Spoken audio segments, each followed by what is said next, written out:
Hello, everyone. How's it going? Welcome back to another day of Genshin. Hello, Michael. Hello. Welcome. So yeah, continuing the story. And yes, I got her.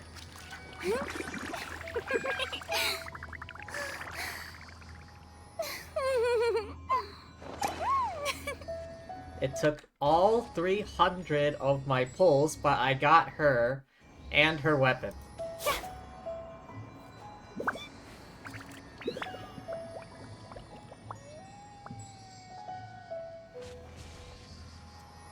Ah.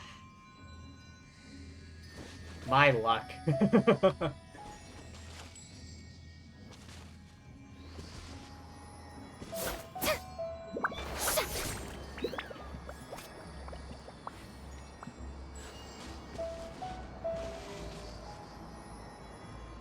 And now I have a team of 3 Archons. Raiden, Nahida, and Farina. Okay, but yeah, back to the main story. Alright, back to jail.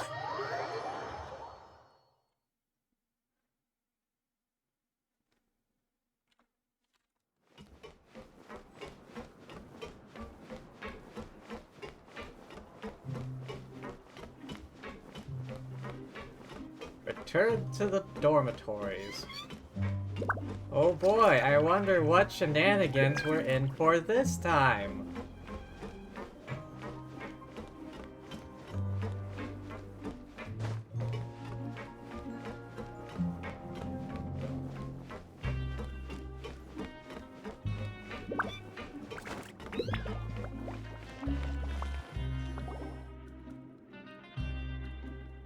Some time has passed since the incident at the fortress of Meripede. Now for a little rest after breakfast. This is the life. I wasn't done reading, god damn it. Wait a sec. Isn't something important supposed to happen today?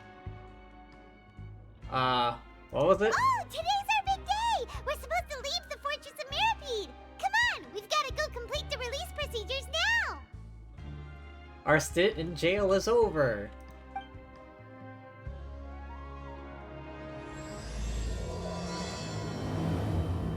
Okay. Here we go.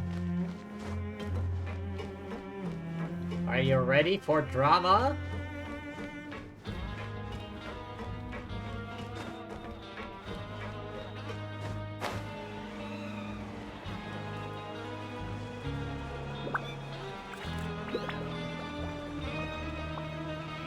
Dive.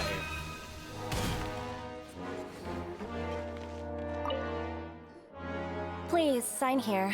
This document will be effective immediately upon signing, and you two may exit the Fortress of Meripede via the regular channels. It's been so long since we've been to the surface. Let's hurry up and... Huh? Oh shit. What's happening? What's happening? Took the words right out of my mouth. You okay? I'm fine, thanks. But I wonder what that tremor was just now. Is that Azdaha rampaging around? Let's go ask the Duke. Hey, Ridesley? What's happening? Try your hand at Pancration? Let's go to the Pancration ring. Why the hell is it giving me that?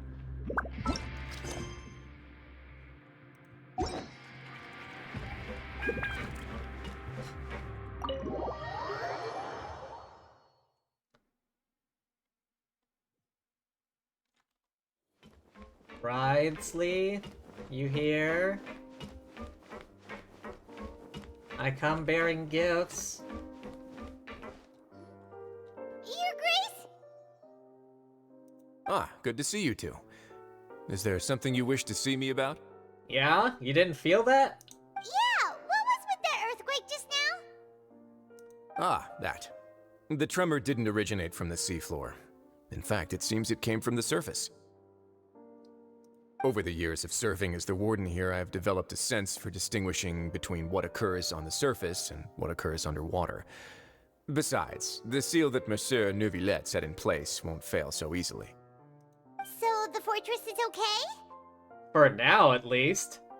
If you recall our last incident, if there really were a problem, there would be crowds of inmates in a panic right now. I guess.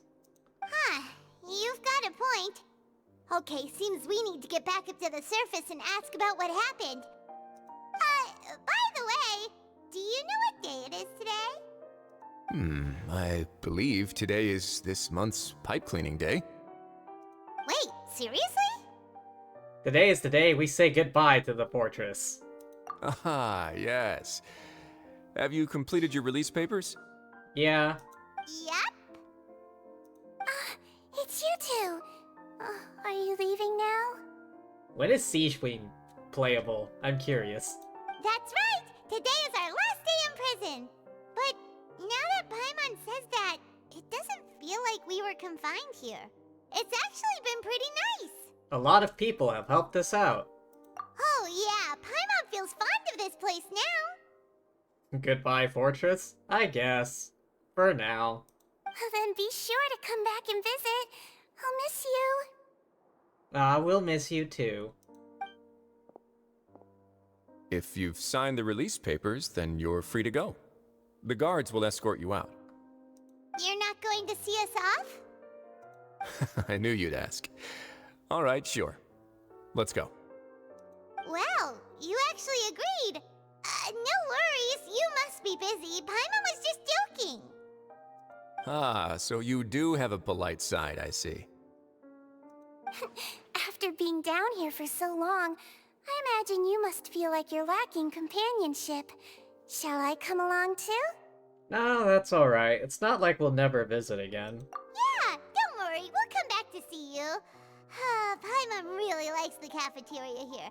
The chefs sure do know how to make good grub. When you get lucky. I hope you won't be here as convicts the next time I see you. We'll do our best to stay out of trouble.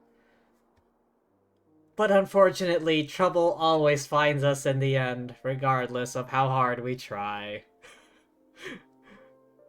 We'll do our best, no guarantees, and in all likelihood, we'll always get into trouble. Well, it seems our work in the Fortress of Mirapede is finished. That's the end of another chapter in our journey. And since Nervalet was the one who asked us to come here, we should probably go report to him now. Next up, the Palais Mermonia. You're going to see Monsieur Nervalet? Please pass on our kind regards. I'm sure just your regards will do, no? I believe it would be the polite thing to do. You're right. I've heard the Palais has been terribly busy these days. Tell him that I hope he hasn't been overwhelmed by the recent string of troubles.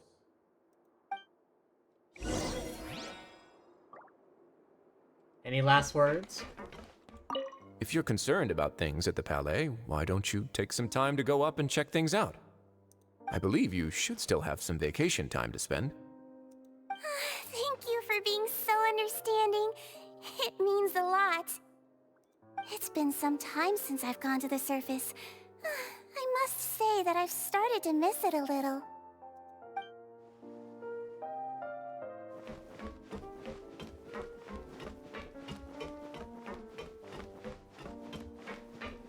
Oh, here's the door.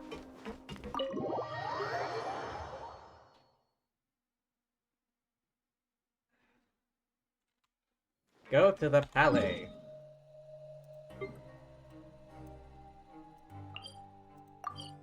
Thankfully, the statue is like right in front of it.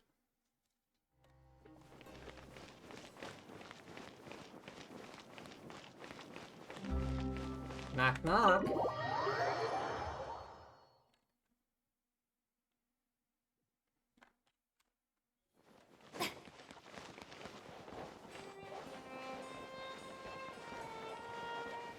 Oh, The cutscene? Palais Mermonia sure is buzzing with activity today.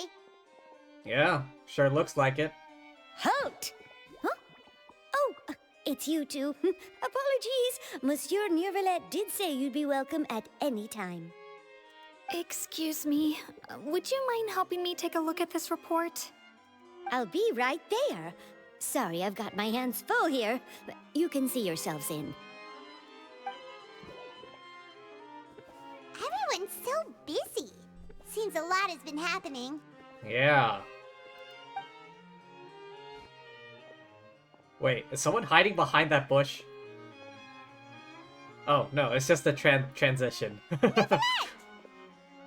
Hello. You've come at the right time, but you'll have to wait for just a moment, as there are some urgent matters I must tend to first. In the meantime, please, have a seat. If you'd like to have something to drink, let the Melusine outside know. They're all kind of busy at the moment. That's alright, we just ate. Very well, then. Let's take a break over there while we wait for him to finish his work. Ah yes, the clock that is clearly moving. And not have its hands painted on. All right. That should wrap things up for now. Are you done with your work? Yes, sorry to keep you waiting. Today should be the day you were released from the Fortress of Meripede, and it appears that you've managed to complete all the release paperwork. Indeed we have. That's right, and we came here to see you right away! We tell him everything that's happened. A massive whale. What could it mean? Do you have any idea what that might be? Judging from your description, that cannot have occurred in any ordinary waters, but rather something like the primordial sea. A whale of that size and shape cannot usually be found in the waters of Tevat. Therefore, we can only assume that Child is presently immersed in primordial seawater. Immersed in primordial seawater? But how? And is he okay? He's not from Fontaine, so he won't dissolve. He's from Snezhnaya. Most people wouldn't be capable of entering in the first place. I'm not completely sure how he could have gotten there myself. There's something we'd like to ask you about. Yes? What is it? What was that tremor we felt earlier? Ah, right! Paimon felt it too! How? You were floating. We asked the Duke and he said it wasn't from underwater, so we figured you might know something about it. It turns out that I have just received a report about this particular matter. In fact, that's exactly what I was busy with a moment ago. Oh boy. Hopefully... I mean, with any luck, Klee was just playing with a bomb that was a bit too big, and not something world-ending, like the apocalypse. The source of the tremor was here on the surface near Poisson. After the shaking stopped, the water levels in the Poisson area rose at an alarming rate. Klee, stop playing with nuclear materials. The water levels rose? Oh no! What about all the people there? Fortunately, the water levels only rose for a short period of time, and have already returned to normal now. However, I still have a bad feeling about the whole phenomenon. One of these days, there's gotta be like a tremor. People will panic, and it just turns out that Klee was playing with too much explosives. And like, started like an explosion-related quake.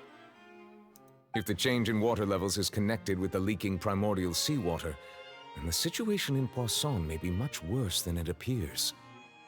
Maybe they should evacuate? Question mark? Navia should be in Poisson, right? We need to go check on her! Yeah, the Sfina de Rosula's headquarters is there. I would also like to go there as soon as possible, but I'm afraid I can't leave just yet. We must immediately formulate disaster prevention plans for the surrounding coastal areas to avoid potential catastrophes. Evacuate to the high ground. Take Kenobi's advice. The high ground is where it's at. That's where you have the advantage. I'll have to ask you two to go to Poisson first. I'll meet you there to check on the situation once I finish things here. The high ground. Sounds like a plan. There's no time to lose! Let's get going! Please be careful.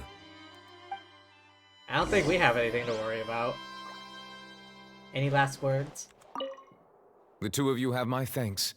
If you need any help, just let me know. Okay.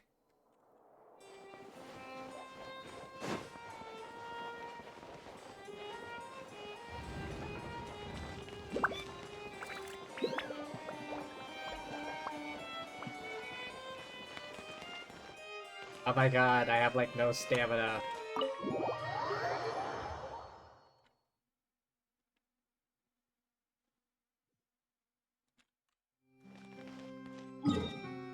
Okie doke.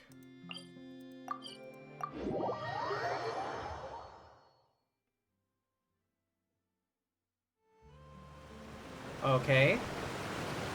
Oh no! What happened here? Why do things look so ominous? All the buildings here seem to be in pretty rough shape now. There's nobody around. Were they all dissolved? No, let's not assume the worst yet. Navia Navia should be around here, right? We need to make sure she's still... Paimon means we need to check on her. Good idea.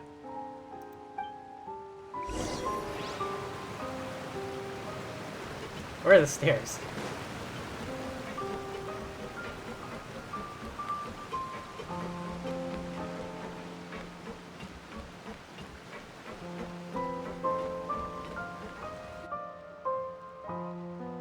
We haven't seen a single soul all the way here. Oh, this is getting scary. Maybe they all just fled. That's a possibility, right? What will I ever do now? Man overboard.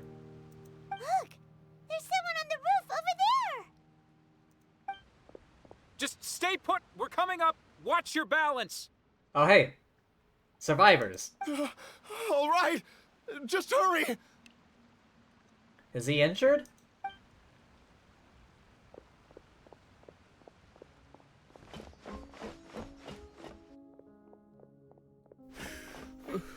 I'm not young anymore. How will I survive on my own?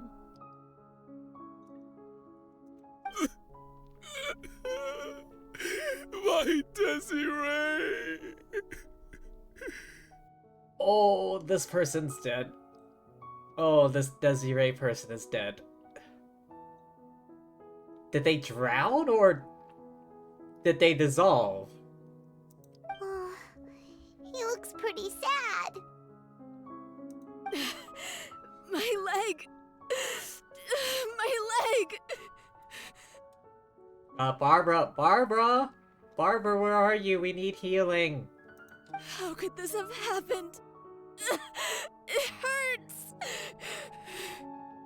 Just hang in there. Help is on the way. You can hold my hand if it makes you feel better.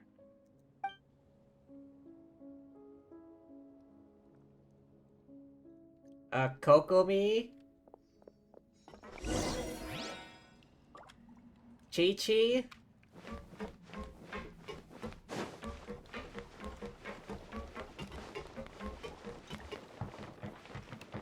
Baiju? Someone? We need a doctor. Siegeween? Can you come out of the fortress? Oh, did I go the wrong way?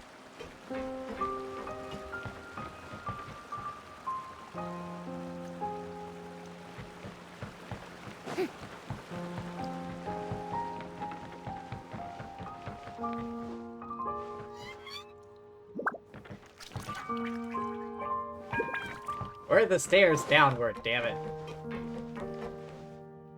Where are the stairs downward? I know I can jump, but how are you supposed to get down there? Oh, that way.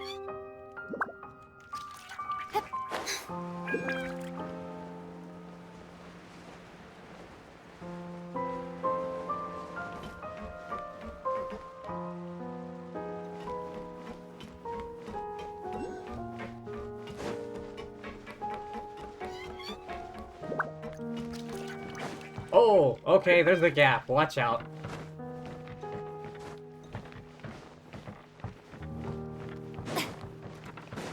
Whoa. Alright. That was a close one. I think some... Oh, I see her. I see her. She's right there. Oh. Oh, it's Navia. She's over there. Hey, Navia, are you okay?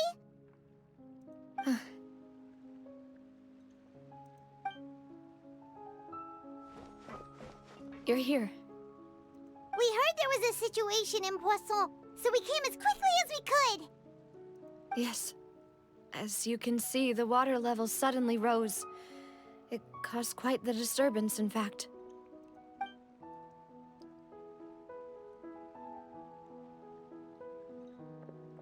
Demoiselle! There was a wounded resident next to a building southeast of here. We've already transported him to safety, but we've run out of medical supplies. Alright, we need to get every healer into that here. So, Barbara, Chi-Chi, Kokomi, Baiju, He's wounded? How badly? He fell, so it's probably a broken leg. He's pretty shaken up. When the water level rose, he desperately climbed up to the roof. Once the water receded and he saw the ground, he became terrified and eventually... He jumped down then. Find the leader of Squad 1 and tell him to take the wounded resident to see a doctor. He should know where to go. Understood. I'll take over his search and rescue mission in the meantime. All right. You'll be in charge. I'm sorry. Where were we? The situation in Poisson? Ah, right. Allow me to explain. A little earlier, we suddenly heard a loud noise. At first, everyone thought that something might have exploded in the waterways. But before we knew it, water started pouring out from everywhere. Did her voice get quieter? I swear to God. The rushing water seemed a little odd, almost like the unique color of primordial seawater. Some people didn't realize the danger and thought it was just ordinary water, leaking from somewhere. Oh, so some of them did get... Everyone on the street who happened to be close to the water didn't have a chance to escape. As the water levels rose, they suddenly disappeared. They were all dissolved. Oh, shit. Yo, Alright, we gotta talk to Novelette. I mean... The Fortress of Meropide isn't the only way the primordial seawater is getting in to the water.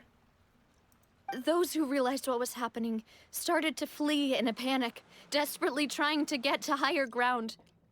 Many were injured in the stampede, and some people fell from significant heights. The Spina di Rosula initiated rescue operations as quickly as possible, but there have been a lot of casualties. Fortunately, the water began to recede after some time, and the chaos came to an end. The water that flooded the area contained primordial seawater, so the lower levels of Poisson are still hazardous. To ensure everyone's safety, I've asked the people there to leave as soon as possible. Alright, well, I guess we can go down and help. I mean, we're not from around here. No one knows if this could happen again. All we can do for now is try our best to help evacuate the residents.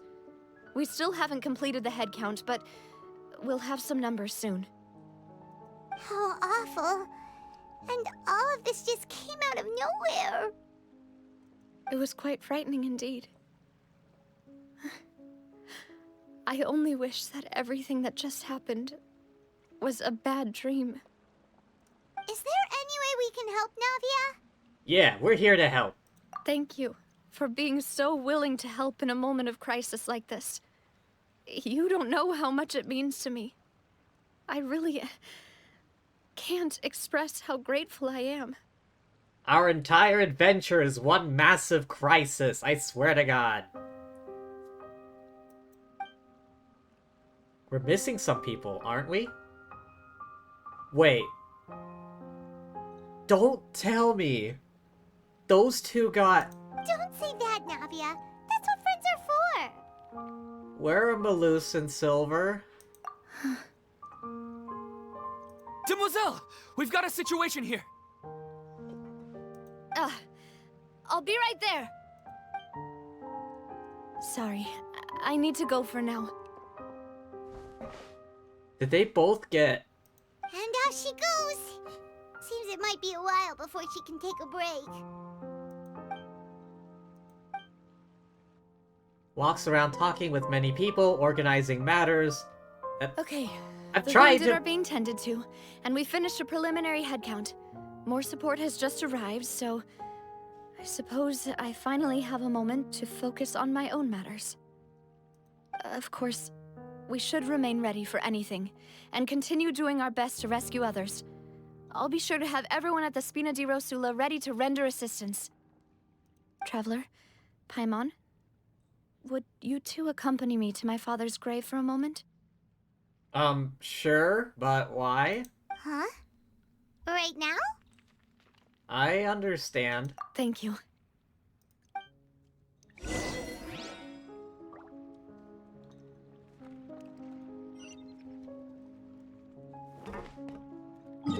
How far is that?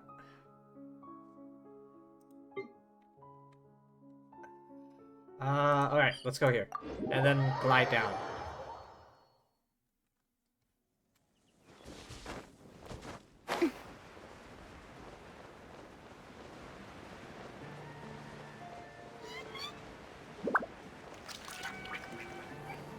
What's that pattern on the bottom of her shoes?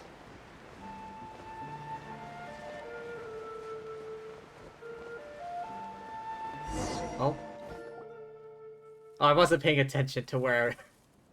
I was just looking at the bad pattern on the bottom of her shoes. A lot of people here, huh?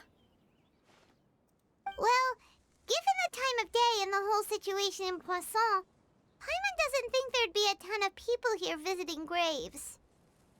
Right. That's how things are now. The living are so exhausted that they've no strength to spare any words for the dead. Navia? There's no need to push yourself so hard.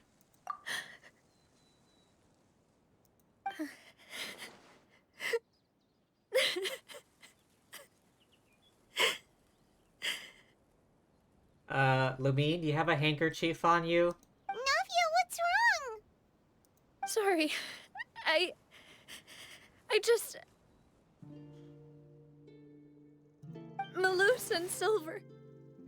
They won't ever come back here again.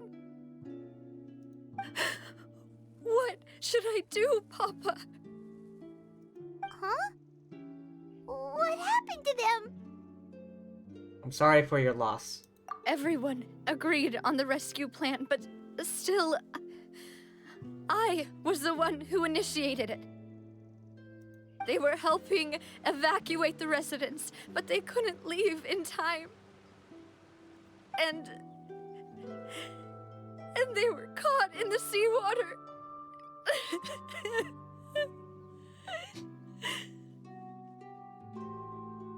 F's in chat for Malus and Silver. What should we do? They were good men. I've known them for so long. And I know they weren't afraid. But I could at least hold a funeral for my father. And I know where he rests. But as for Malus and Silver, they're just gone. I just can't.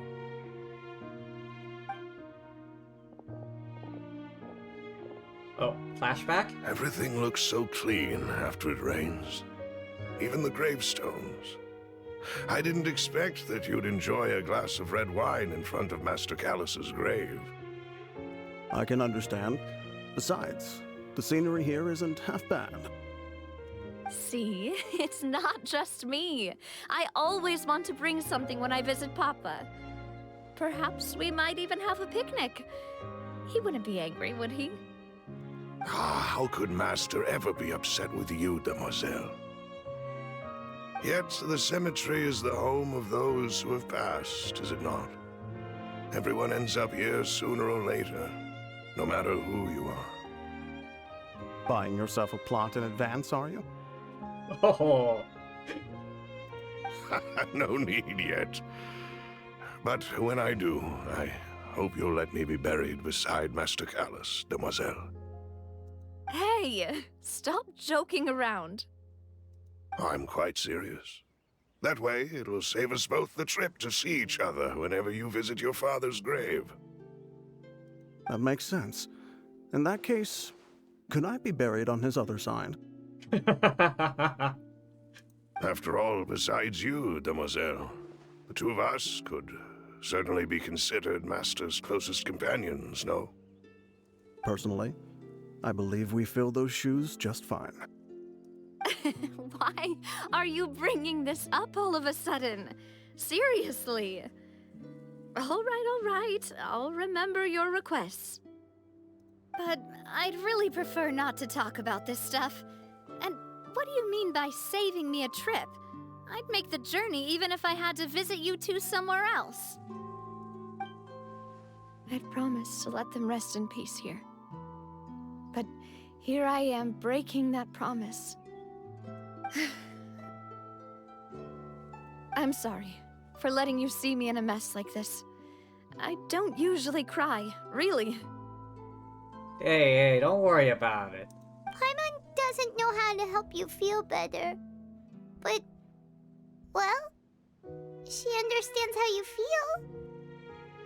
I had always thought I could make my wishes come true. But now that I think about it, that never solely relied on me. Many things can only be accomplished with someone else's help. Malus and Silver have helped me so much. But by contrast, I could do nothing for them. Forget about it. In a New Yorker accent. I'm so sorry. You can spend as much time as you need here, Navia. We'll stay with you. Yeah, we're here for you. Don't worry about it. Don't worry about it. Thank you. Right now, you don't know how much that means. We have an idea. By the way, you can have a look at this. It's a list of victims from the incident that took place here. Obena, Khan, Burnett, Giverny, Francine, Karina, Daisy Ray, Joinville, Jolienne, Esson, as well as Malus and Silver. So, everyone else is safe. But still... It's okay. I know what you're thinking. And you're right. We lost Malus and Silver. But we were able to save more than we anticipated. The overall outcome indicates that the cost was worth it. No one's sacrifice is truly necessary. Right! Don't think that way, Navia. One person might be saved at the expense of another, sure, but that isn't something we should ever consider a trade. Malus and Silver were not the price for saving anyone. They're heroes. Yeah. You're right. Thank you, Paimon. What you said just now was pretty amazing, actually. I'll remember your words. Oh, really? Yeah, some profound wisdom there, Paimon. Seems you've become more eloquent in the time since we last met. Yo, what the feck are you doing here? We're having a moment. The knave? What are you doing here? We're having a moment, god damn it. Is everything going well on your side? Yes, my people are carrying out the mission according to your request. All the residents of Poisson have been evacuated, and we're preparing to relocate them to higher ground. Okay, I guess she's here to help? Question mark? As for these supplies, we have everything taken care of. There is no need to worry. Thank you very much. Wait, do you two know each other? We just met recently. Right, Miss Navia? Usually, I would call this a coincidental encounter, but that doesn't quite fit this time. Besides, it never even crossed my mind that a Fatui Harbinger would come looking for me. Thanks to the Knave, Spina di Rosula received generous support from the Fatui, which allowed us to complete the rescue and evacuation work so quickly. Mutual aid is essential to fostering positive developments. We were already in the area, in any case, so it was nothing. That said, I must say that you're a lot sharper than you let on. I'm sure you understand what I mean. I apologize for all the ways in which I tested you previously. We've never worked with a Fatui before, and it's extremely important for us to know who we're working with. My subordinates have reported that Fatui soldiers have been observing water levels and taking head counts in various locations. I hear that they've also prepared a large amount of emergency supplies. I'm quite surprised. On the surface, she seems a bit nicer than... Oh. Hi, Angelic. Welcome in. I'm doing this quest. It's really fun. What do you mean, really fun? Malus and Silver are dead. Navia's crying her eyes out. This is nothing to brag about, nor do I intend to. It is simply the way of powerful organizations to act forcefully, whether they are doing good or ill. You've witnessed that firsthand, in any case. As I've told this traveler before, I know of the prophecy, and I intend to prevent the impending disaster. Lending your organization a hand was a natural first step in accomplishing that. As such, do not be troubled by this token of our sincerity. Perhaps one day, you'll also be able to help me in the same way.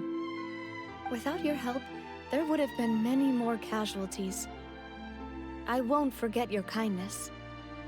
Furthermore, I sincerely regret what happened to Malus and Silver. I only wish that my people could have arrived a little earlier to prevent this from happening. Don't say that. You and your subordinates did everything you could. As Paimon said, Malus and Silver didn't choose to sacrifice themselves for any specific person. And they weren't the price paid for other salvation. They chose to become heroes themselves. I've never liked hearing people put it that way. It's like trying to relieve pain by saying some noble-sounding words. But right now, there's nothing more suitable. They really did become heroes. Justice for Malus and Silver. You're right. I'm sorry for your loss, Miss Navia. Water is life to Fontaine's people, and it also spells disaster. It's no wonder that people always say that prophecies represent fate. Fortunately, I've never been one for such opinions. So, you're one who will try to change fate, then? Of course. That is why I'm going to Hotel Bouffe de Thé. I still have some things to take care of, and the children need my attention. Hotel Bouffe de Thé. Is that how you say it? By the way, Traveler, Paimon, one more thing. Yeah? Alright, then we'll just... Huh? This isn't right. Paimon thought you would ask us to walk with you for a moment so you could tell us something in private. That is a clever and useful conversation technique, which I do like to use when necessary. But there's no need today. It would not hurt to have Miss Navia listening in. Okay. Traveler, I'm sure you remember that I said we could work together when we had the chance. You and I both know that there may be issues with the Primordial Sea. Previously, it was the Fortress of Meripede's sluice gate, and this time it was the water levels in Poisson. These are both signals. So, the time for jolly cooperation has come. Indeed. Allow me to share the latest intel I've received from the House of the Hearth's intelligence network with you. During some recent investigations, a child claimed to have discovered some ruins near Poisson. The ruins date back to ancient times, and seem to be worth investigating in many ways. Judging by the dating of the ruins, they may be related to the prophecy and the coming crisis. The situation is becoming more urgent, so any pertinent information will prove extremely precious. Oh boy, here we go. My people initially came to prepare for ruin exploration. Unexpectedly, this disaster struck, and at present, we're all busy prioritizing the rescue effort. I'm still a bit off-put by her eyes. Like, how does that happen? So, that's why the Fatui were already in Poisson. I wanted to take the children along, but unfortunately, Linny, Lynette, and Fremine have all been dispatched to higher ground to assist affected residents. I wonder when her banner is gonna be. Because I'm sure she's gotta be playable. I mean, Child is. Wanderer is. Cat scratched her eyes out. Hello, Jasper. Welcome in. Also, I'm not too sure about that. I mean, it's like a perfectly symmetrical X on her eyes. Linny told me that outside of the house, the person they trust most is you. I mean, we did defend them in court. Which is why I want to give you this task. Are you sure this will be okay? Can you trust an outsider? The House of the Hearth's members see each other as family, but Linny, Lynette, and Fremine said that they also see you as such, even though you are not from the house. She'd better be playable or I riot. Gorgeous, morally gray, yes, yes, please. Hello, Medley Lark. I guess you have a... Do you have a type, or... If evil, why hot? I'm sure you already understand how earnest they consider their friendship with you to be. Like, we already know she has a pyro vision. It's like on her back. That somehow makes Paimon feel kinda happy. The intel I just shared about the ruins could fetch a high price.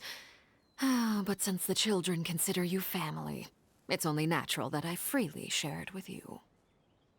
But yeah, she's pyro, but what kind of weapon?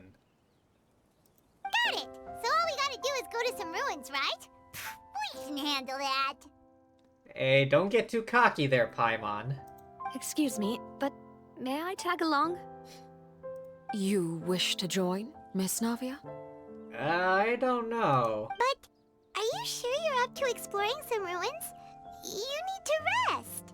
Yeah. Well, I'm sad, yes. But I can't just go back and plop myself into a chair by the roadside and do nothing. There's no point in being depressed while we still have a disaster on our hands. As my father's successor, I must live up to the hopes he had in me. You've heard polearm and sword. Beg for the latter. Really? Sword? You know, I feel like a sword would kind of fit her. Besides, I'm also doing this for myself. I need something, a distraction, to keep my mind off Malus and Silver. So we finally have another pyro sword besides Bennett. Wait, is Bennett the only pyro sword? Let's see, other, DeLucas Claymore, Amberous Bow, Klee Yanfei, both Catalyst. Dia, also Claymore. Toma's Polearm, Shanlenga's Polearm.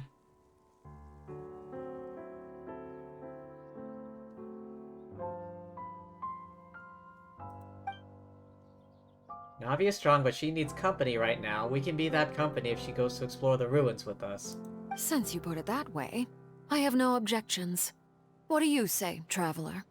We'll go to the ruins together. All right. The ruins are to the south of Poisson. Here's the map. Okay, the three of us will handle it. Come on, let's pack up and get going. Alright, hang on. Wait, no. Character archive. Character archive.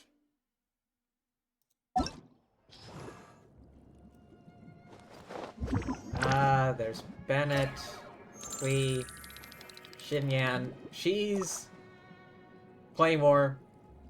Hu Tao's polearm. Noemia's bow.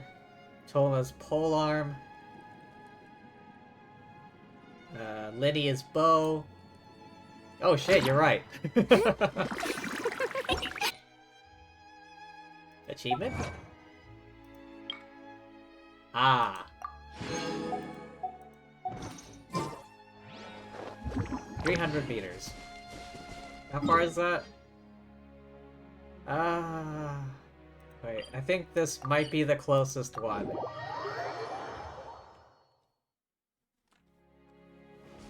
"200 meters. You know what? Raiden's taller. I'm pretty sure she runs faster as well. Is that it? Oh, wait a second. Farida can walk on water.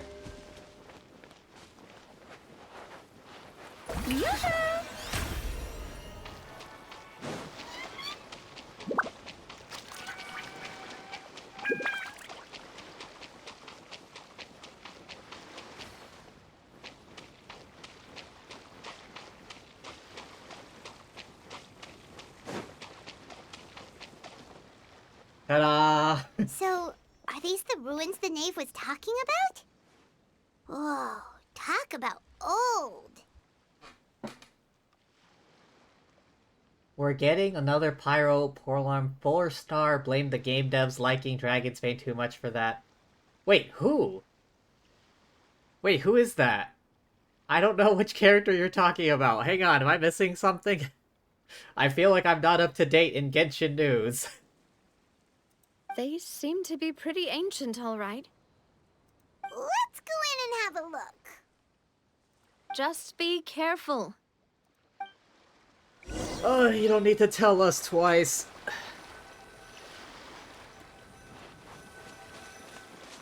Place of Secrets. Recommended party level 61, no recommended elements. Alright. The All-Stars team of 3 gods.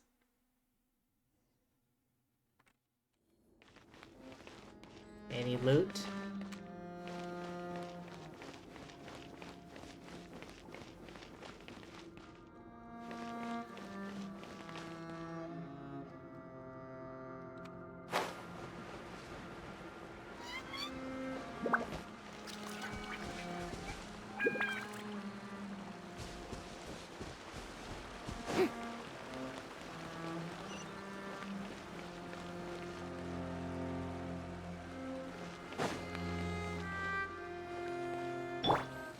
Healed up. Not now. Yeah. Shower me with praise. Everyone help in. Illusion shattered. Nada.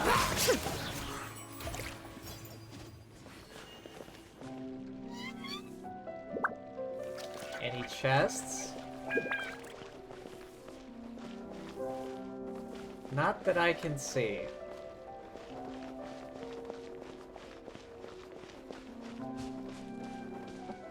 Chevreuse is rumored to be polearm. Again, I have to see who that is. I don't, like, know all, like, upcoming characters by heart. Oh. There's a crack in the floor. The floor here isn't safe.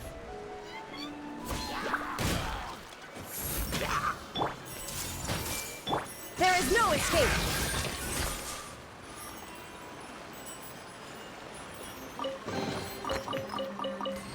Loot.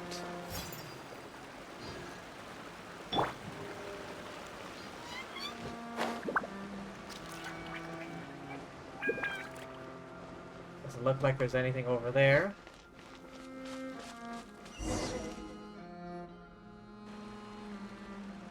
Just This announced. place has also been contaminated by primordial seawater. Just announced her like a day ago on Twitter. Oh, okay. I need to look up. I need to go check that. Yeah. And a lot of it, too. A Fontainian would most likely dissolve the moment they fell in. You should go back to safety. Right. You can't go down if there's primordial seawater. It's too dangerous, and it won't be any help for you to just stay here. Paimon. Don't get Paimon wrong. We're not saying you're useless. It's just that... It's too hazardous. No, you're right. I can't do anything in this situation. I'll leave this to you. from the look of things here...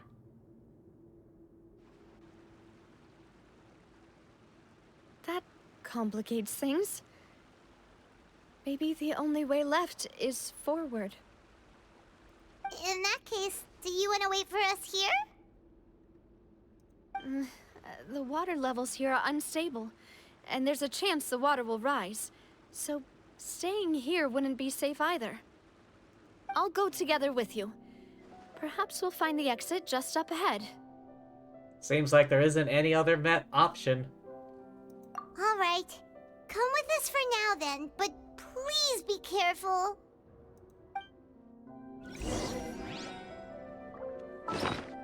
Alright, let me hydrate. 1 second.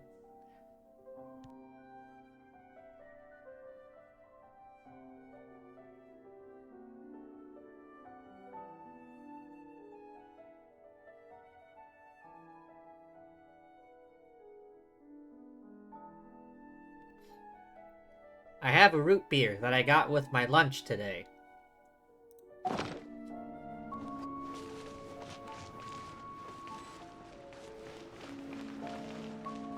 no, it's a dead end! Let's try climbing over from the side.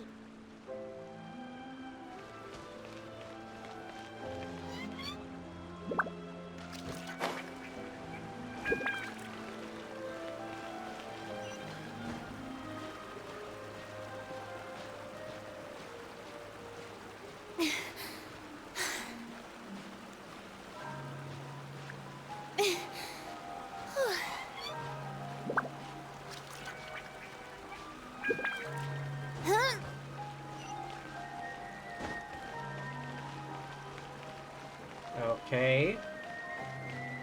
So far, so good.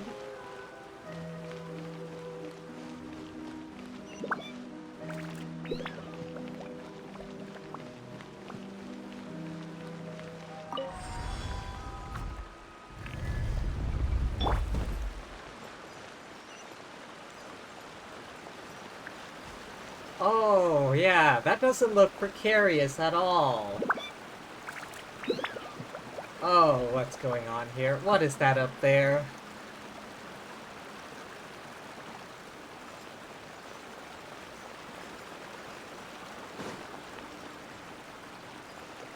Huh? What? Why did it zoom out? Why did it zoom out? I didn't do anything with my scroll wheel. Why did it zoom out?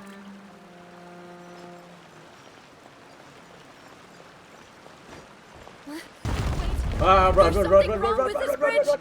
Run for it! Shit!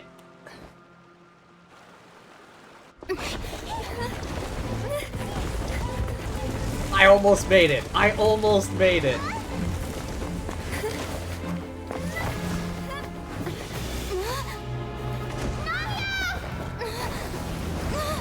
Let me punch it! Can you fly?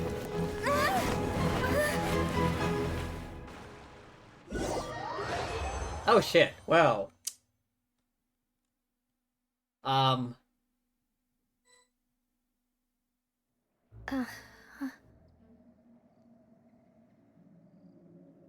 What happened?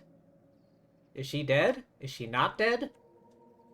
Is there any character I'm most excited for? I mean, now that I have for... I got Navia killed? What do you mean I got Navia killed? I almost made it! I couldn't grab onto the ledge! You saw me gunning it! I should have used Raiden. No, wait, I should have had Yelan out. She's hella fast.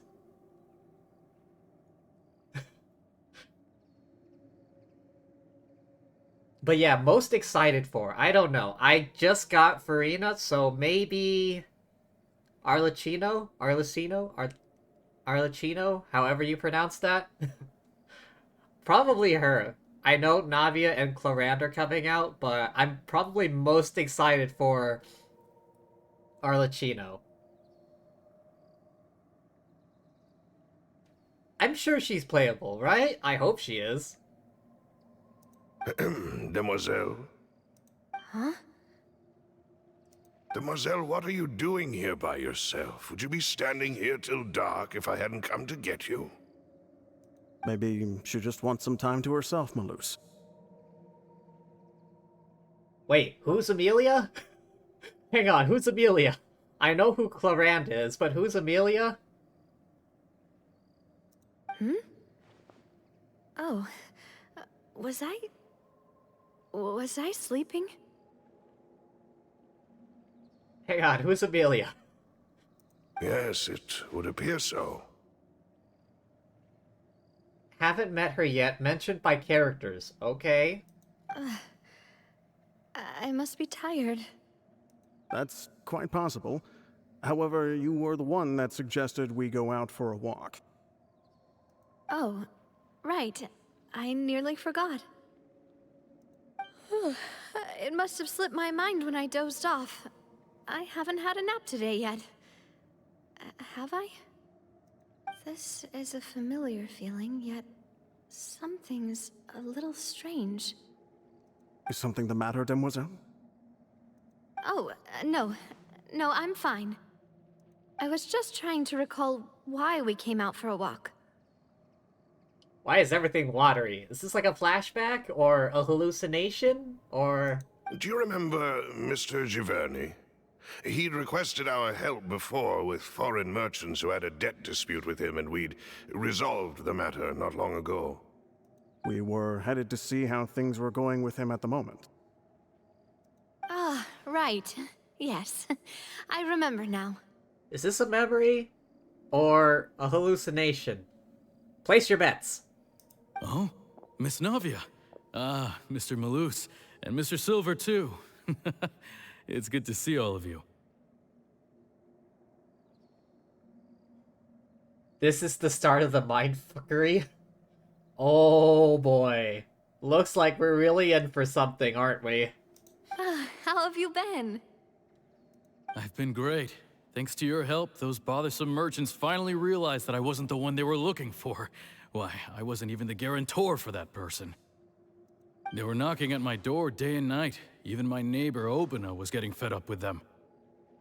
Sometimes force is required to calm someone down and get them to listen to what you have to say. That's right. Oh, by the way, Burnett, what was it that you wanted to give to Miss Navia again? Hang on. Aren't all these people victims of the flooding in Poisson? Oh, yes. One moment, I have it right here. Miss Navia, these are some flower seeds that I prepared. Please take them. They're a very good variety, and they'll become very big and beautiful once they bloom. I don't know what we would have done without your help, so this is a little token of our appreciation. I hope you won't refuse. Ah, did you cultivate them yourself? Thank you so much. I'll certainly take them. Malus, we do still have some empty flower pots at home, right? Why, we can have as many pots as you'd like, demoiselle. Perfect. In that case, we'll swap out some of the decorative plants for some of Mrs. Burnett's flowers. Very well. Wait. Something seems to be off here.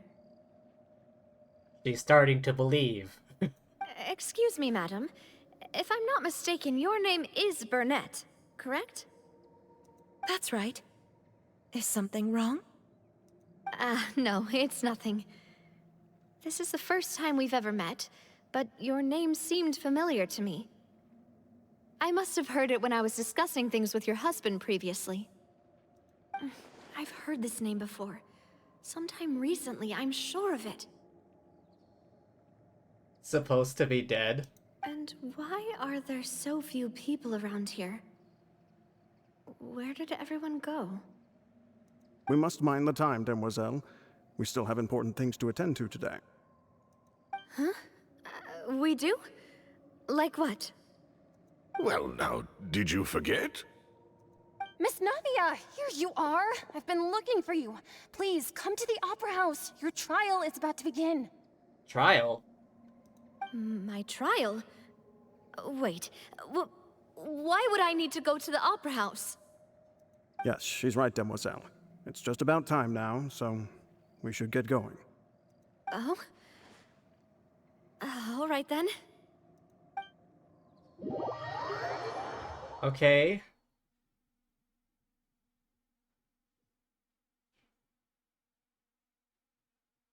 Look, it's Navia! She's here! And her two attendants are with her! Goodness, everyone's finally here. Oh yeah, these are all the dead people, for sure. I remember these names now. Well, dead, quote unquote. There are a lot of people here to see the trial. And they all seem to be oddly excited about something. I even know some of these people. Yeah, these are all the people from the list. Karina, Desiree, Joyville, Jolien, Essen. Why are so many people here? And why do I have no recollection of this case? And as for the judge... huh? Where's Monsieur Neuvillette? Please sit in the defendant's seat. Don't worry, Silver and I shall accompany you. Okay, so this is most definitely not a memory. But some hallucinatory state. All right. But are you sure you can stand behind me? Typically, it wouldn't be allowed, but today is an exception. Hey, what kind of place do they think this is? Come on, do they have any idea what they're doing? Seriously. Enough with the whispering! Could someone please tell me where Monsieur Neuvillette is? And why I'm standing trial?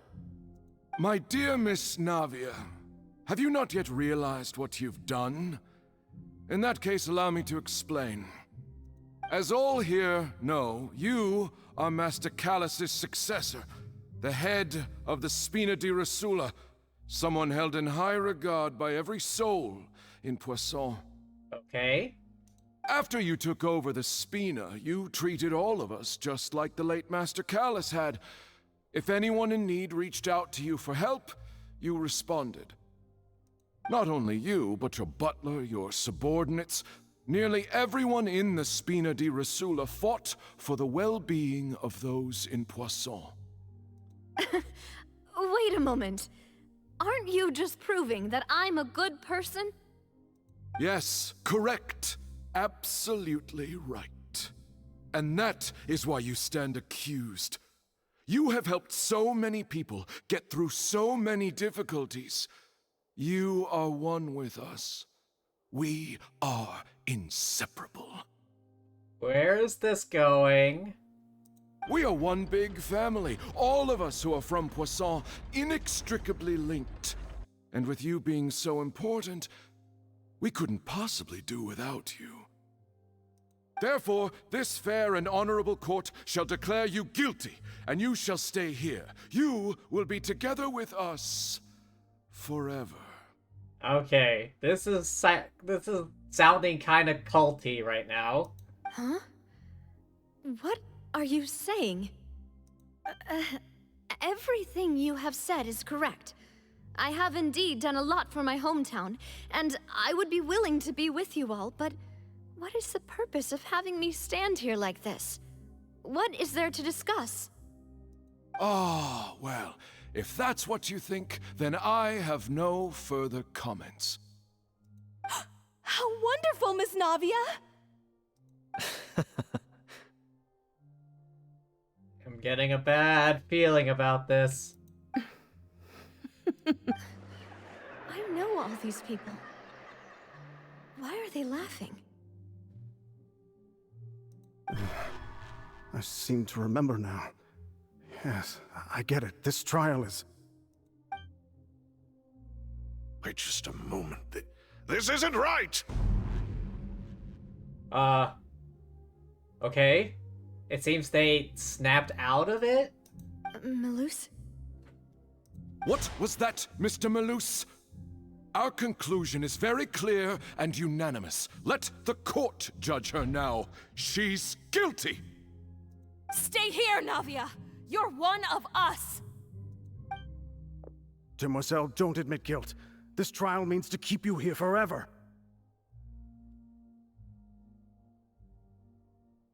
Is it like their collective consciousnesses? Is it like their collective minds, like, trying to keep her here or something? I wish to exercise my right to defend Our Lady. Mr. Joinville, you only know of Navia's goodness, but nothing of her utterly independent mind. She was born a free and independent spirit. She has never been tied down by anything. Indeed, even the death of Master Callus couldn't stop her. One of us. Yeah, some crazy shit's happening right now. Her actions cannot serve as proof that she identifies herself as part of any group. She merely acted as an individual, extending her hand to help others. I feel like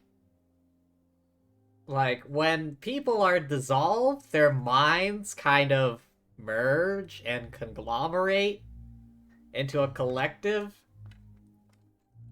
And this happens so that they try and keep everyone in the group or something. Please do not mistake her actions as being otherwise. Really? As an individual, you say? Don't forget, we are all Fontainians here.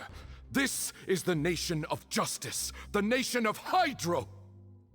Even if Miss Navia only voluntarily rendered her assistance, that doesn't change the fact that her beautiful soul must return to everyone. Water accepts all, blends with all. It will surely accept her kindness. Everything is measured here in the nation of Hydro, and in the end, everyone shall meld together. Thus, when a unanimous opinion emerges, that opinion represents justice. Now, I speak for everyone. Our opinion is consistent. Navia should stay. We and Navia are one. And you would call this justice? Preposterous. You are merely jealous that Demoiselle still has a chance to exist as an individual. Have you forgotten how much you all once longed to become individuals, to become independent? Do you mean to defy our justice? Okay, they're going, yeah, this is some crazy mob mentality, loss of personality bullshit right now. If your justice is flawed, then why should we acknowledge it?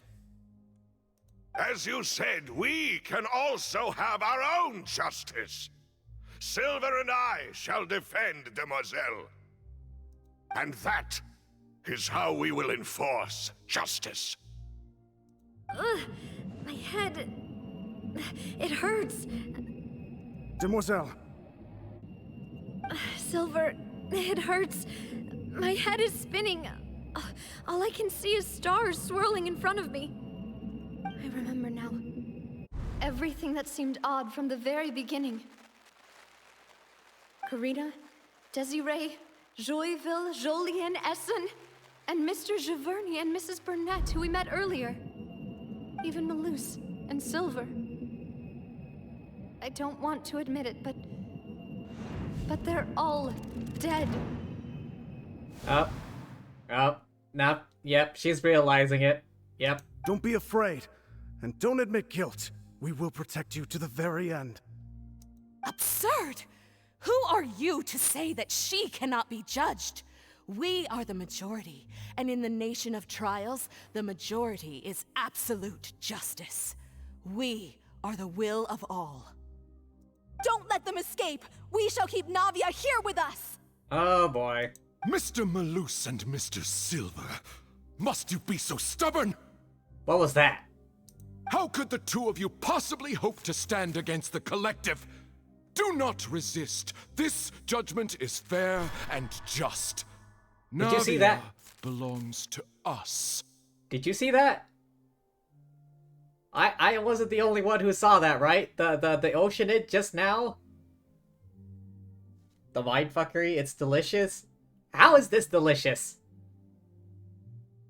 After all that happened, she should not be left alone in Poisson. Oh, yep, there it is. What are you saying? No more excuses. He says we're jealous. Jealous? How could she possibly be an independent individual? Alright, I fought one Oceanid, I can fight all of you. What's with these people? Who's jealous of her? She belongs to us. Miss Navia, she...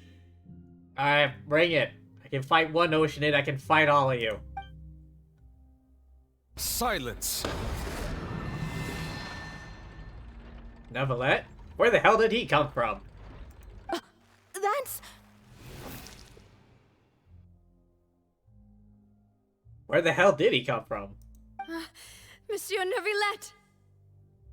Such commotion is prohibited in the court. The accusations you just presented are nonsense and cannot constitute a proper trial. He seems to be all here? The court will adjourn for the rest of the day. In this, I shall hear no objections from any unauthorized party. Our thanks, Monsieur Neuvillette. Please leave with me, Miss Navia, while there is still time. Oh, wait, can he get her out of here? But... Go on now, demoiselle. This is your only chance to leave this place. What, can't bear to leave us behind or something? Malus. My apologies. I couldn't resist making one little joke once I realized that this shall be our last goodbye. Malus... Silver... Quickly, you must come now! Goodbye, demoiselle. Farewell.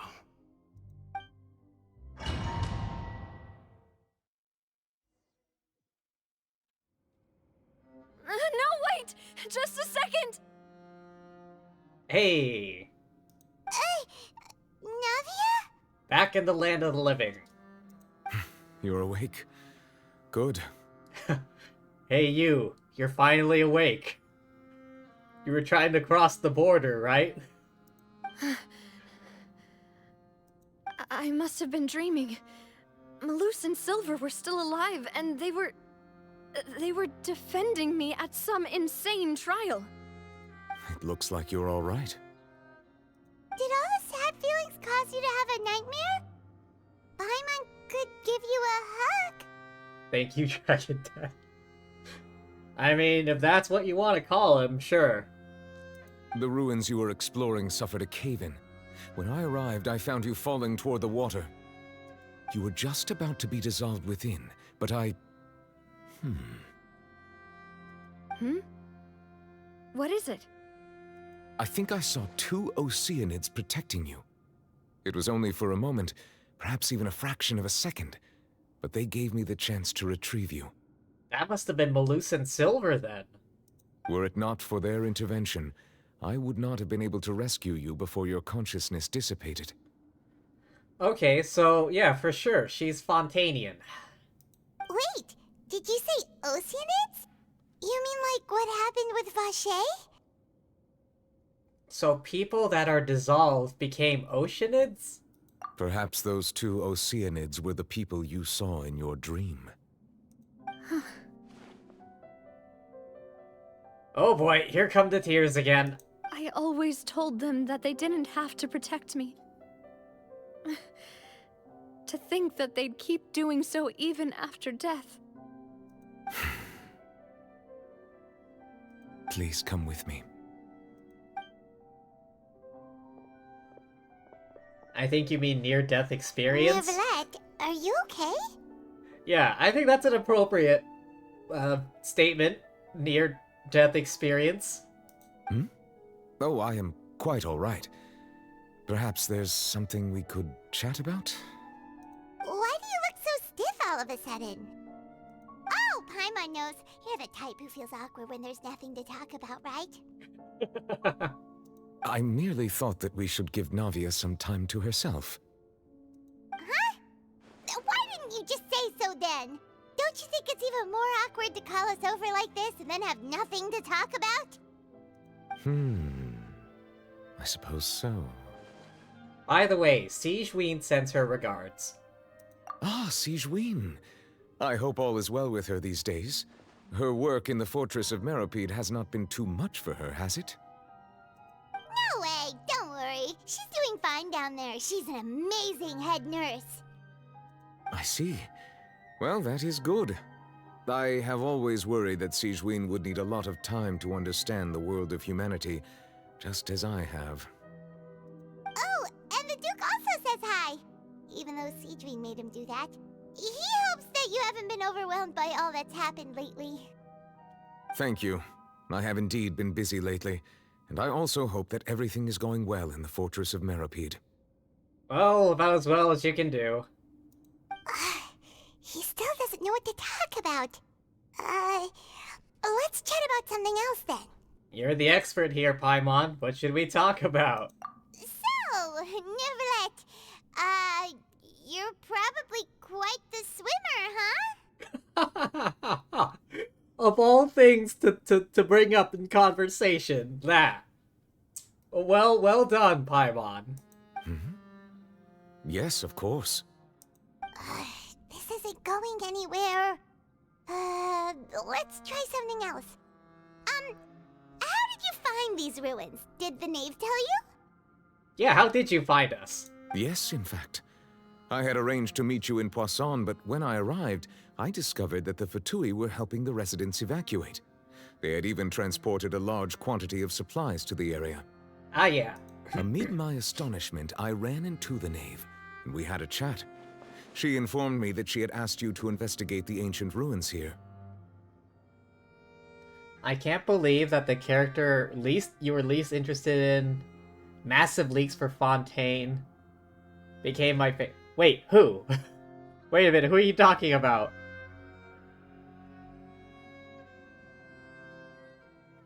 Novelette? Or, oh, okay. Yeah, we originally planned to meet up with you, but we thought you might still be busy with all those official documents. We didn't think exploring the ruins would take very long, and who would have thought you'd wrap things up so quickly? I hope Navia can get back on her feet. Well, I'm sorry to have kept you all waiting like that. I'm feeling much better now. I guess we should get going again. Will you come with us, Monsieur Neuvillette? Yes, if you wouldn't mind my company. All right! Another one joins the party! Let's get going then!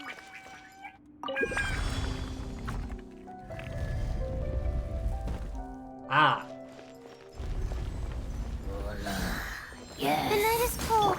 Hey! Strike a pose! Illusion shattered!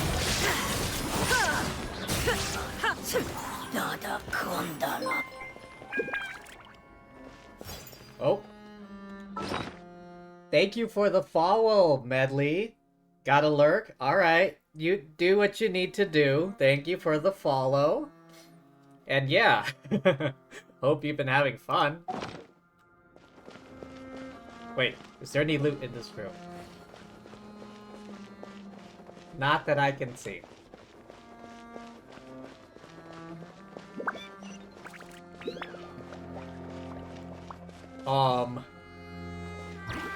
Alright, get ready to punch it. Oh no, another unstable path. Run right in.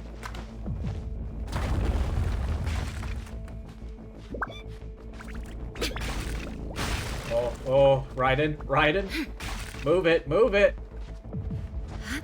Oh, okay.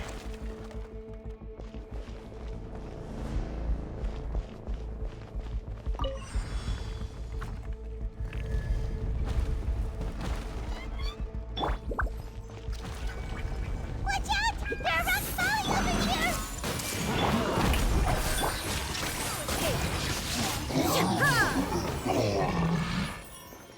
Ah, just like that.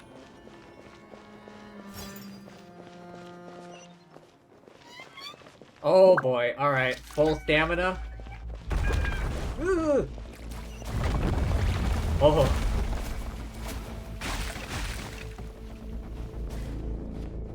Come on. Come on! Alright, alright. It seems we're almost at the top. Keep it up! Oh, there's no going back now. Run, run, run, run, run, run, run, run, run, Raiden!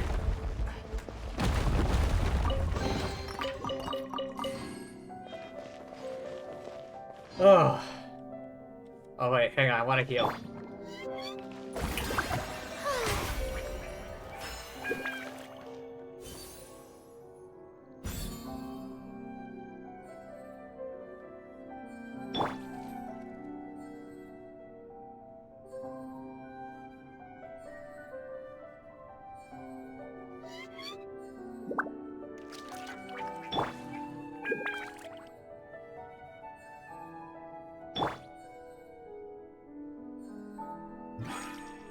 I swear to God, that heals so much.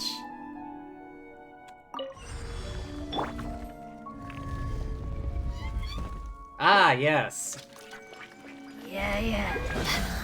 My fighting stuff. I see everything. May I present? Illusion shattered.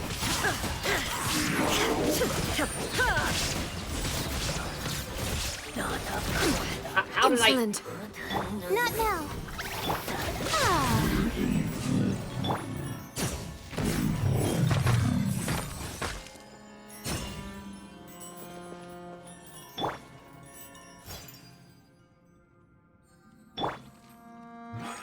Ah. Alright. Oh? What's happening?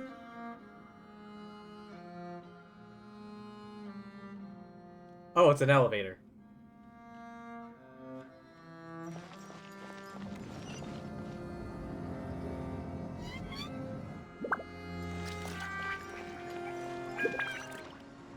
In we go.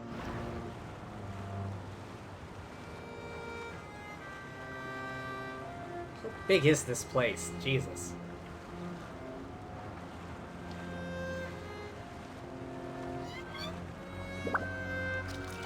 Is this the lost city of Atlantis or something?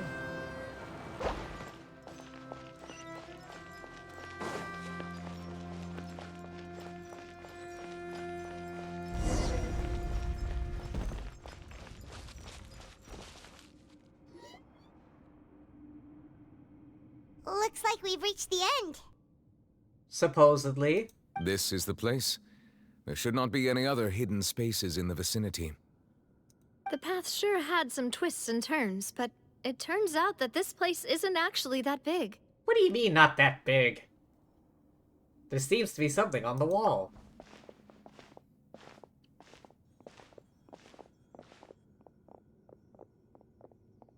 Stone slates. It seems like they were put here as an offering. Could we take them down and have a look?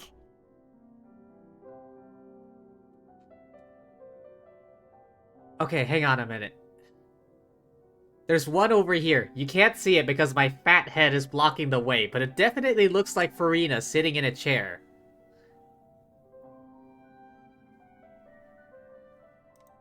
Perhaps we should just leave them be for now.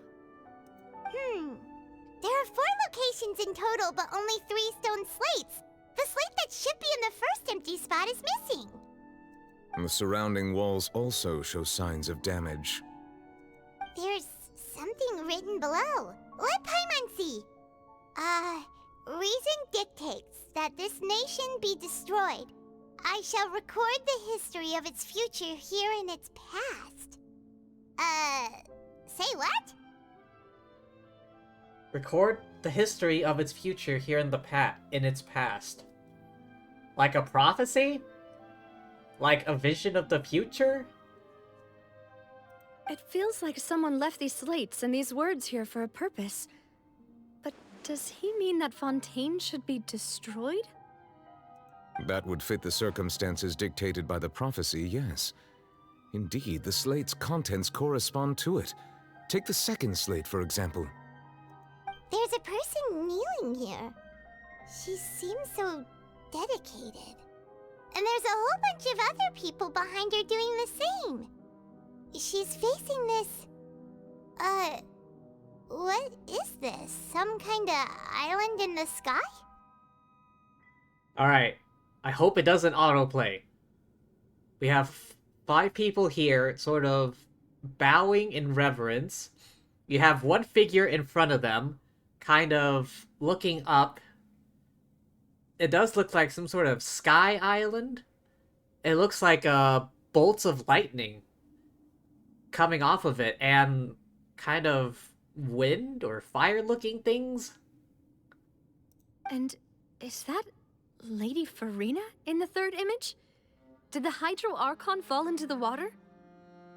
Okay, so in this image, there's water all around. A bunch of people. It really does look like Farina in the middle there. And is that a ring of people around her? Paimon doesn't quite get it. Are they all in the water? The fourth image. I know this one. This exactly matches the content of the prophecy. Farina. Yeah, that's the image that my big head was covering. Farina sitting alone in a chair. The people will all be dissolved into the waters, and only the Hydro Archon will remain, weeping on her throne. Yes, they do seem to match.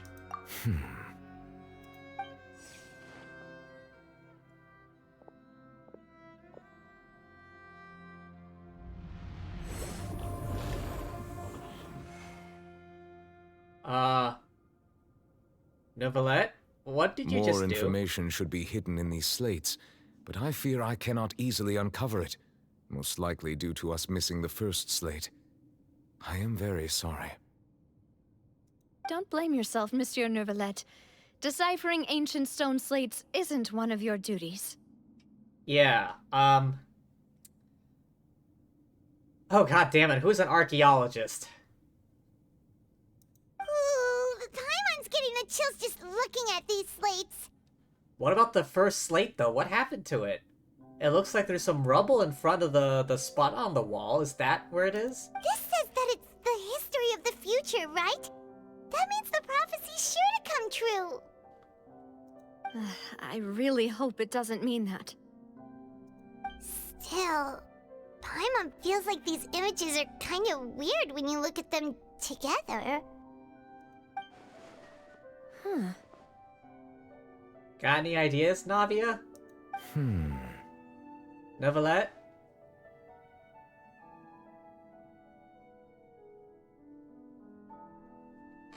I get what the issue is. The order of the third and fourth images, right? That's right! If the images are in chronological order, shouldn't the fourth, the waters drowning Fontaine, come before the third, where the Hydro Archon herself falls into the water? And yet the order is reversed here. The second image is also quite concerning. What sin are the people in the images confessing to? If we go by timing, Lady Farina only emerges in the third image. That means that the person in the second image might be the previous Hydro Archon. Maybe. Egeria, then. I had never met her, but her appearance here does match the records. The previous Archon kneeling before the floating island in the skies, as if confessing a sin. Did she herself commit that sin? And if not, why would she be in such a posture? Also, I'm still wondering why these ancient stone slates are here at all. Judging from their contents, could this place be the origin of the prophecy? Does that mean that someone, or some people, once saw these slates? Where else could the prophecy have come from? But who would have created these slates and left these words here?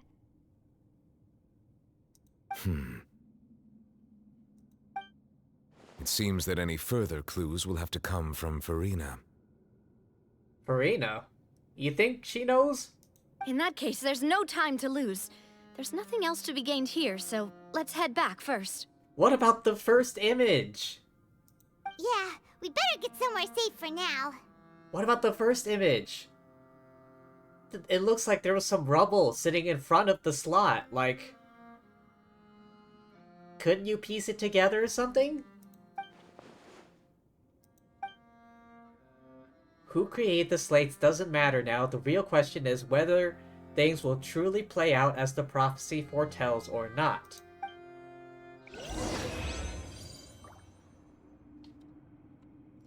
Can I interact with these? Burst damage doesn't count? What do you mean it doesn't count? It's right here. These chunks on the ground should be the image. Like you couldn't give it a lift or something?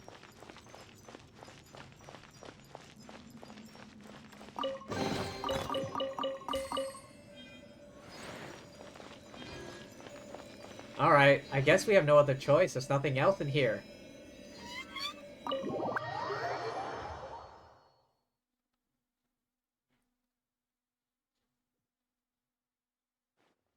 Let's split up here. I'm going to check on what's happening with the Spina. You know how it is. There's some things you just need to be there for yourself. You still have energy for that, Navia? Paimon's already beat!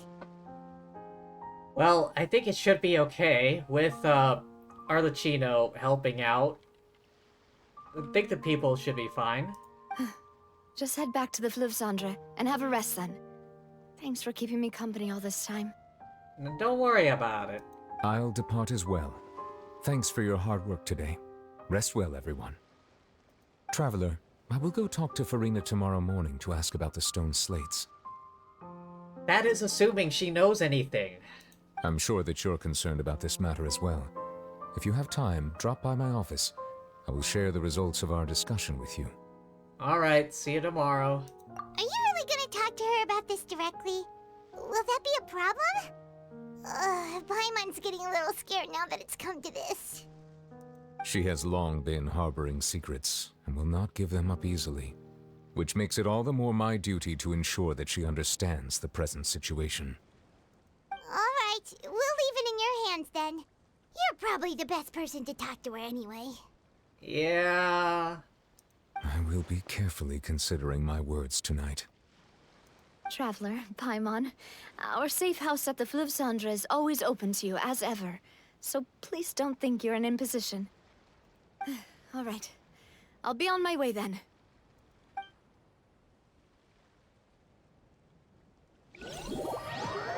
You head to the base at Fleuve Cendre. We're finally back! Welcome back. We've got a special menu prepared for you two tonight. Oh, really? Yay! And there's good food too! No, the boss is the best. You did great as well, Paimon. Ooh, desserts! Nice, these are all Paimon's! You glutton. Paimon's already starting to forget what happened today. Wait. Mona? What is she doing in Fontaine? Oh, that voice. Is that who I think it is? Mona? What the hell is Mona doing all the way in Fontaine? She lives in Mondstadt. Huh? It's you two. What are you doing in Fontaine? What are you doing in Fontaine?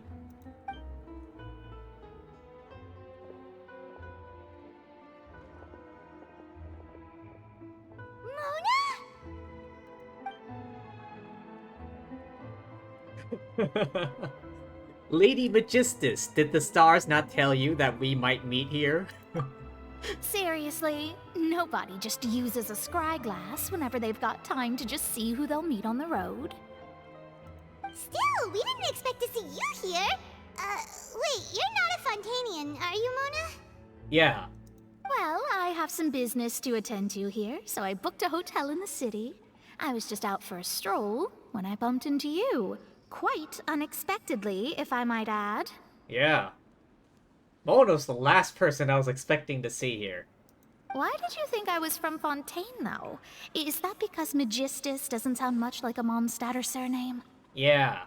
Yeah, let's go with that. Well, I used to have my own surname, which was, well, some other thing. Either way, the old hag told me when she took me as her disciple that the first step to being a great astrologist's pupil was to change that name. I wonder what her old last name There was was. nothing for it, really. She really is amazing at astrology, so I changed my name to what it is now according to her wishes.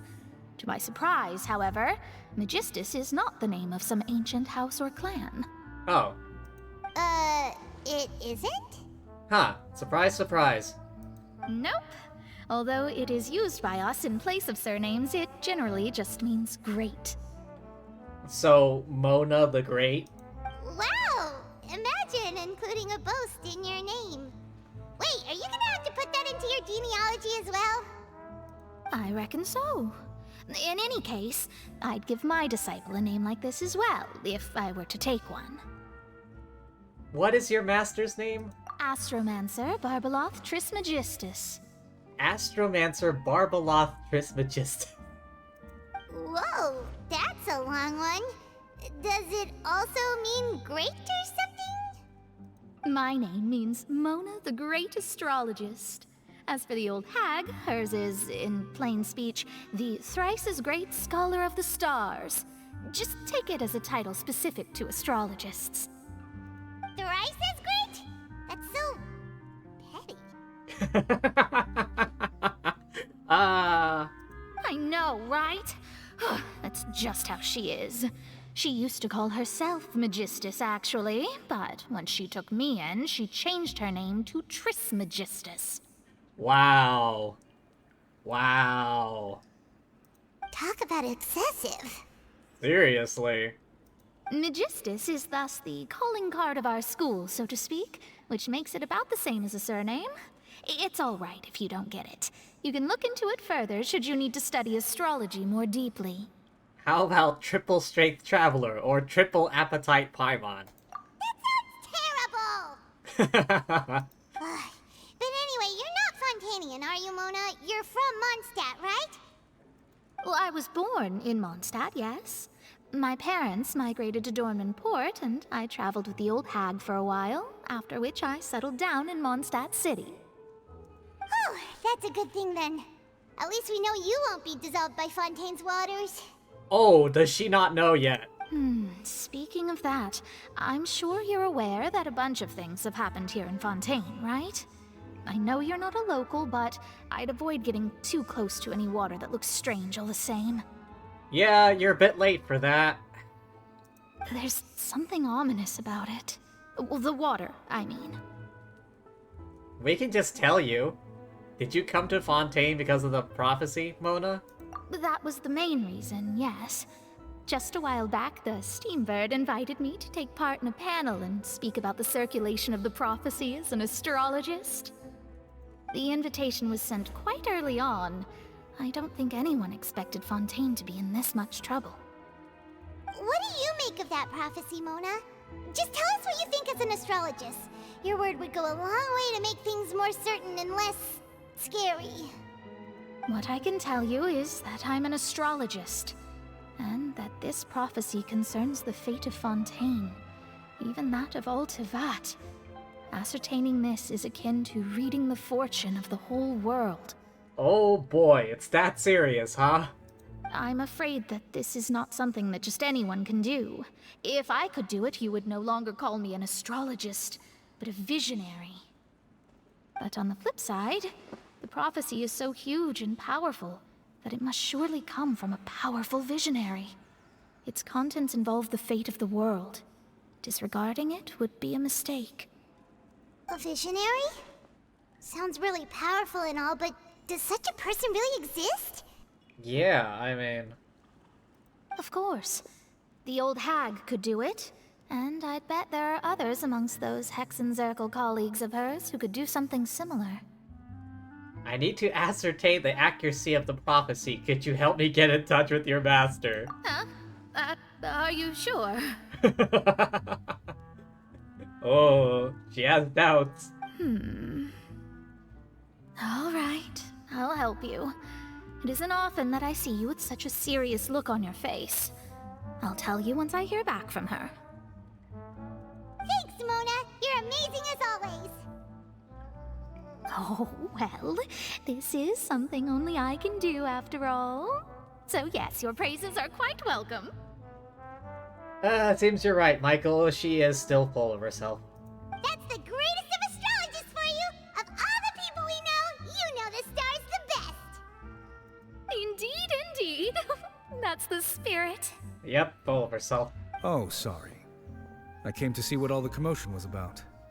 If there's anything you need, do not hesitate to inform the Spina di Rosula. Oh, whoops. Guess we were getting a little too carried away there. Well, I'll go tend to my own business now. If I receive any news, I'll be sure to come find you two again. And there she goes, quick as rushing water. And here we are with the Spina guy giving us suspicious looks. Well, we were making a ruckus. Right, but we were able to recruit Mona's help, didn't we? Our Fontanian friends will thank us someday. After the conversation, get a good night's sleep. Replenish your energy. Good morning. To be honest, I'm still feeling kind of sleepy. You think it happens when someone gets the last name Magistus? You think so, Medley? But it's time to get up, Traveler. We agreed to go see Novelette, so let's pack it up and get going. +2 to ego.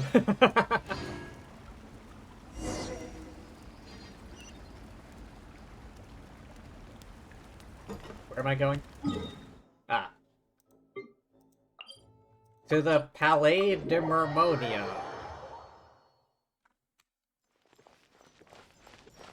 Alright. Nahida, God of Wisdom, I summon thee.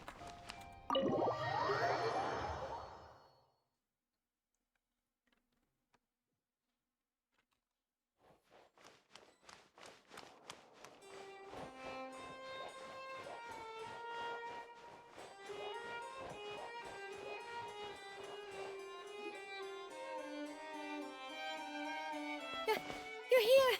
Finally! Finally? Has he been waiting for us? Is something wrong? Monsieur Neuvillette and Lady Farina, they seem to have gotten into a dispute. Please go see for yourself. Oh, those two? I wouldn't have guessed. Like I said, I've already explained everything. And yet the problem has not been properly solved. There is little space for excuses between us. It is not my intention to offend you, but please, tell me where you stand. You are the Hydro Archon Focalor, are you not? Look at this. This is a list of the victims from the recent Poisson incident.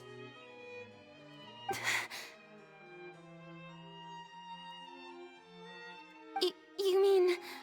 they're all... We did not arrive in time to avert this disaster, and I will not have it happen again. I will say this once more.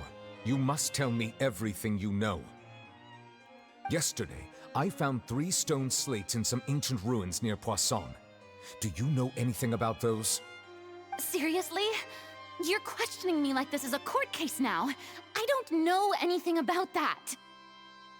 But you found them in some ancient ruins, you say?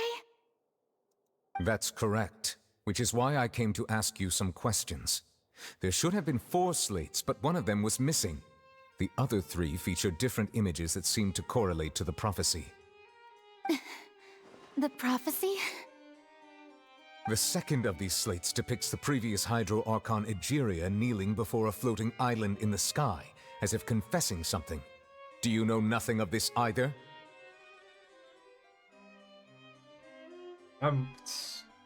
Damn, Novelette is really grilling her. What does she know? Or not know?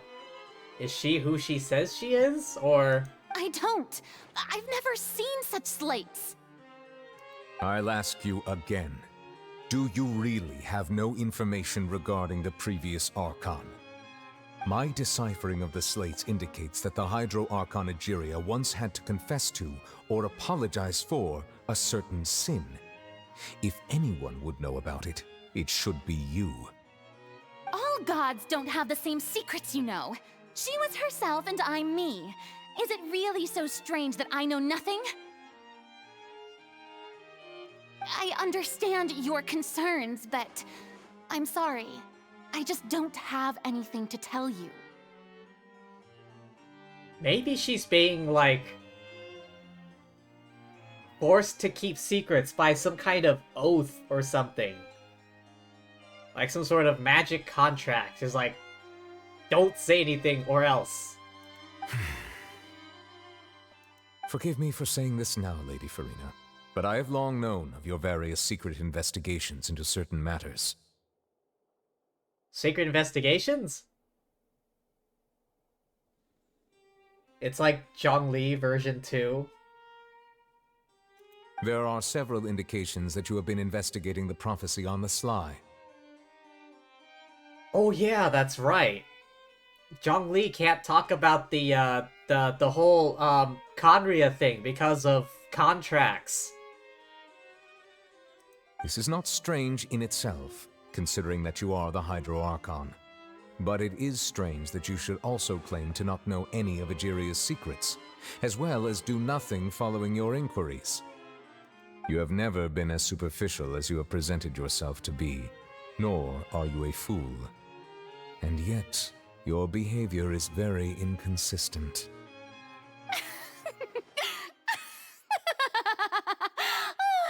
So you've been watching me all this time, have you? I didn't think you were that type.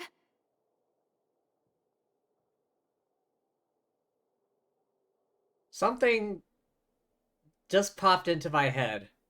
What if there's more than one person in that head of hers? What if she's not the only one in there? Maybe there's a... I don't know. I just got this feeling. Like, the two heterochromic eyes, like... You... Well, since you know about my secret investigations, then you should know I'm actually working to take care of it. I swear to God, something's super, super up with her.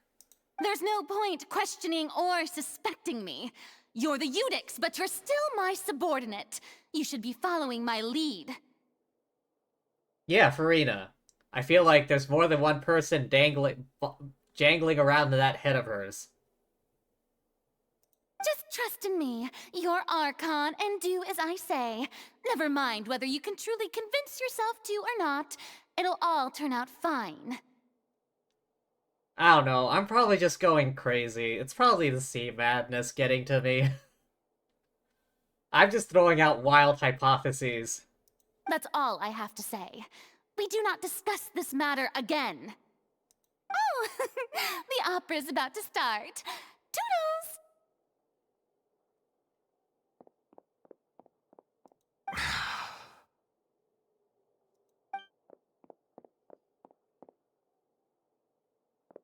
What's with the slow-mo just now?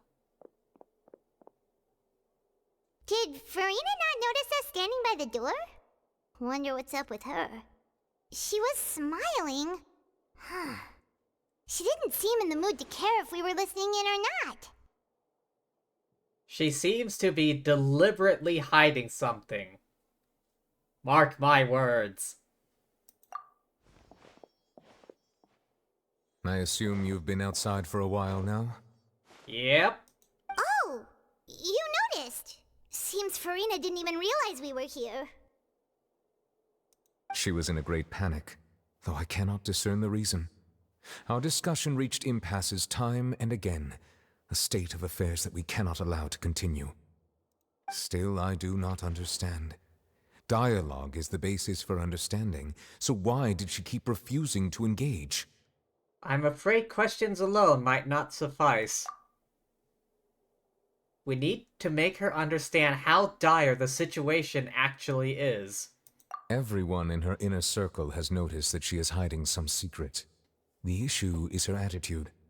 I fear that she will not reveal anything unless absolutely forced to. We may have to create a situation in which she will have no choice but to speak. Ah, I see where this is going. They're gonna put her on trial. Oh? Like what? Normally, people will only reveal the truth when standing trial. Perhaps we must have the Hydro Archon experience just such a scenario. But Farina's seen so many trials, and she's really good at dodging questions. How do we make sure that she won't just slip away at the first chance she gets? We will need to consider this thoroughly, join forces with various parties, and then do what we can. What charges can you bring against the god, anyway? Like, what serious enough charges could you bring against her? If at all possible, I would prefer to recuse myself from this affair, but we must prevent the prophecy from coming to pass. This may be cruel to her, but all Fontaine is in crisis. The information a god possesses is too precious, and so we must take a chance on this. In that case, we will need help. But who will lend us their aid to do such a thing? I think I know who to call. Wait, who are we calling? A few days later, on a boat somewhere in quiet Poisson.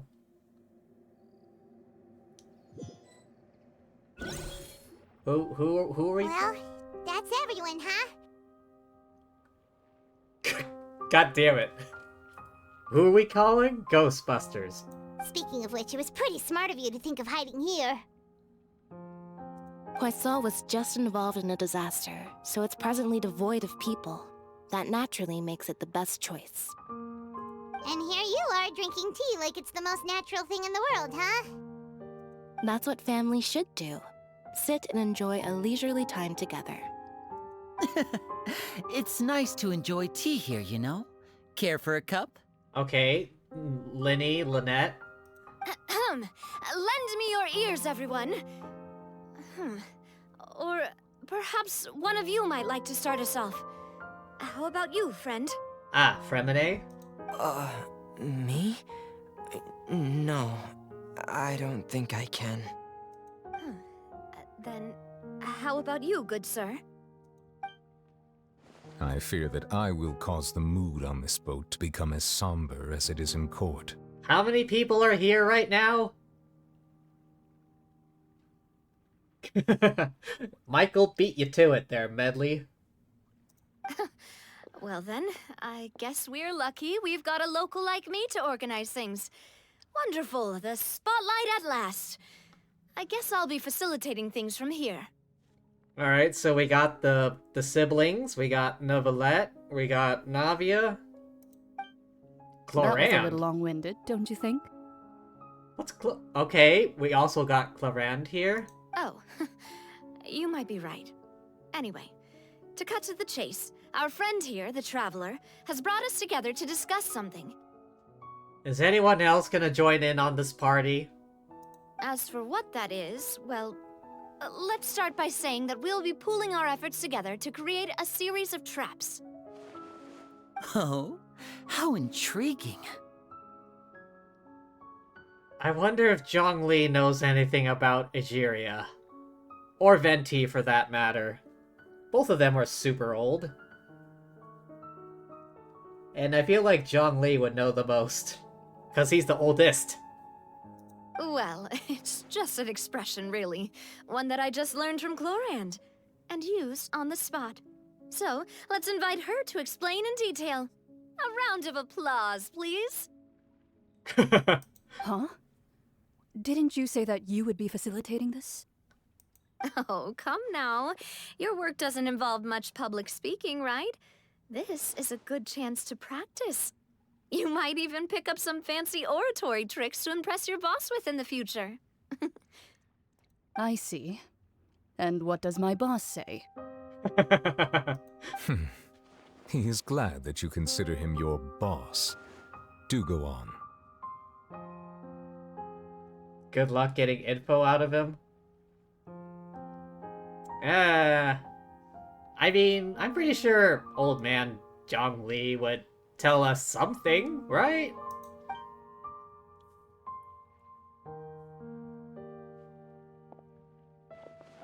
In that case, do any of you have experience hunting? Not that I recall. Ironic, coming from Catwoman. Fremine and I once used a wooden stick in a basket to catch wild rabbits when we were younger. As for Lynette, oh, right. You were sick that day, weren't you? I've also gone diving to catch some fish before. Does that count? I'm afraid not. You may or may not have heard, but Fontaine once played host to a group known as the Marechaussee Hunters. Though that was their name, they did not hunt animals, but rather various monsters left behind by the ancient dynasty of King Remus. Who's King Remus? Hang on, I gotta read up the lore. Today, Fontaine's monster population has already thinned greatly, so the hunters have blended back into society, taking up arms in other lines of work. They even left a unique methodology of hunting in their wake. Oh? A trap comprises of the following components: bait, a trigger, and a containment device. Sometimes a lethal implement will also be necessary to deal with the prey. So, if we were to build a trap together, right now, what would you choose to build it with? For me, I would prefer something basket-shaped. Pigeons and rabbits will see the bait and naturally enter the snare. Our line of work requires a deft hand, and we're some of the best in the industry, so you can count on our techniques. You used some of those techniques while moving the people of Poisson, didn't you? My subordinates mentioned that you even performed some magic for the bawling children. Yes, and I even managed to gather some intelligence in the meantime. I'm quite the multitasker if I do say so myself. Alright, enough bragging, get on with the plan, Linny. I'm afraid I can't claim that as my strong suit. I prefer more stable methods, like placing bait in the water and waiting for the fish to come within reach. That's the kind of method I would count on. Calm and steady. Exactly the kind of person who would catch loads of fish. And I can be their assistant. As you always are. With discretion, I'm sure. I'd probably use some sort of mechanical animal. Papa once bought me some small clockwork squirrels, mice, and such. When placed in the forest, they can attract others of their kind. I remember that you liked those too, didn't you? Oh? I did. And that would be a good way to go about it. If they're realistic enough, animals of the same kind will follow them all the way to the trap. Oh. What about you, Monsieur Neuvillette? I fear I do not have any related experience. You think Fremine is depressed and sick, being the youngest and forgotten? Be his other siblings? That makes sense. You usually solve problems directly, without the use of any such tricks. But I do have one more question for you, monsieur. Oh, forgotten by his other siblings. Okay. If we were to create a trap now, how would you design it? I would like for it to be effective, but bring no harm to the prey. A more gentle trap would be ideal. Kind, as always. However, our intention doesn't necessarily change the containment device and the type of implement we need. If we wanted to kill the prey in one strike, we would need a powerful implement. However, that also goes for prey that must be captured and safely contained. Wait, why's that? Oh boy, some Ocean's 11 shit going on here. Only a hunter who's a true expert at subduing their prey can snare it without harming it. The line that divides life and death is often exceedingly thin. So are we going hunting together? Huh. We hadn't thought of seeing ourselves as hunters. It kinda works, but maybe it's still not the best metaphor. Oh, alright.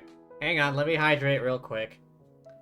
If our means of capturing and dealing with our prey is to put them on trial, then the hunting metaphor is actually quite accurate. But we shall require much more courage than any hunter to judge a god, a being whose seat is an exalted throne. Well, what are we gonna do? Accuse her of murder? Oh, so that's what's going on. Sounds very interesting. Again, maybe we could send Carrier Pigeon back to Mondstadt or Liyue. Perhaps the two old men can tell us something.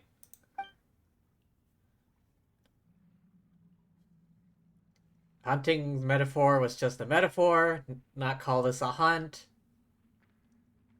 Such a dire stage. The secret she is keeping. Attempting to take her secrets is an act of sacrilegious disrespect but must be done to prevent Fontaine from sinking into the waters. But there must be a trap.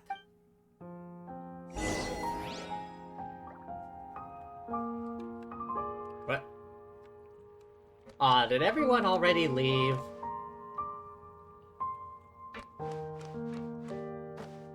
Accusations of negligence? Maybe. Nahida, what say you? God of Wisdom.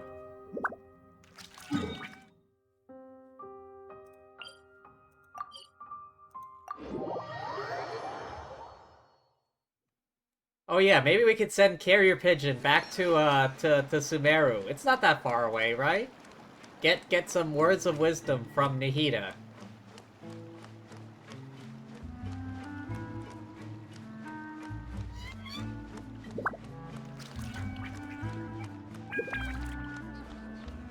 Oh.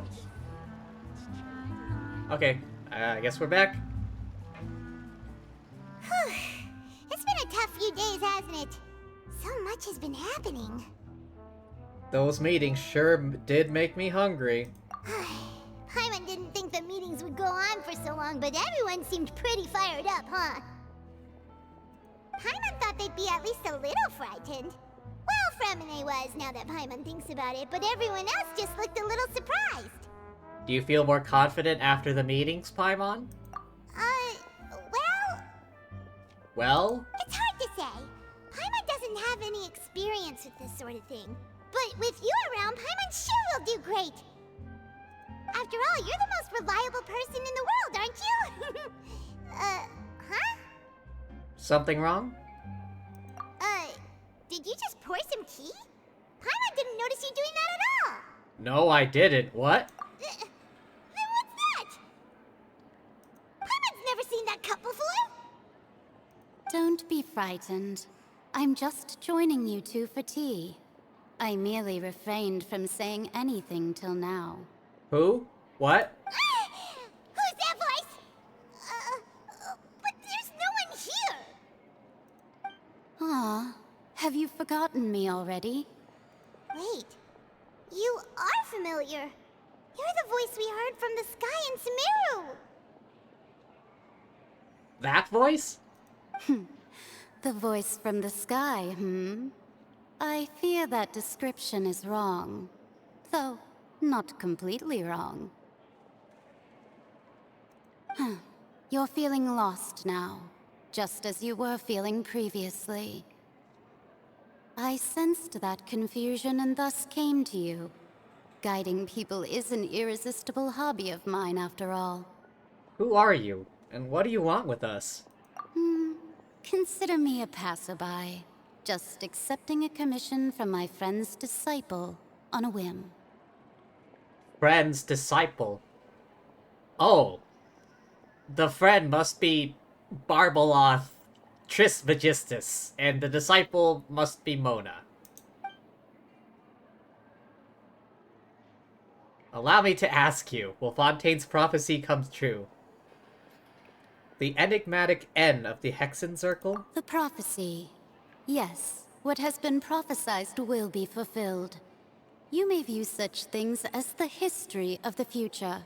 History of the future, jeez. What? Then is there any way we can stop it? I believe you have witnessed a failed attempt with your own eyes. Can everything in Tevat so easily be changed? Can there really be no exceptions? Ah, so you've caught on. Just as prophecies are usually only the future as seen from the perspectives of the gods, Could things be happening in hidden corners where the god's gaze does not fall? Are the things that you shall see different from the fate that the gods perceive? What is she talking about? It all sounds really impressive and important and stuff, but it also sounds kind of scary. The tea in the teacup is just about gone as well.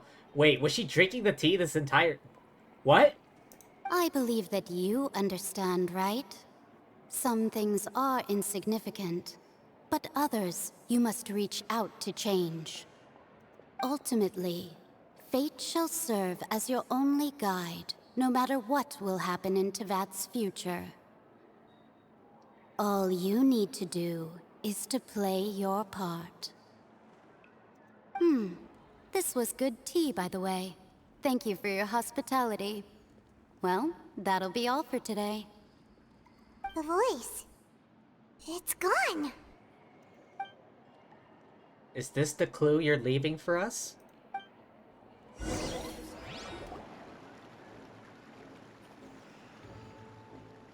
When you wake up, someone seems to be outside. What? Paimon hears someone talking. Alright, coming! You're getting more diligent, Paimon. Hey, it's you who's getting lazy, okay? Well, I see I've walked in on some lively banter. Mona! How have you been these past few days? Fine, just fine. I went to take part in that Steambird panel. It turned out to be more interesting than I expected. You wonder if the Hexen Circle witches are gonna be very late game 5 stars? Alright, I don't give a damn about anyone else. Alice. I want Alice to be playable. I want to see what adult Klee looks like.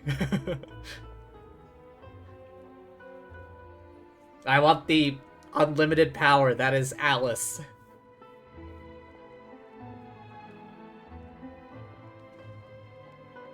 Like how milfy is she gonna be? Not all Fontainians are pessimistic about this. One journalist mentioned that sitting around and waiting for the end to come would be wrong, and that they should make their own rescue preparations. I agreed, so we had a brief chat with her.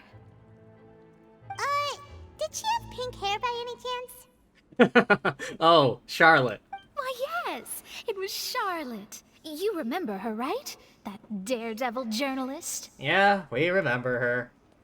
Oh yeah, speaking of which, I got C6 Charlotte pulling for Farina. I'm in full support of her view. Prophecies are very important, but how can people allow their lives to be commandeered by just a few words? Lucky? How am I lucky? I lost the 50-50 to Diluc. I would have been okay if it was Dia, but Diluc? I don't even use Diluc. That's right! Paimon's glad to hear something sensible for once. I haven't even built Charlotte yet. C6 Charlotte. Pulling... God damn it. It's like that one time. I was pulling for Miko. I got like C5 Layla. Ah, yes. About what we had discussed before. I did try, but I'm afraid I couldn't reach the old hag. I'll try again tonight, but I wouldn't get your hopes up. Actually, someone already came over. Huh? You tell Mona about your mysterious guest. Goodness gracious. Are you serious? Alice and Jonesy sitting in a tree. K-I-S-S-I-N-G.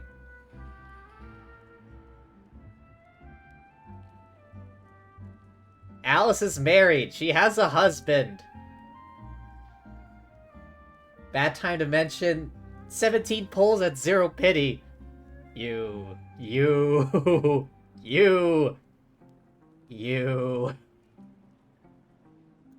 said that even the god's gaze has blind spots. Pretty bold if you ask Paimon. Most people would believe the gods to be all-knowing, right? The Hexen Circle members are certainly anything but ordinary. As for the mage named N, The old hag has mentioned her a few times. She said that N's sense of direction is incredible, and that she loves guiding those who are lost. Also, your husband got her in 16? Wished for her back-to-back.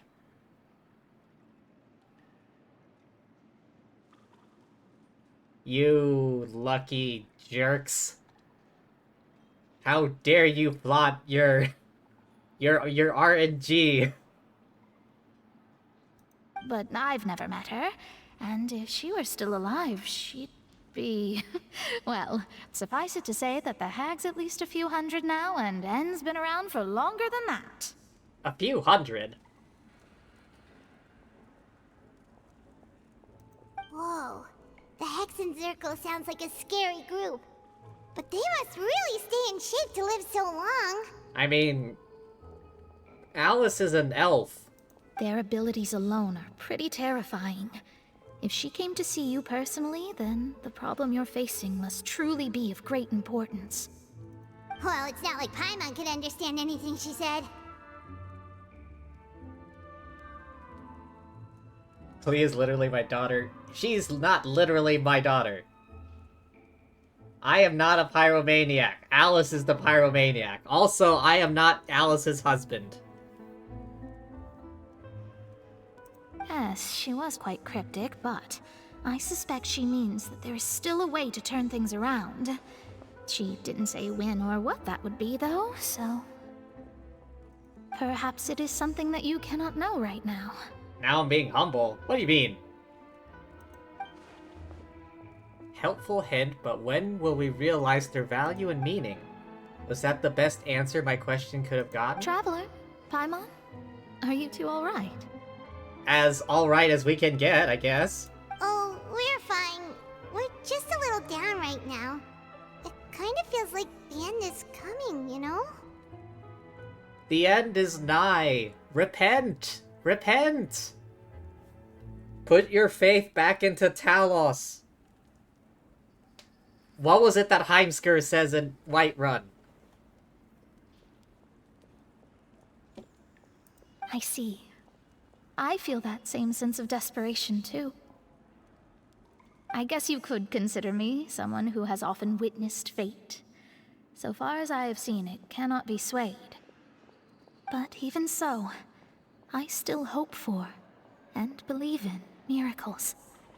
Astrology is eternal and rational, but fate may not be. It is cruel, but it can also be beautiful. Perhaps that's what N was trying to tell you. Not to lose heart, and to believe that what you are seeing playing out before you is not yet set in stone. Are we gonna need a time machine or something? I did originally think of steering clear of all this, but I couldn't. Even if this is all futile, I still wish to help everyone. If we don't struggle to the last, then how can we face the end when it comes? Huh. You do have a point. There I go, talking about astrological principles again. Sorry about that. The moment I start talking about work-related stuff... I need to get going. Don't worry about it, Mona. And thank you. It was worth trying to comfort you, even if only a little. I believe that you'll help those who are struggling in the same way I did. Oh, I really hope so too. I suppose that might be why we always seem to meet by coincidence. Paimon feels kind of moved by what Mona said, but also kind of sad too. Hey, Traveler, Paimon suddenly feels like going outside for a walk. Let's go. Yeah, sure. Let's walk around the city, shall we? There's a few spots we always like to walk by. Ah. Hang on. There we go.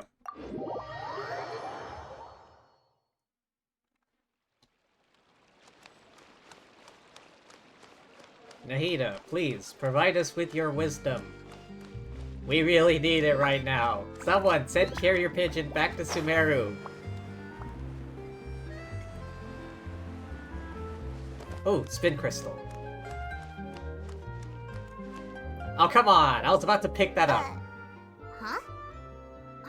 are written in this newspaper. What's going on? Are we famous? Let Paimon see! The underwater stronghold, the Fortress of Meripede, has continued in its noble autonomy, but that does not mean that others cannot interact with it. My recent attempts to enter the fortress bore little fruit.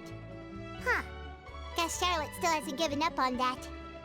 Thus, did an Outlander friend become the focus of this report? A blonde adventurer with their white fairy, legends trailing in their wake. It is said that this mysterious traveler once visited the underwater fortress. Oh yeah, that's right. Charlotte said she wanted to write an article about Ridesley. So while the fortress's interior remains a mystery behind closed doors, do not fear, for the tales of the traveler contain surprises in spades. Journalist Charlotte's biggest scoop yet, the Traveler's Trail, World Walker. Huh. Charlotte took so many awesome photos of us and we never even noticed her. She hasn't been able to get a hold of anything at the fortress, so since we're easier to find, she's using us as the subject matter instead? That sure seems to be the case. Wait a second. Is this foreshadowing? I feel like this is foreshadowing. Ugh, seriously? Well, fine. Those headlines and photos do look cool, so Paimon will forgive her this time. I feel like this is foreshadowing. We can't get a hold of Farina directly, so we're gonna have to go something, like, close to her, adjacent to her, relevant to her in some way. I'm telling you. I'm telling you. Oh, wait. Alright. Nahida, any wisdom?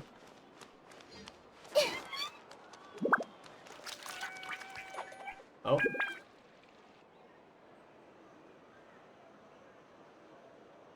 We're here! Paimon's hungry. Should we go in and get something to eat? Paimon, you're always hungry.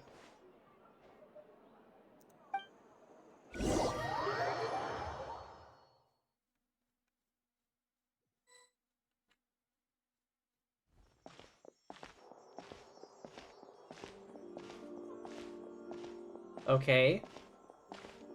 Hey, quick! Look! That's what? That's the limited edition only 16 slices a day cake! It hasn't already sold out for the day? It was so delicious the last time we tried it! Despite the tense situation we were in, let's give it another go! Paimon's sure it'll be great! We can't let anyone get ahead of us. One slice of cake, please. God damn it. Someone showed up after all! Oh, wait, you're the one from the Palais Mermonia. Oh, are you here to buy cake too? It seems Monsieur Neuvillette was right. You really can eat. Paimon the Glutton. Wait, did he really say something like that? That's right. Even he has his own preferences when it comes to food. As for me, I love the cake and coffee here. Do you come here often? Usually every day. Every day? Every day? It's part of my daily schedule, apart from work. I shall have my cake and coffee. Yeah, I always have a cup of coffee in the morning. Then what if someone told you one day that this place would be closing soon, and you wouldn't get to eat cake here anymore? What would you think? But why would it close? Well, Paimon doesn't know either, but maybe the waters will rise tomorrow. You know, like in the prophecy. Oh, the prophecy.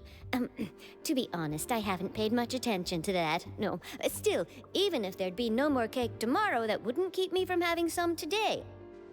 No, it's the same for eating in general. You might not be able to eat tomorrow, but if you can do so today, then you should carry on. That's what people call living, you know. Fair enough, fair enough. Huh. This is all foreshadowing. Mark my words. Don't be sad. Excuse me, could I have 2 more slices of cake to go? These 2 slices are for you. Sijuin said that this kind of expression you're making is what humans call being sad. Oh, she knows Sijuin. Oh, you know Sijuin? I sure do. She was born before me, and she sometimes comes to the surface to teach us things about humans. She said that humans are creatures that are saddened easily, yes, and you can only lift their spirits by feeding them delicious food. So please try the cakes here. I don't think that's the only way, but it sure helps. I've got something else to do, so I'll be going now. You two try to stay in a good mood after eating, all right? Bye.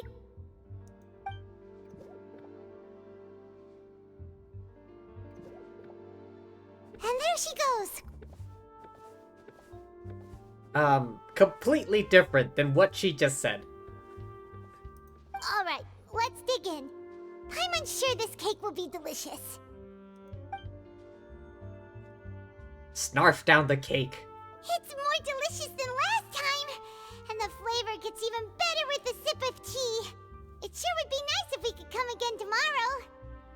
Tomorrow, huh? Sure would be nice if we could always eat delicious food here.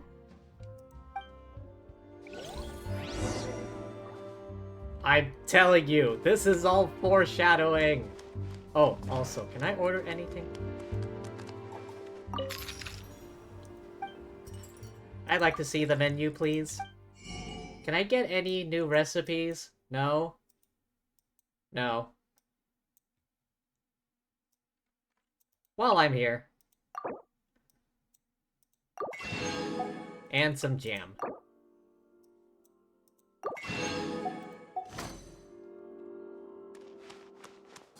Onward.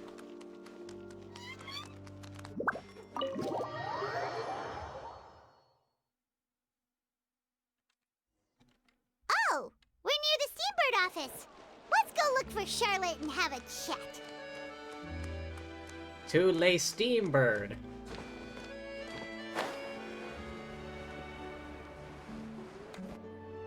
Wow! If it isn't the Traveler and Paimon! Oh, have you seen the article I wrote about you?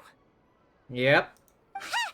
You've got some nerve! You just used us to make some quick mora! Can we negotiate a profit split? Oh, you needn't worry about that. I heard that you were in Poisson some time back, so I sent you a letter to discuss just that. It appears you didn't receive it, though. Ah. It's all right, though. I've set aside the amount intended for you. I've even set the table with some food. Ah. Well done, Charlotte. Really? Oh, you're the best! She knows exactly how to appeal to us. You're almost a little too easy to win over, Paimon. If I were a journalist with ulterior motives, you'd be in trouble now, you know. Oh, Paimon knows you're not like that. Still, what brings you here all of a sudden? Were you looking for me? When Mona mentioned you, we thought of coming to see you at work. Oh, yeah.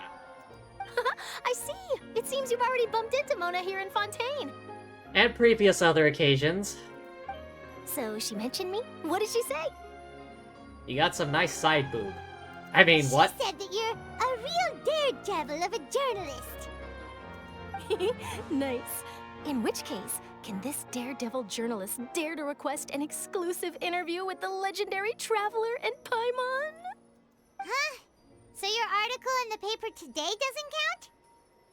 Oh, of course it doesn't. That was more like live photography. What I'd like to do is dive deeper and ask you to talk about the things you've seen and experienced. You seriously want to interview me? Yeah, are we even qualified enough? You do realize what you're saying, Paimon. We're an honorary Knight of Favonius. We saved Liyue from sea monsters. We stopped the war in Inazuma. We saved the Archon of Sumeru. Why not? If I say you're worth an interview, then you're worth it. But not right now, of course. I'll need a few days to prepare. Oh, in that case, we'll just chat when you have the time then? Oh, so that's a yes? Ooh, splendid! I'll tell the editor-in-chief immediately. I'll have to apply for lighting, a venue, some props, and... Props? Whew, so much to get done now. Talk to you later. Ah, Charlotte, busy as Wait, always. Charlotte, Paimon's still got a question for you. Oh? And what's that? If, just for example, Fontaine were to be flooded tomorrow, what would you do today? Huh. That's the prophecy you're talking about, isn't it? I mean, I do hear about it often, but I've never once thought that the day could be tomorrow. If you're seriously asking, then I might try and think of a way to leave Fontaine. Oh, but I'm still a journalist first and foremost. That means I have a duty to be reporting from the scene. And secondly, I wouldn't forsake my homeland that easily. You wonder who the editor-in-chief is? I don't know. From what I've seen, most people don't know what they'd do should the worst come to pass. In truth, it might be better just to behave like normal rather than worry over such an end. So in all likelihood, I'd probably still be prepping at the office for that interview of ours. I know what you're thinking. That sounds a bit sad, but I've always believed that it's best to do what you enjoy. Just think about it. If this nation really were to be suddenly destroyed tomorrow, but I still successfully finish an exclusive interview with a truly unique person, then the story I would wind up writing would truly be timeless. And then do you know what I'd do? Well, I'd write that story, send it for printing, and use messenger pigeons to get copies out to the various nations as soon as possible. I'm not a dreamer, nor am I a workaholic, but I do love my job, and I'd be proud of leaving such an article behind. I guess you could say that I was born to be a journalist. It really would seem so. But anyway, that's my answer. And on that note, I'll get back to my preparations. That's so nice. All of a sudden, Paimon actually kinda envies her. Anyway, let's go and take a look at the sea, shall we?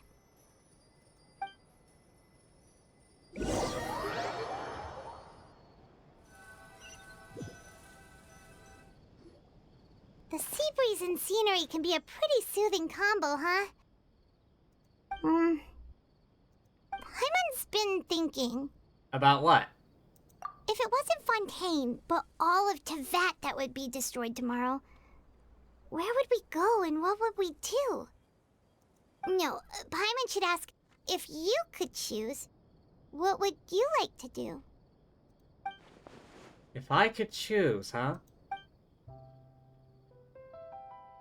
Suddenly, trying to consider what to do is pointless. We've always been moving to the next destination, so we haven't spent much time thinking about these kinds of things. We didn't have to either, with us always being on the road and whatnot. Until that moment comes, I think I'll keep journeying on. You mean, still traveling? Yes, cherishing every single moment that I have to look upon this world. Huh. Wait, isn't that what we've always been doing? Pretty much.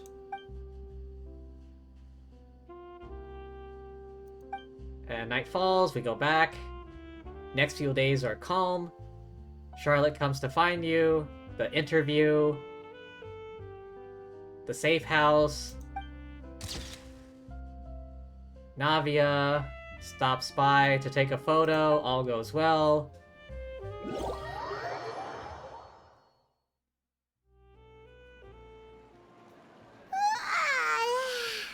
Feels like you'll grow mold if you stay here long enough. I guess that's what all the moisture will do? But it's still better than the Fortress of Meripede, that's for sure. It's not only damp there, but salty too. I mean, it is seawater. Ah, so the two of you are still here. Wonderful. Huh? Oh, you're from the Palais Mermonia, aren't you? Oh, yeah. Yes, I'm Isadora. Monsieur Nervilat sent me to look for you two before. I heard that afterward you went to the Fortress of Meropide. So, are you under the impression that we might be wanted criminals? Not at all. I'm well aware that you're friends of his. Actually, I'm here to pass along a message from him. Did something happen?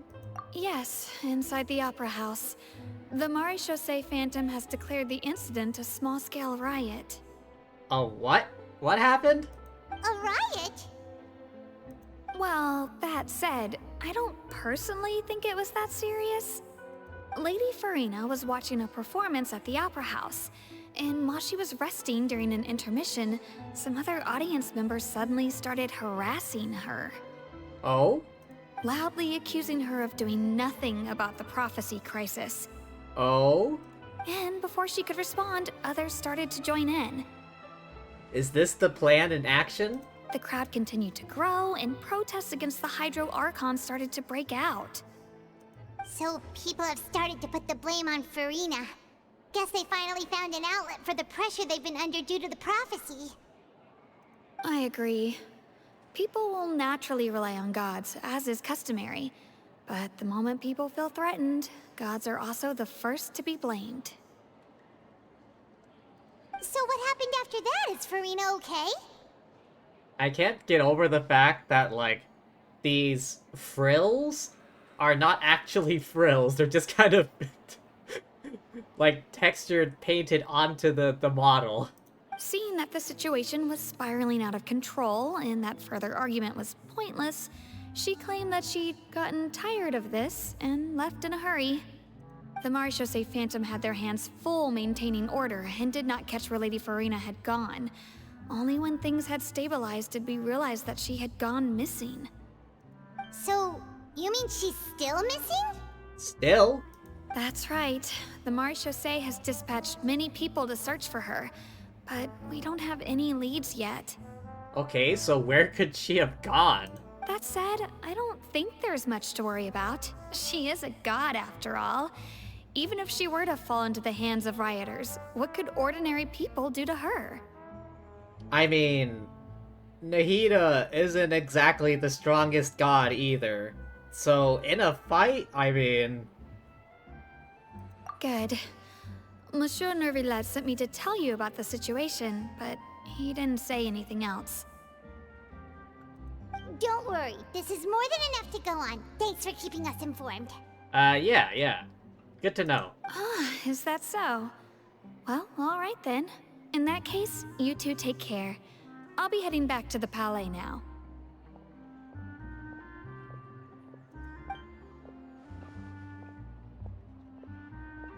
Well, sounds like we should hurry over to Poisson then. You sure caught on quickly. If we know Farina, she won't try to fix things in this situation.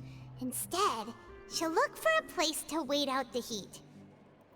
And, as we also know, she may be loud and dramatic, but she doesn't have a heart of stone. Loud and dramatic, yes. When Nervillet was talking to her in the Palais Mermonia, and she heard about Poisson, she couldn't hide her sadness and remorse. It would be hard for her to ignore being accused by the public today. Paimon thinks Farina's probably taken the opportunity to slip away to Poisson and try to relieve the sense of guilt that she's feeling. Paimon, when did you become a detective? Well, what do you think? Paimon knows the answer, of course, but Paimon can do the analysis to back it up, too. Cool, huh? I see becoming a detective's done you some good. In that case, there's not a moment to lose. Poisson, here we come!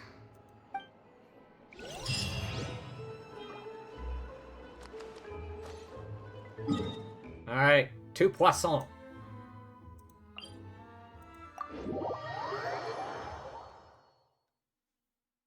This place looks deserted. Guess all the survivors must have evacuated already. All that's left here are signs of devastation. Could Farina really be here? Let's try to find her as soon as possible. Found her. Found her. Alright.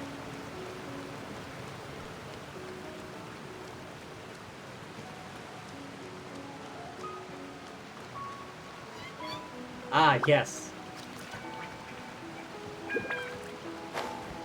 Come on. They'll get riding. I think she can... I think the long legs really help. Wait, is that her?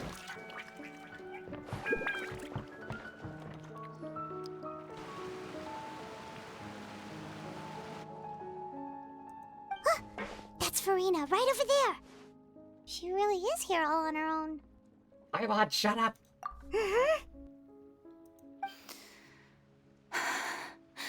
Should I just give up? This is all meaningless. What was meant to happen did happen after all. Everyone's dead. I'm sorry. I'm so sorry.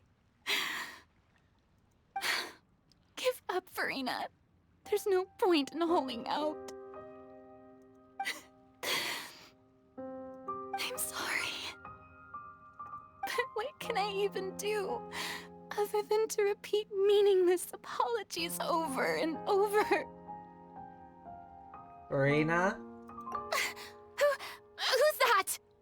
Don't worry, Farina, it's just us.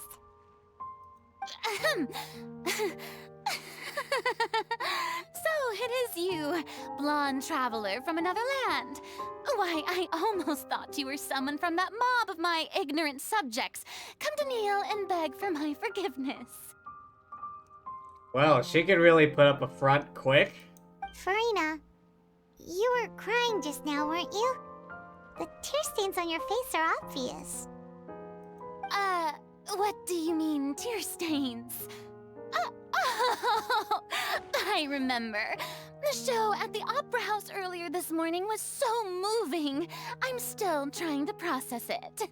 She's still trying to bluff, goddamn. Who did that uncivilized rabble think they were? Disturbing my enjoyment of the arts. They even dare to tout their Archon. I must teach them a lesson. I can just imagine their twisted and frustrated faces once they realize that I'm nowhere to be found. Oh, and I'm sure Nouvellette and those people from the Marish Chaussee Phantom are freaking out right next to them, too. Stop trying to act tough, Farina. You're actually beyond devastated right now, aren't you? Of course not. Hey, there she is! The Hydro Archon's over there! Quick, after her! Oh, shit. Farina,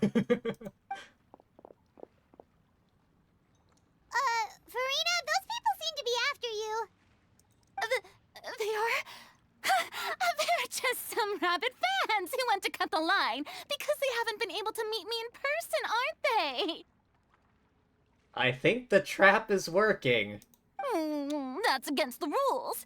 I can't let them get their way. Farina just ran off! Quick, we have to catch up with her!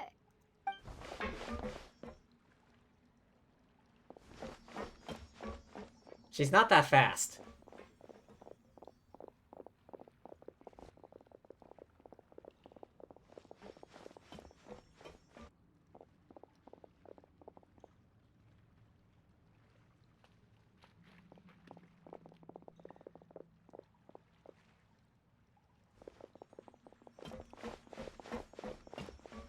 This should be the place, right? Hey, Farina! There's a good hiding spot over here. Quick, come to Paimon before the rest of them catch up to you. What is this place? Hurry, they're almost here! Fine. I suppose haste is warranted. Lead the way. I think the trap is working.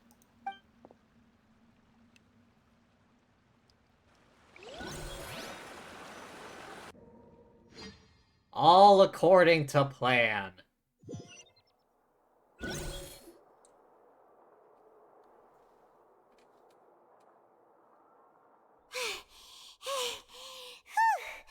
Paimon's exhausted.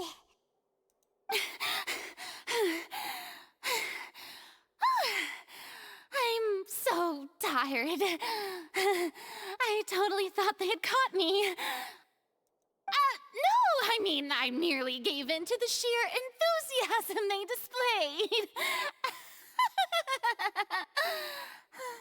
This place is not what I'd call soundproof. You're right. Yep, that's a good girl.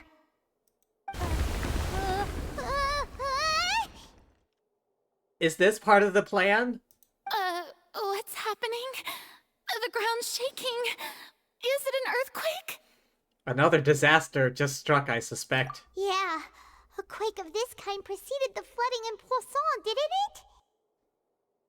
It can't be. It's happening again. Again? Well, there's no need to worry too much about that. Neuvillettes made some emergency plans, so the evacuation should go a lot smoother this time. Yeah, I hope you're right. But the people of Poisson, they've already...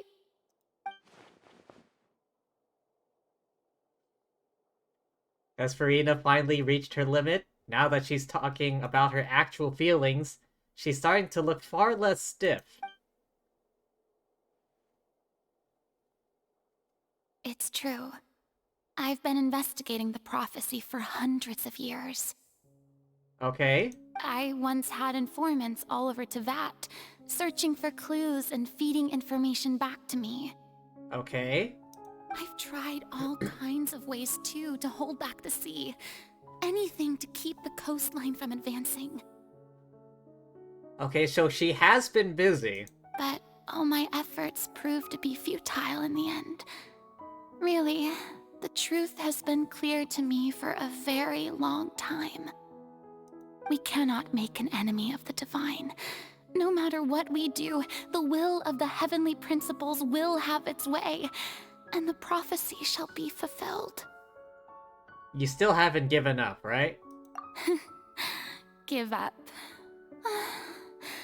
I do love the sound of that phrase. It would mean finally coming to terms with fate, but also for me to finally be free. But that would also mean that all hope would disappear. Indeed. I've thought about giving up so many times, especially after we almost lost Poisson. Fate is really unreasonable, isn't it? It has no heart and obeys no rules. The prophecy has only just started to come true, and so many people have already lost their lives. But just now, it all became clear to me. I still don't have the right to come to terms with fate on behalf of everyone else. As long as the final moment hasn't come, it's still not too late. Don't worry. I will keep hope alive for everyone until the very end. Said, when has Farina started being nice?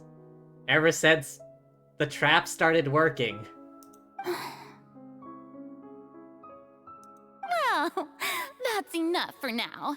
I got the impulse to play the stricken maiden, but honestly, considering my rank and station, that wasn't a good fit at all. Don't take any of what I just said seriously. How could I possibly let Fontaine fall to the whims of trivial prophecy? I feel like she's... What's the word? Bipolar? Split personality? Like, how do you just switch like that? She's like all sullen and like, you know, kind of downtrodden, and then all of a sudden, like that. Like, snap of a finger, back to normal. Come on! Paimon could have sworn you were actually being honest just now. We can't just go back to square one like this. You might not have to shoulder this burden alone.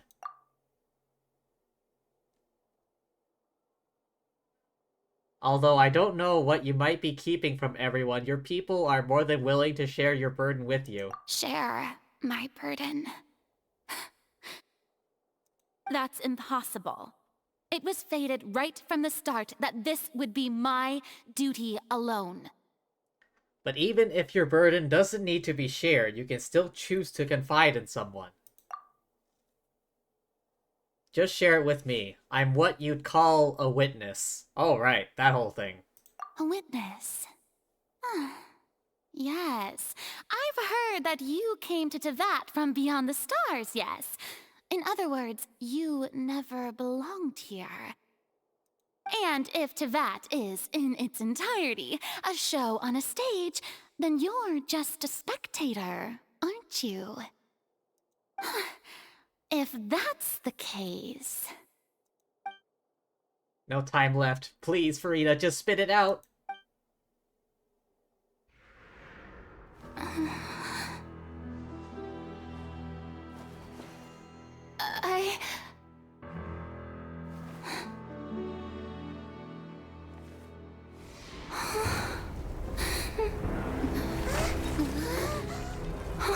Oh shit.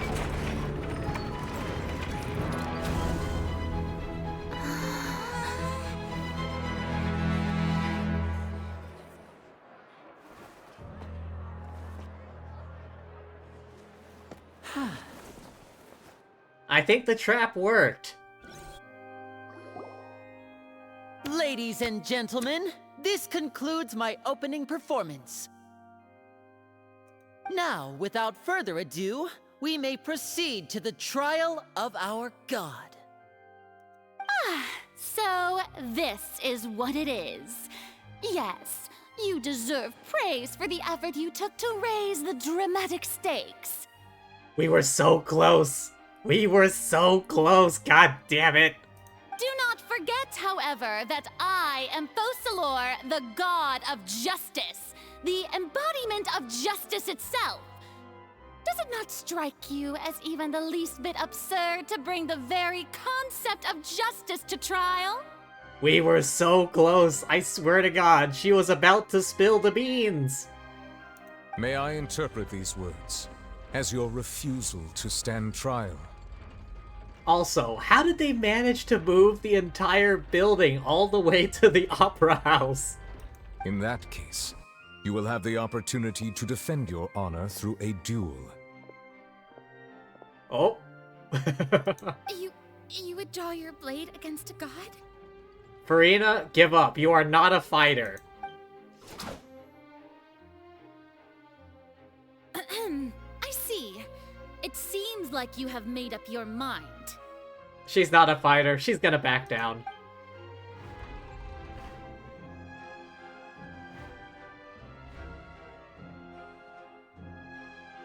Paimon can't believe it. She just surrendered. What the heck is going on?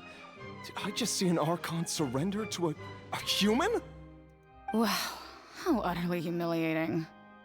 Lady Farina, what is the meaning of this? Shh! It would seem that there has been a misunderstanding. To be clear, the raising of both hands is not always an indication of surrender. Bluffing right until the end. Looking for excuses again, huh? I raised my hands just now to indicate my acceptance of the trial. No duel shall be necessary. Farina has fought before she fought Chao. No, she hasn't. That was Neuvillette. He, like, slapped him down. Farina never fought anyone.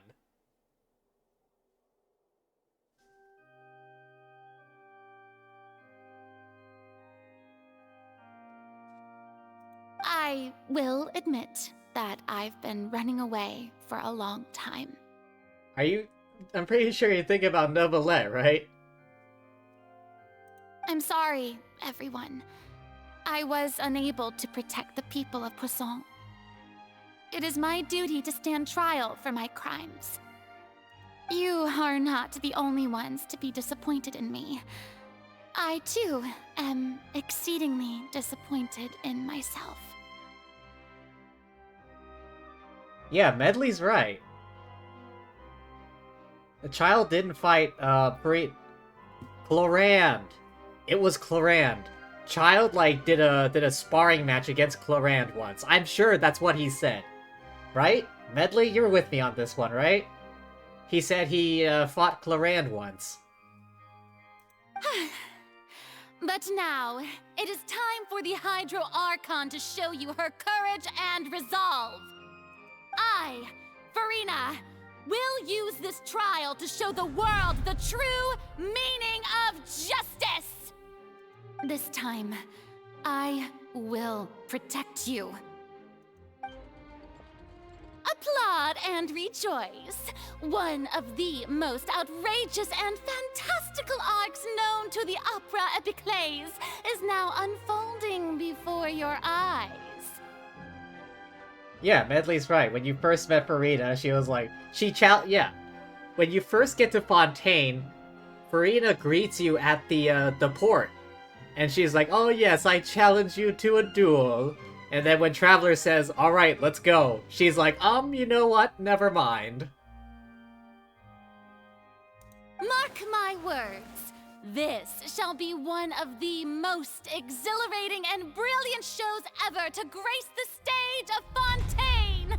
The trial of the Hydro Archon, Focalor, will now begin! Woohoo! Oh, now we're making history!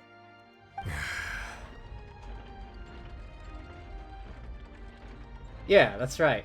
Child wanted to fight Clorand, and when Child went to foul legacy mode, Neuvillette, just slapped him down. Like, nope! Get out of my courtroom! Why does it feel like Farina just took over the whole thing? Like, come on! Didn't she just get forced to stand trial for her crimes? If nothing else, she's an expert in dodging the question and being dramatic. Also, even though she's still acting super dramatic, she is taking this seriously this time, right? All right, then. Who will be my opponent in this trial? The court asks the prosecutor to please take the stand. Oh, shit. Okay. Okay. This is where we're going. Thank you, Your Honor. Is that so? Very well. Then please speak, witness of Tivat, my accuser and fated opponent. We were so close to getting her to tell us the truth. We were so close. If only Liddy didn't drop the box at that time. Like another minute. Alright, as long as we can defeat Farina in court, we'll still have a chance.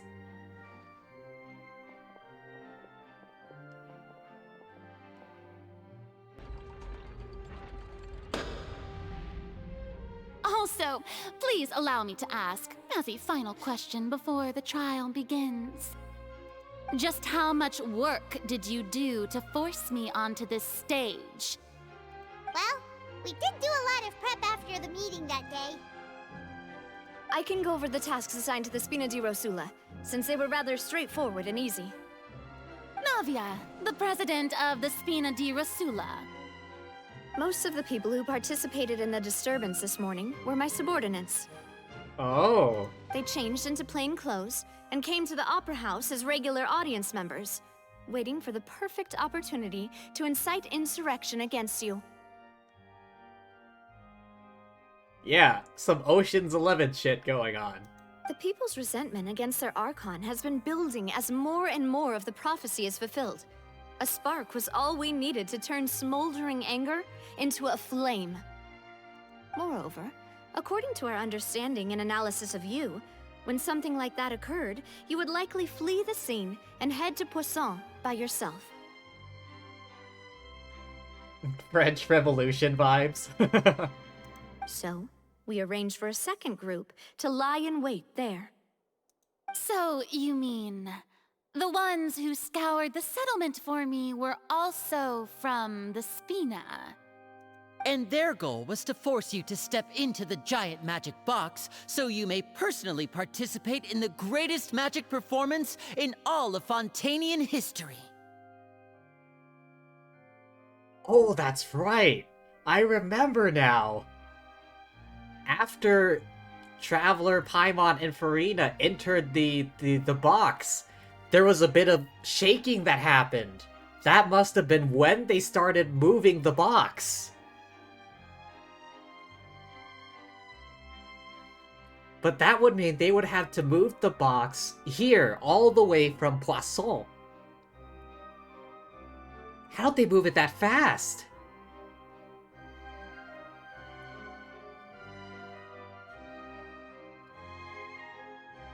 I'm right, though. I'm pretty sure I'm right. Not long after they entered the box, there was, like, a slight shaking as if there was another earthquake. But that was the moment that they started moving the box. That's right. That house was a magic box, rather than someone's residence.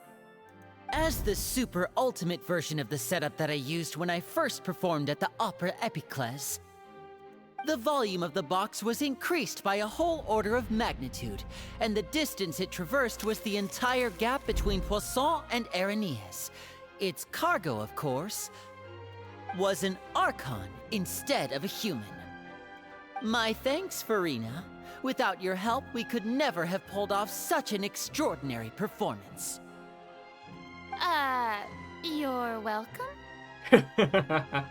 Of course, this performance was only made possible with Father's support. The House of the Hearth spent a massive amount of labor in Mora to pull this off. Ah. So they used, like, some Fatui guys to help move the entire thing. We had to select a location, construct the giant magic box, dig a tunnel, and open up a path through the water. It was a lot of work for all of us. They dug a tunnel? How long did they have to prepare for this? Hang on. I need to check the distance from Poisson to the opera. So, in other words, the earthquake that we felt within the giant magic box was just a normal tremor from the transportation of the whole house? Aha, I was right. That's right. It wasn't a sign of another disaster to come. Sorry about that. Then, I can guess Nervillette and Cloran's parts. You gathered a crowd, prepared a stage, and made sure that the champion duelist would be immediately ready for a fight.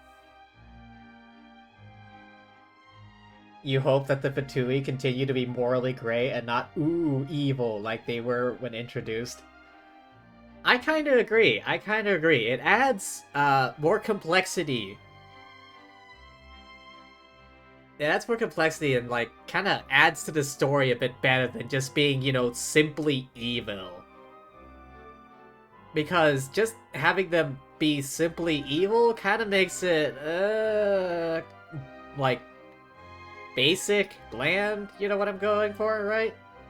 Also that as soon as I appeared on the stage, the trial may commence without a hitch. Am I right? Yes, that is correct.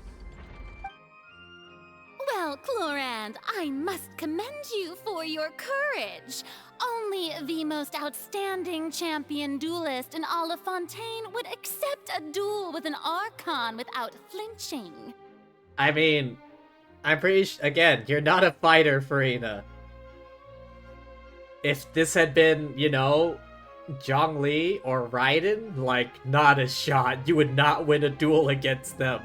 Zhongli would just drop the meteor on you and then walk away. Whereas Raiden, you know, slash, done. Thank you. As for you, Traveler, I suppose your role was to keep me distracted with conversation once you found me in Poisson.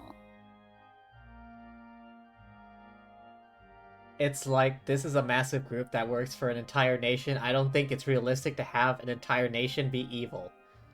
Yeah, I agree. You'd make sure that I didn't notice anything amiss before revealing yourself as my prosecutor once we'd arrived onto the stage. You guessed wrong. Oh? My mission was to give you one last chance. We hoped that you'd share your secret with us before the magic box arrived onto the stage. Is that so? Then I suppose I must have missed my final chance. It's fine. It matters not. What's done is done. The stage is already set, so there's no reason to disappoint the audience. Let's see this trial through to the very end. The only thing we can do now is judge the Hydro Archon.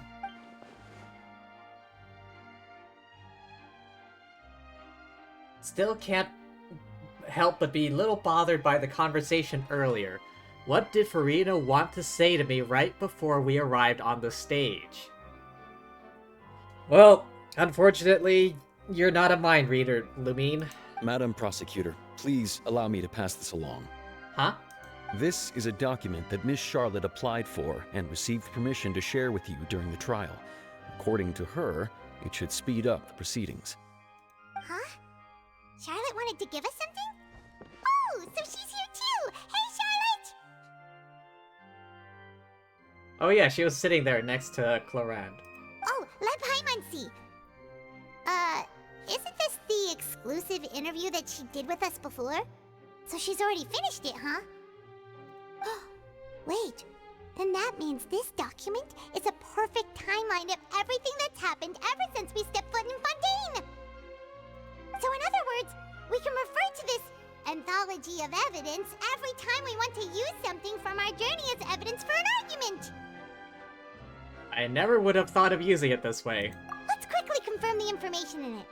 Just think of it as a refresher, alright? You defeated the Hydro Archon in the very first duels you took part in at the Opera House. That's one for the history books, all right. I didn't think that you'd wind up getting to the bottom of the case I'd been following all this time. I guess you could also see this as a happy coincidence. Oh, come on. I was hoping I wouldn't have to go through with the trial all in one go. I wanted to save this until next time, but I don't know how to exit. This is the first time Monsieur Neuvillette had a difference of opinion with the Oratrice. Even the Hydro Archon can't figure it out. A Fatui Harbinger. She's an extraordinary person. Her instinct must mean something. The fortress of Meripede was almost destroyed in a single day. That I didn't witness that scene personally will always be a source of professional regret, I think. You sure about that? According to Monsieur Neuvillette, both Child and that whale should have been in the primordial sea at that time. I nearly lost my awesome friend Navia. To be honest, that still gives me shivers. I'm trapped here? I guess so. I guess I'll have to go through with the trial. I was hoping to save this until next time, but apparently not. Not unless I get a break. Do it? The words of someone as extraordinary as a witch can probably only be truly understood when something surreal happens to you.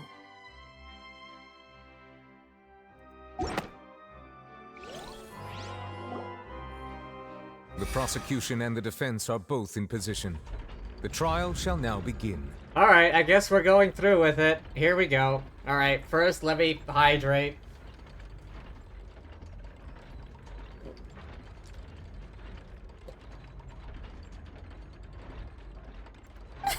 Oh, come on, Neuvillette.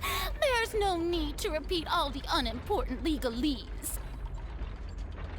Just fast forward to the part where the prosecution lays out my offenses. As the defendant and the lead actress of this performance, I still haven't even been informed of my supposed guilt in all of this. Of course, it is only natural for humans to struggle to understand the actions of a god. However, you will need more than that to convict me of a crime. That's true, but my charge here is unrelated to your conduct as an Archon. Holy shit! Lumine, she speaks! Instead, I would like to charge you as a fraud who's never been the Archon in the first place. Oh, snap, yo! Oh! Oh, it's getting serious. Let's go. Wait, what was that? Lady Farina's a fraud? Oh, damn.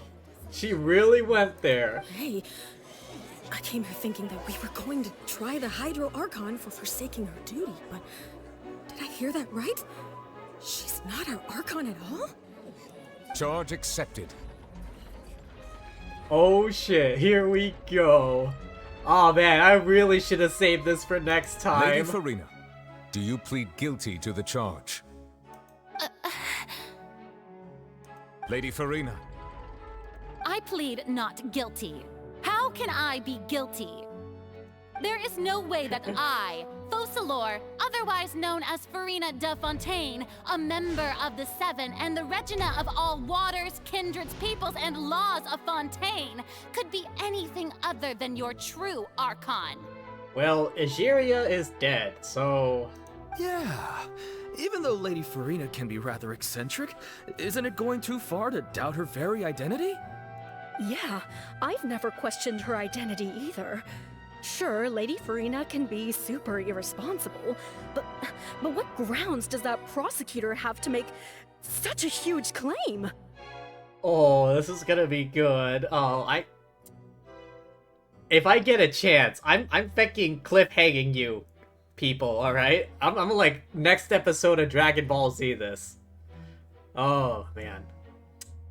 Do I leave you on a cliffhanger, or... Wait, Medley, you've already played through this, haven't you? It wouldn't be a cliffhanger for you, then. God damn it. I have cause to believe that common sense will prevail in this case. Many of the members of the audience have known me as the Hydro Archon ever since they were born. There would be no fooling their memory. Oh. God damn it. Then pulling the cliffhanger trick on you wouldn't work, since you already know what's gonna happen. It has been 3 hours? Yeah, that's when I usually stop. See? Even the Oratrice has decided to show me its favor. Are you sure you want to commit to a charge that will never be upheld? If you wish to drop the case, I can promise you as the God of Justice that you will not have to face trial for making a false accusation. We will treat everything that's happened as a dramatic spectacle and move on with our lives. What do you say to that? Huh. An argument with near impossible odds, huh? You have to not only refute Farina's claims, but also overturn the long-held beliefs of the people. This Archon quest is about 4.5 to 5 hours long. Oh boy. The people only see you as their Archon because that's their long-held belief. Well, I tried to give you the chance to surrender. If you must persist, then let me ask. If you believe I'm not the Archon, then what manner of being do you think I am? And if I was not the Archon, then how did I manage to live for over 500 years? Lady, do you not know us? We've been to Liyue, okay? Like, Ganyu is what, 3,000 years old or something? Having supernatural beings live for 500 years plus is not unusual. Cryogenics? I don't think Farina froze herself, okay?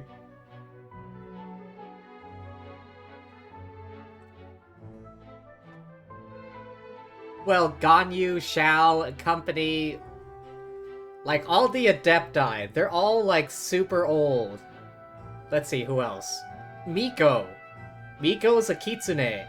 She's a supernatural being that's 500 years old. Like, such an event is not uncommon in this world.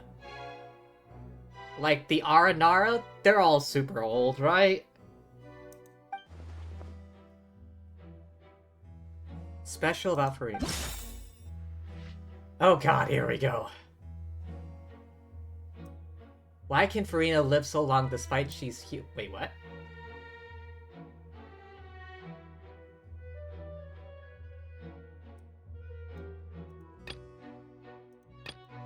Wait, what? This one? Oh.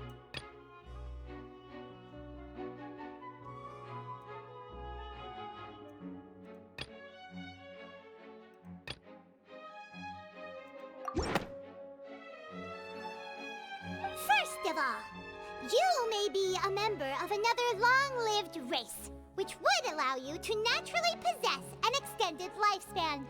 And second of all, even if that wasn't the case, there could be other ways to extend your life. I mean, yeah, the first statement is what I was just saying. Such as a curse. Who gave you that idea? Was it the knave? You'd sink so low as to use a harbinger's words against me.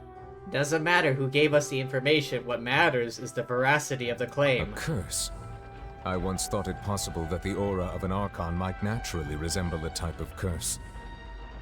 But in light of this claim, perhaps what I sensed was not your divinity, but a curse after all. You sensed it too, huh, Neverlet?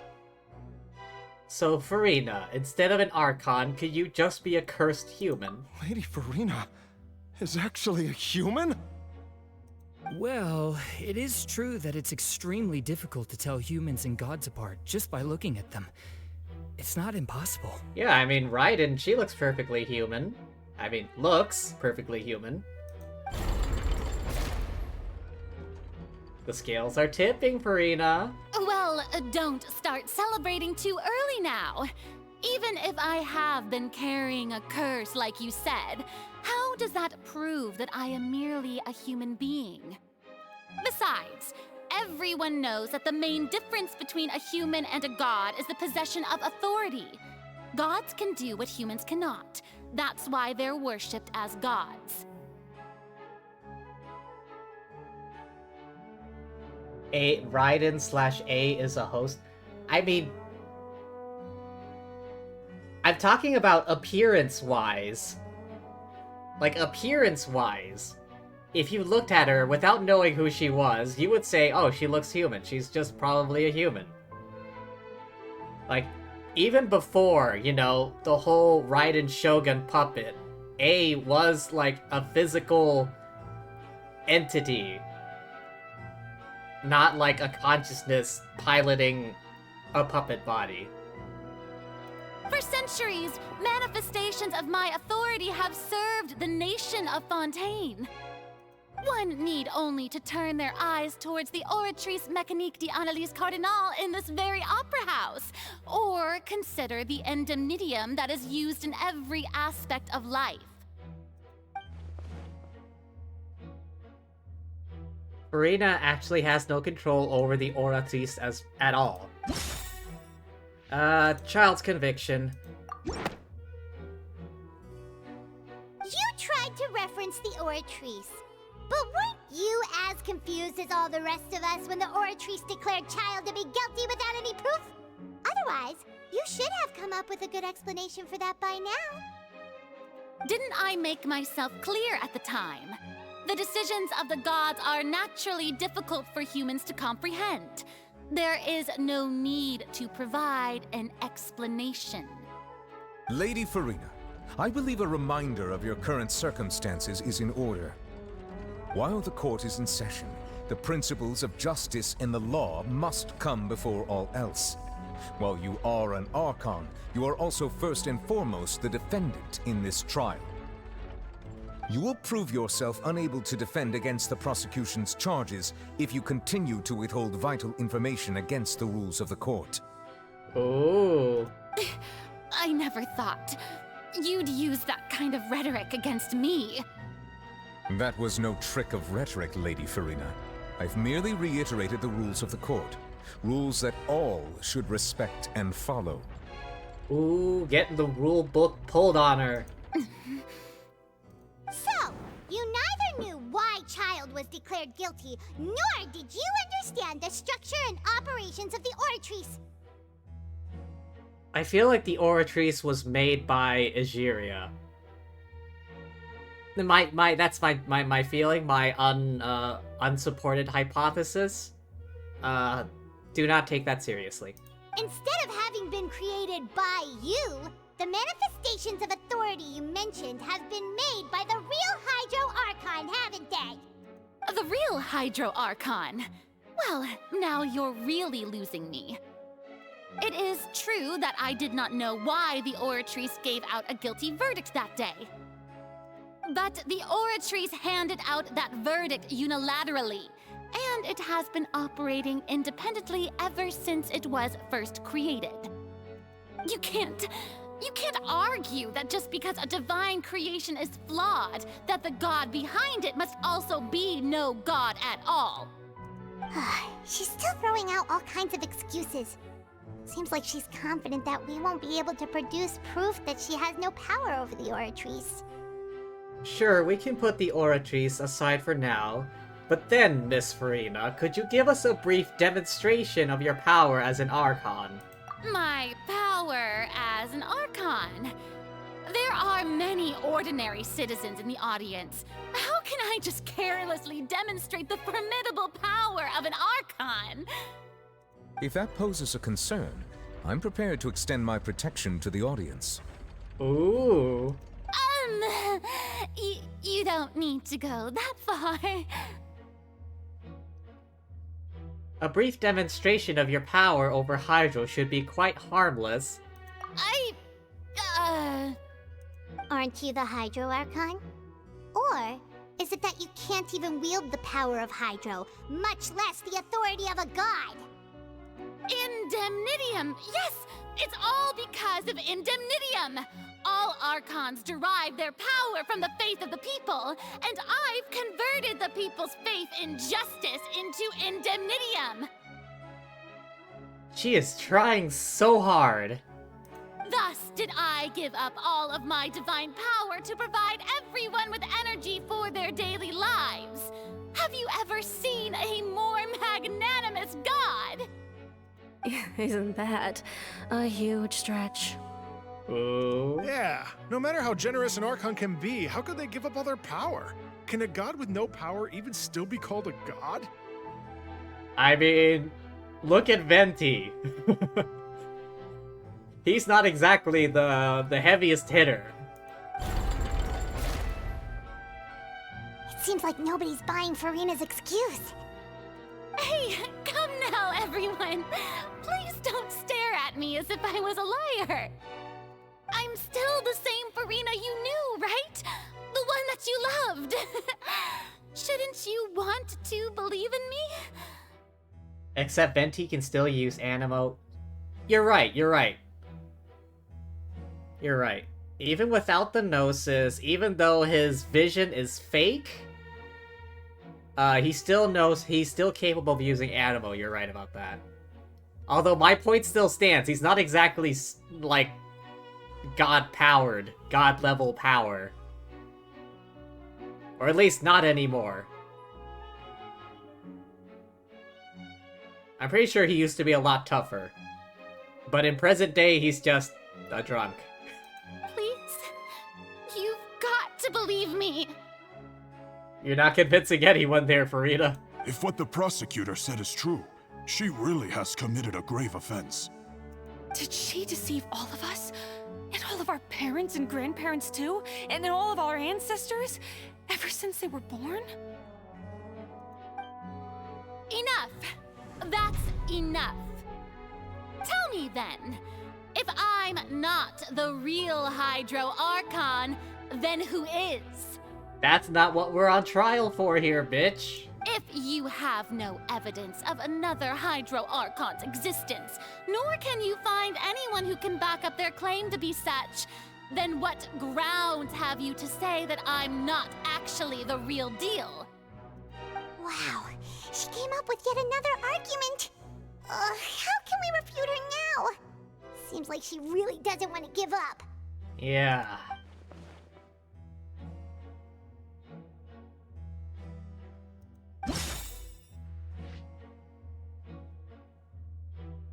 What evidence can prove that Farina is a human? No. No.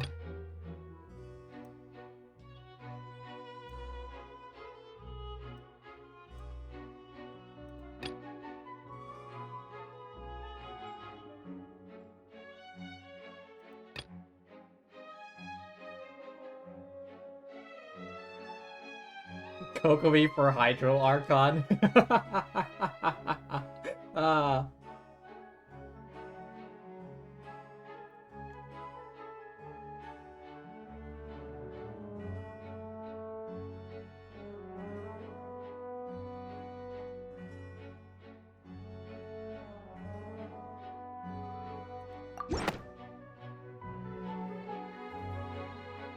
has been established that all Fontainians can dissolve in water from the primordial sea. And that means... Since you insist on claiming to be a god and not a human, then there's a method that you can use right here and now to eliminate all suspicions of you being the latter. Ooh. Miss Navia, please apply to serve as a temporary attorney for the prosecution before addressing the court. Though you act in partnership with the prosecutor, you must still adhere to proper procedure. Super sorry, Monsieur Chief Justice. I swear this really will be the last time that I'll speak out of turn. Now, I've brought some seawater from Poisson. As everyone knows, a massive flood struck the area not long ago, taking many lives, including those of some of my closest friends. So, Miss Farina, would you dare to touch some of this seawater? If we are to believe that you are indeed the real Hydro Archon, touching the seawater would have no effect on you. All it should do is strengthen your case. No, Xingqiu? Really? But if you don't dare to touch it, then we would have basically proved the reverse. Oh, and I must remind you that after the disaster at Poisson, nobody wants to see any more people dissolve. I do hope you'll act prudently and choose the simpler path of admitting guilt. Navia from the Spina di Rasula. The Spina has governed Poisson for many years. I guess her suggestion is valid. If Lady Farina is indeed just a human, she's probably Fontainian like all the rest of us. Would she really dare to try?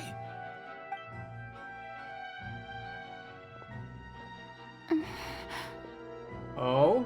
Is she gonna do it? Farina? Lady Farina, this test has been unilaterally proposed by the prosecution.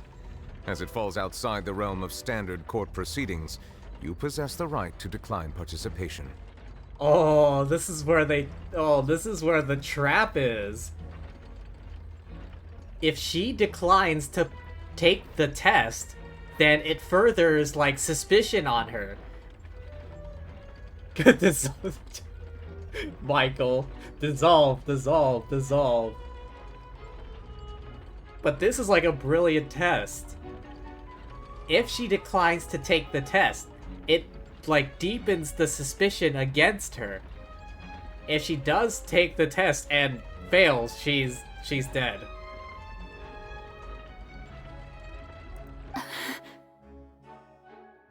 Well, of course he had to tell her that. But refusing to participate is basically the same as a confession of guilt. Yeah, straight up, that's what I said. She's just staring at the water without saying a single word. It really does seem like she's quite terrified of it. That could only mean... What's going on? Is she really planning to... that's not what we thought she would...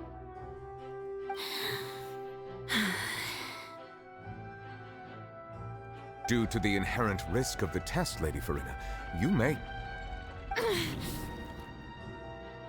Oh, she did it.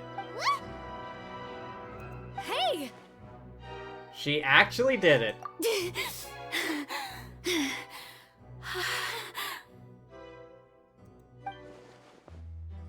I'm fine! Look at me, everyone! My hand is still here! I haven't been dissolved! You're wearing your glove. Will you believe me now? I really am your Archon! I'm nothing like a normal human who would fall apart as soon as they touch this water! Really? Was this not the most obvious thing in the world? You were gonna say that? There's still a chance she's human. But she's just not from Fontaine. Miss Siegewin? If you are present, Miss Siegewin, please come forward and attend to the defendant. Siegewin?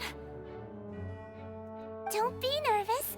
It'll just take a few seconds. Let me see. Oh, that's right. The Melusine's special vision. That should be enough. Please announce the results of your evaluation to the court, Miss Siegewien. As everyone doubtlessly saw, Miss Farina was displaying symptoms of hyperventilation and flushed skin. These indicate that she was experiencing the adverse effects of exposure to primordial seawater. The extent to which she was affected is the same as other humans when exposed to primordial seawater of a similar concentration. Oh, so this is like low concentration seawater, and not like instantly kill you seawater. Thank you, Miss Siegewien. Lady Farina, you may return to the defendant's stand. Oh, wait. What did she just say? I didn't get dissolved. Shouldn't that be enough to prove my innocence? Well, considering your tendency to run from your problems, we did originally prepare a direct sample of the seawater around Poisson. In my medical opinion is that this woman is a bitch. However, after extensive discussion, we exchanged it for a sample that is not concentrated enough to dissolve an actual human. After all, on the off chance that something entirely unexpected might occur, we don't want anyone else to lose their life to the sea. Oh, so if they actually got a more concentrated sample of the water, she would have dissolved right there. Yeah, so out of regard for Farina's life, you secured a low concentration sample and asked the head nurse to serve as an expert witness. It's a great thing that the direct sample wasn't actually used. Farina could have... I can't believe... You...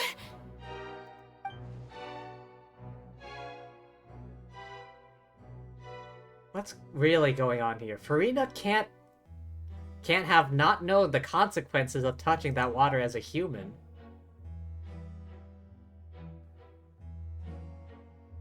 Unless it's actually more important to keep up the facade than save her own life?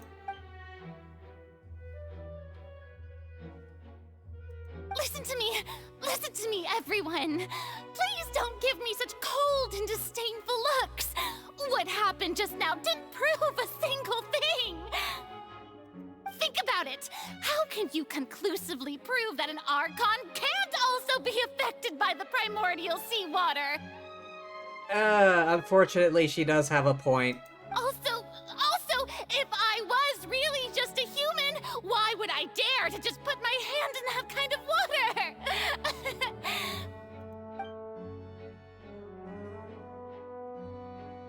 Oh, they're not buying it. They're not buying it. Anyone, just listen to me! I swear, I really am your Archon! Oh. Oh, you got hit by an ad. Oh, I'm sorry. Alright, I'll wait a minute. Just tell me when the ads are done.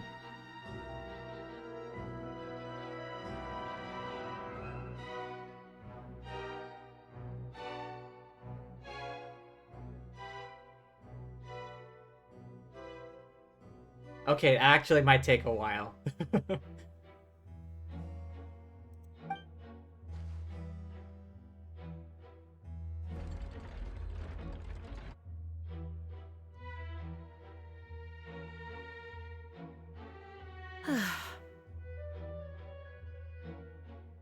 I actually haven't. I think I've heard of it, but I haven't seen it.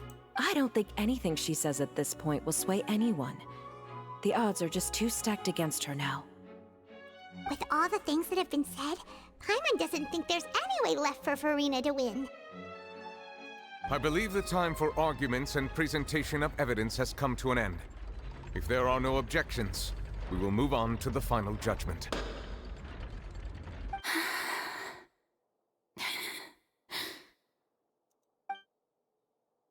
What's happening? She says at this point will sway her just too stacked against her now. Why is everything glitching out?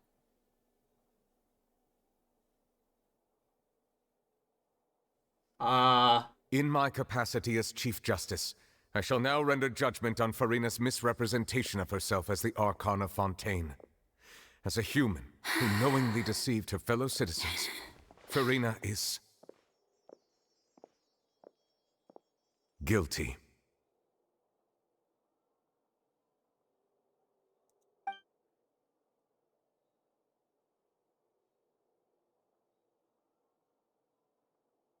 Oh man, I kind of feel bad for her.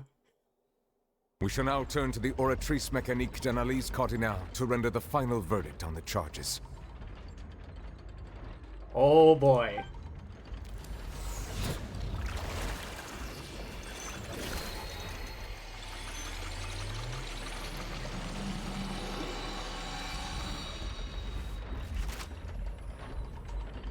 According to the judgment of the Oratrice Mécanique d'Analyse Cardinale, Farina is...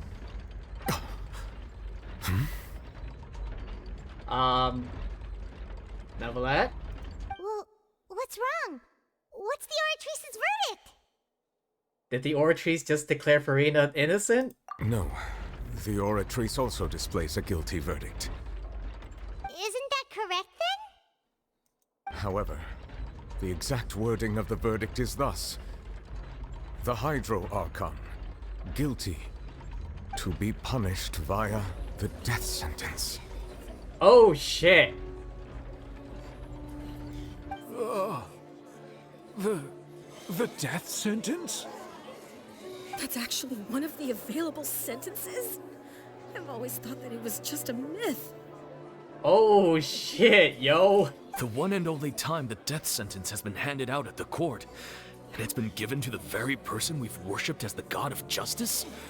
What an unexpected twist. I mean, this is probably the biggest case of fraud in the universe, so... Farina's been sentenced to death by the Oratrice? We just wanted to use the trial to show her the seriousness of things so she'd tell us the truth. How did things escalate this quickly? Well... This outcome is indeed quite strange. According to Fontaine's current definitions of justice, as well as its recommendations for criminal sentences, is this sentence really appropriate for the crimes that have been committed? Yeah! Even Vacher wasn't sentenced to death by the Oratrice. You know, the real evil mastermind behind the serial disappearances case. What's more strange is, instead of Farina, the Oratrice rendered judgment on the Hydro Archon.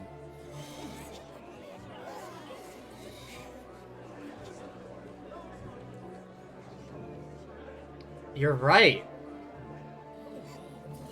And it says here, what's more strange is, instead of Farina, the Oratrice rendered judgment on the Hydro Archon. Quote unquote, the Hydro Archon. Indeed. Not only is Farina's sentence overly excessive, the very point of our trial today was also to prove that Farina has never been the Hydro Archon in the first place. It's broken, better reset it. Where's the power button? Yeah, hang on. Hey, maintenance guy, can you go find the power button and turn it off and on? Again, thank you. But now, the Oratrice seems to have deliberately invoked the title of the Hydro Archon. What does this mean?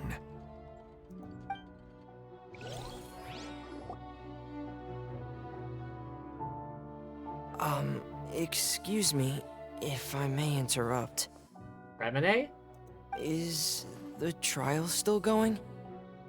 Fremine! Huh, you finally made it.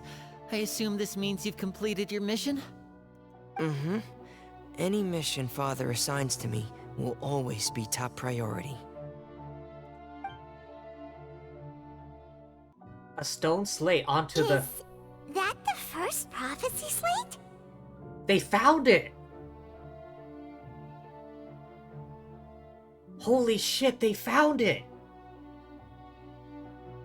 Huh. So the knave privately arranged for Fremine to try and find the missing slate. Where was it, though? Damn! Good work. I looked everywhere and finally found it at the bottom of the sea. It took me a long time to get around some dangerous stretches of water. Good work, Fremine. You need a raise. My man. But Has the trial already concluded? Then... doesn't that mean I've come too late? Oh no. Father will be disappointed in me.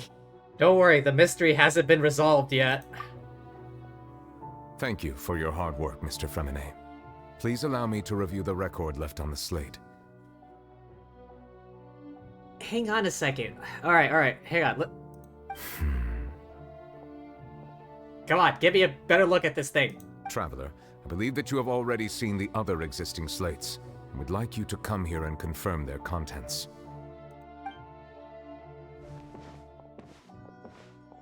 Huh? So what do you see? What is it? This looks like...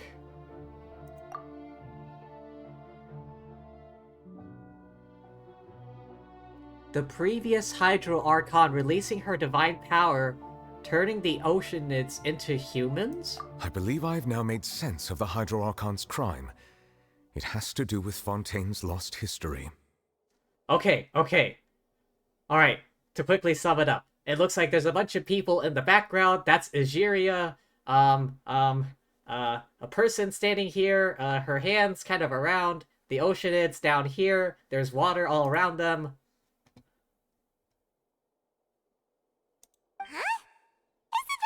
Archon just guilty of deceiving her people?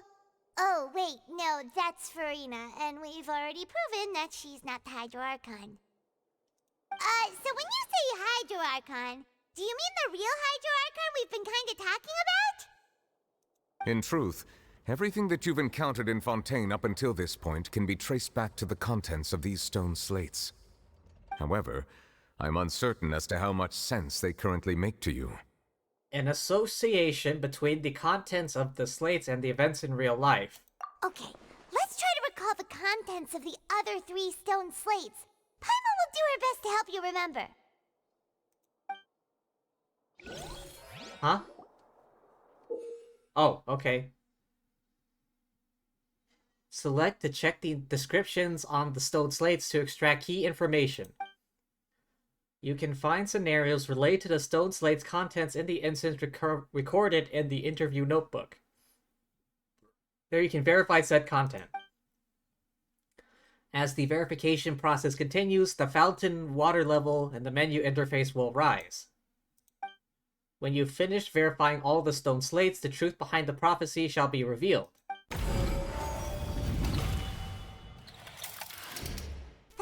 Stone slate describes what you just said.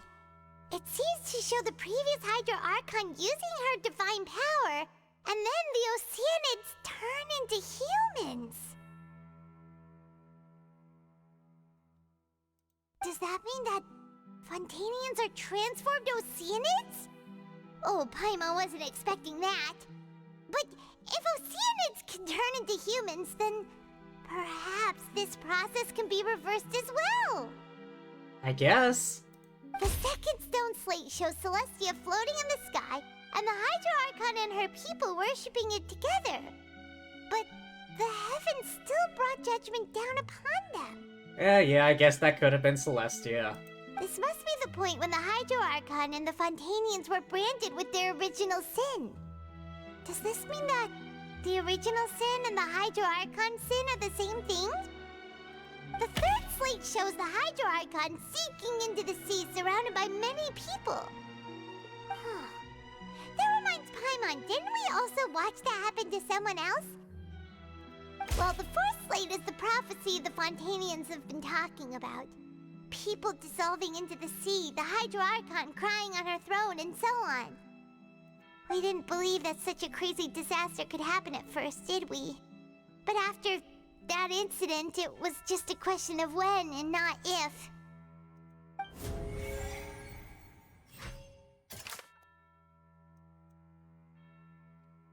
Alright.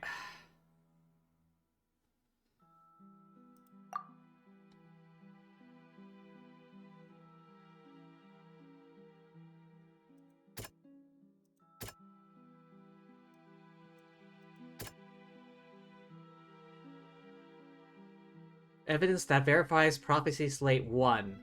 Hang on, wait. Divine power to turn Oceanids into people.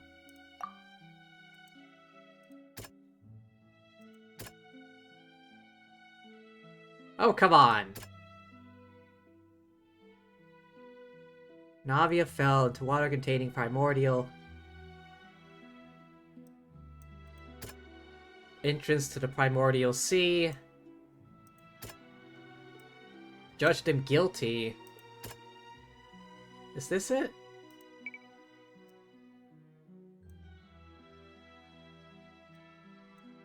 Hang on. I'm gonna try a different one. Celestia floating in the sky, Hydro Archon. Verify truth. Judged him as guilty. Farina didn't know why. Entrance to the primordial sea.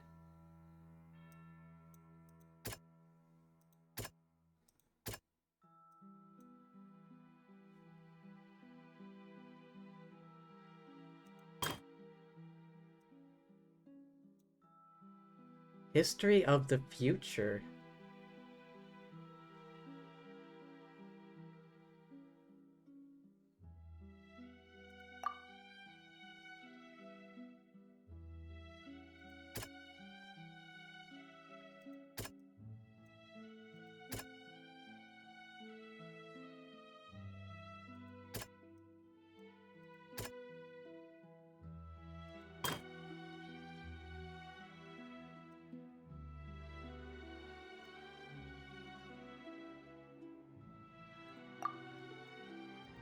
I think it's this one.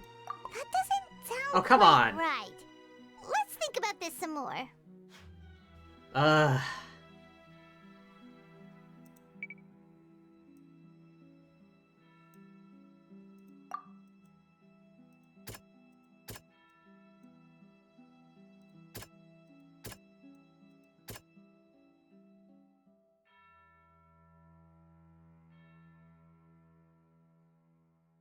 What am I not understanding? I'm clear. My head's clearly not connecting something right.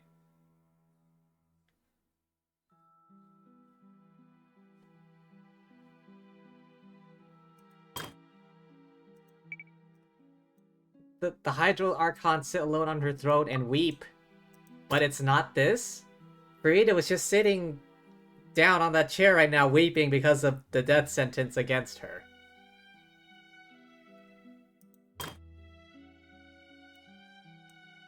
Still brought judgment down upon them. This one?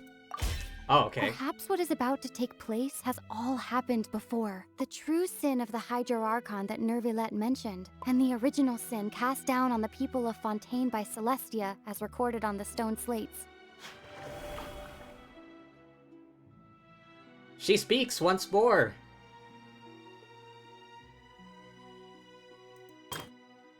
History of the future.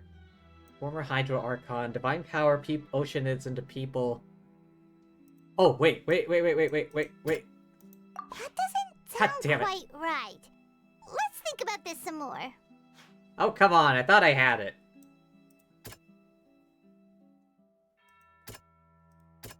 Is it this one? We know from the case of the serial disappearances of young women that Fontainians can be dissolved in primordial seawater. And the first stone slate tells us that long ago, the Hydro Archon used her power to turn Oceanids into humans. This might be the reason that Fontainians can dissolve.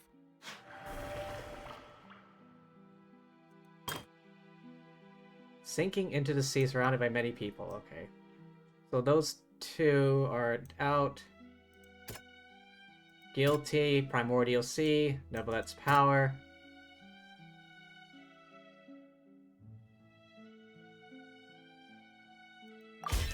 It's not as simple as falling into the sea. When Navia fell into the sea, her consciousness was subjected to judgment. The stone slates show the people gathered around the Hydro Archon in the sea. Could that be alluding to the same thing?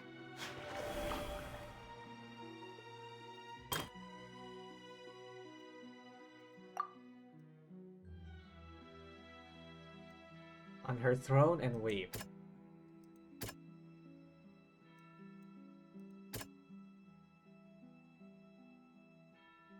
That doesn't sound quite right. Let's think about this some more. Oh, come on. What was the point of this one, then? These two are just, like, red herrings. The prophecy from the stone slates found its way into society, but not many people believed it at first. The fortress of Meropide was nearly flooded with primordial seawater, which we know can cause Fontainians to dissolve. It seems increasingly likely that the prophecy may come true. If we hadn't dealt with it in time, things could have gone very badly. They'll dissolve into the primordial sea but won't cease to exist. Their essence will flow in the seawater, converge, and take the form of an oceanid. The Hydro Archon was sentenced to death in court, shocking everyone present. Perhaps this means that her sin was actually Fontaine's original sin. Navia fell into the water inside those ruins, and she nearly dissolved. She was surrounded by the people of Poisson in a court within her consciousness, and was forced to take part in a trial meant to make her stay. The eruption of the primordial sea at the fortress of Meropide was the surest sign that the prophecy was about to come to pass no matter what. The prophecy's contents can all be verified by recent events. If we combine what we know together, loads of truths should come to light.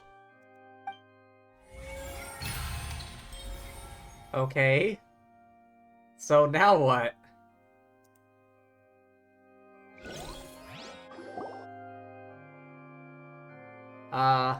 Game?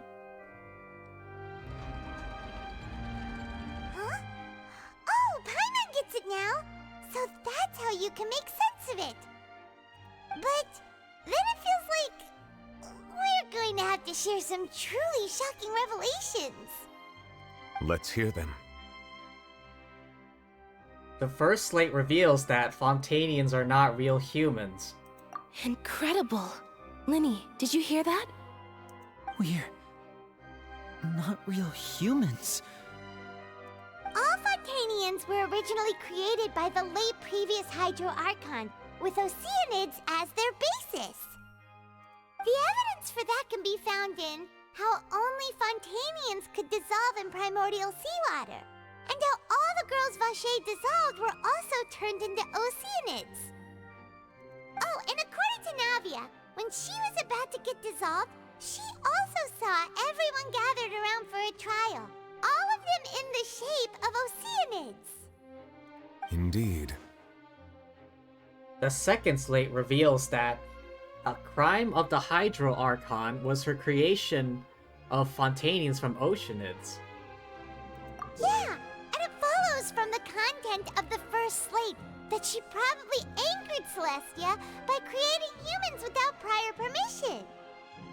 That could also explain why the Oratrice judged the Hydro Archon to be guilty. It's to account for that ancient sin. The Hydro Archon's true sin was creating us?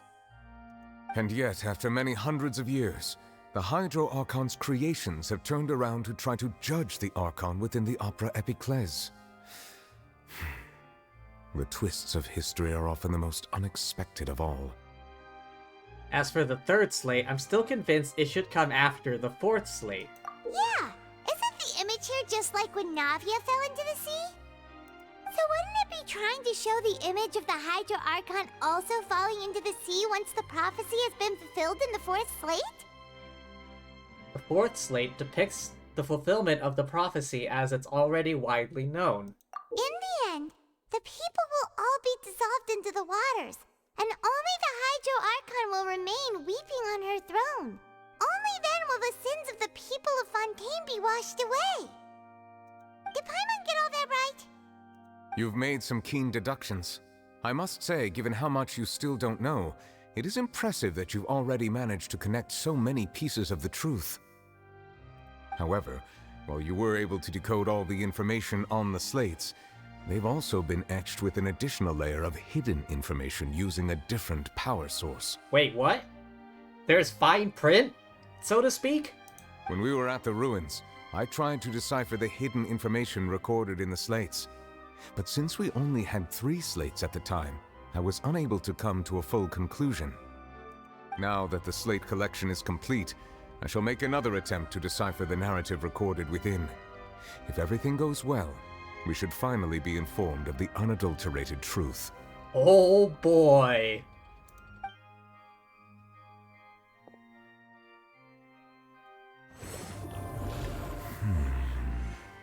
Alright, Neuvillette. Clue us in. Well? Did you get it? I believe I should share this truth not only with you, but with all the people of Fontaine as well. I will try to briefly summarize it for you. Oh boy, here we go. Your hypotheses regarding the origin of Fontainians and the sin of the Hydro Archon were both correct. In the Fontaine of old, the previous Hydro Archon sensed the yearning of her Oceanid familiars for life on land. Okay. The Oceanids were enamored with the beauty and romanticism of human beings, and wishing to have those experiences for themselves, expressed to the Hydro Archon their desire to become of a similar kind. However, even though water as an element is intricately linked with the power of life, the Hydro Archon, as one of the 7, did not possess the authority to create a new form of human life. Not one to give in, she eventually found a way to create permanent humanoid bodies for her familiars by appropriating the power of this planet's primordial sea. Oh. She poured primordial seawater into the Oceanid's blood vessels, creating humanoid mimics in the process. But if Fontainians were to ever come into direct contact with water from the primordial sea, the power within their bodies would escape these artificial restraints and return to the sea. As a result, their forms would collapse, and they would be reverted to their original forms as Oceanids. Of course, the Hydro Archon never received permission from the heavenly principles to create a new human race. And thus, the Hydro Archon and all of her creations came to shoulder the original sin of appropriating the power of the primordial sea. Oh, okay. That is the true history of how the people of Fontaine first came into being. So we were all Oceanids before we turned into human beings? That's way too much information for me. I think I'm just going to pretend that I never heard a single thing. Yeah, that's a lot to take in. But wait a minute though, like, that was all hundreds and hundreds of years ago. Thousands maybe, I didn't say. Like, prior to 500 years ago, back when Egeria was still alive. But that implies though, even though these are like crafted artificial human bodies, they still function the same as human bodies. Like, there are kids running around. That means like the Fontainians are functioning more or less like normal human beings then, if they can have kids, right? Growing up and everything? Wait, but if that's the truth, we can't let the Hydro Archon be sentenced to death. After all, her only sin was creating us. They can reproduce, yeah, like, they can reproduce like humans, getting pregnant and whatnot. Because you can see there's like a bunch of kids running around all over the place. So while they might be Oceanid in origin, they are, well, human. In form and function. And emotions and everything. They're just human.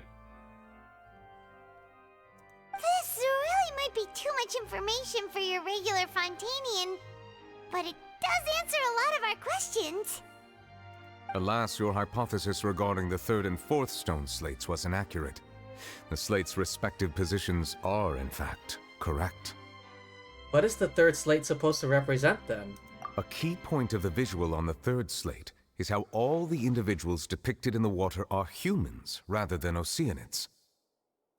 They have not been dissolved, which implies that the water depicted in this slate is not water from the primordial sea. I suppose you're right. The nation of Fontaine is the nation of Hydro, as well as the nation of trials and justice. Instead of being the literal element, the water in the scene symbolizes judgment and justice. You may also recall Navia's experience. When she fell into the sea, her consciousness was surrounded by that of many others who intended to hold a trial to determine her fate. Therefore, the meaning of the third slate is that the people of Fontaine shall try the Hydro Archon at the Court of Justice. Can't be. Yes, it refers to our present situation. I think I'm following now. So, what you're saying is, even though we decided to put on this trial to avoid fulfilling the prophecy, we've done exactly the opposite. In truth, everything we've done has happened exactly as the prophecy foretold. So now, it seems, we're the ones making sure it comes true. What should we do? Feels like there's no way out of this. Huh. No matter what, the prophecy will be fulfilled.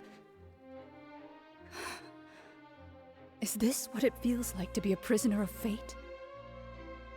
If that's the case, does that mean the scene in the fourth slate will also be fulfilled soon? Traveler, I would like to point out another small fallacy in your deductions. Oh? About the fourth slate. You probably thought that the eruption of primordial seawater beneath the fortress of Meripede served as the surest sign that the prophecy was about to come to pass, yes? Yeah? However, I believe that rather than being a sure sign, that eruption could in fact only be a small warning of something far worse to come. Worse? What's fecking worse? What do you mean? Alright, I'll hydrate. You're ruining the dramatic tension here, Michael.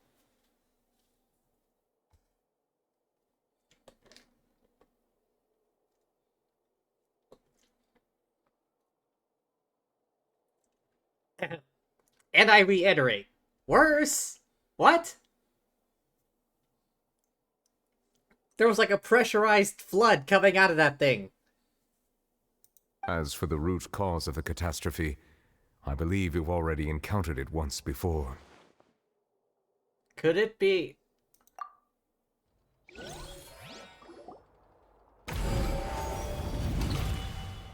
What is the true source of the catastrophe? This eruption was just a small warning of the things to come. We must find the root cause of the disaster. Wait, what?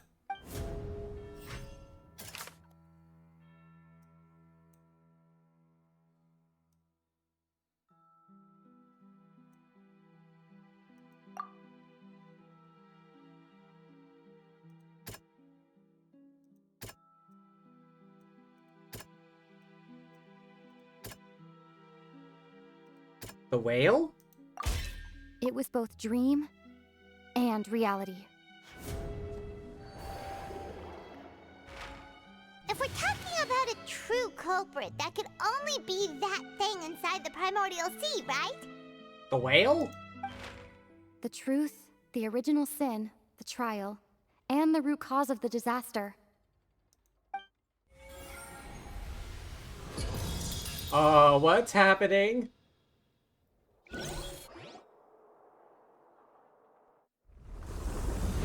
Oh, oh, cutscene. Oh, bad. Oh, bad. Oh, I got a bad feeling about... Oh, no. It's the whale.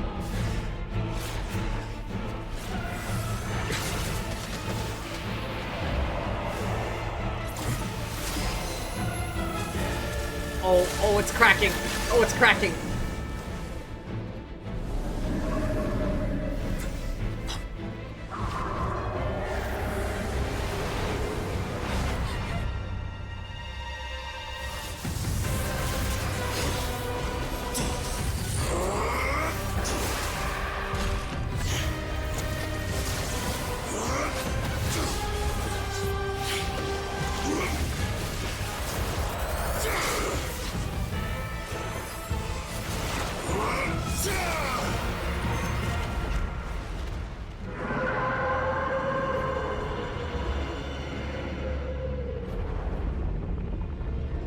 Damn, child showed up and saved the day.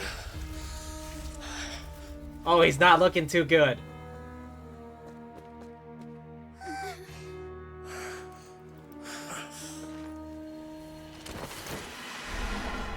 Oh, he's falling back in.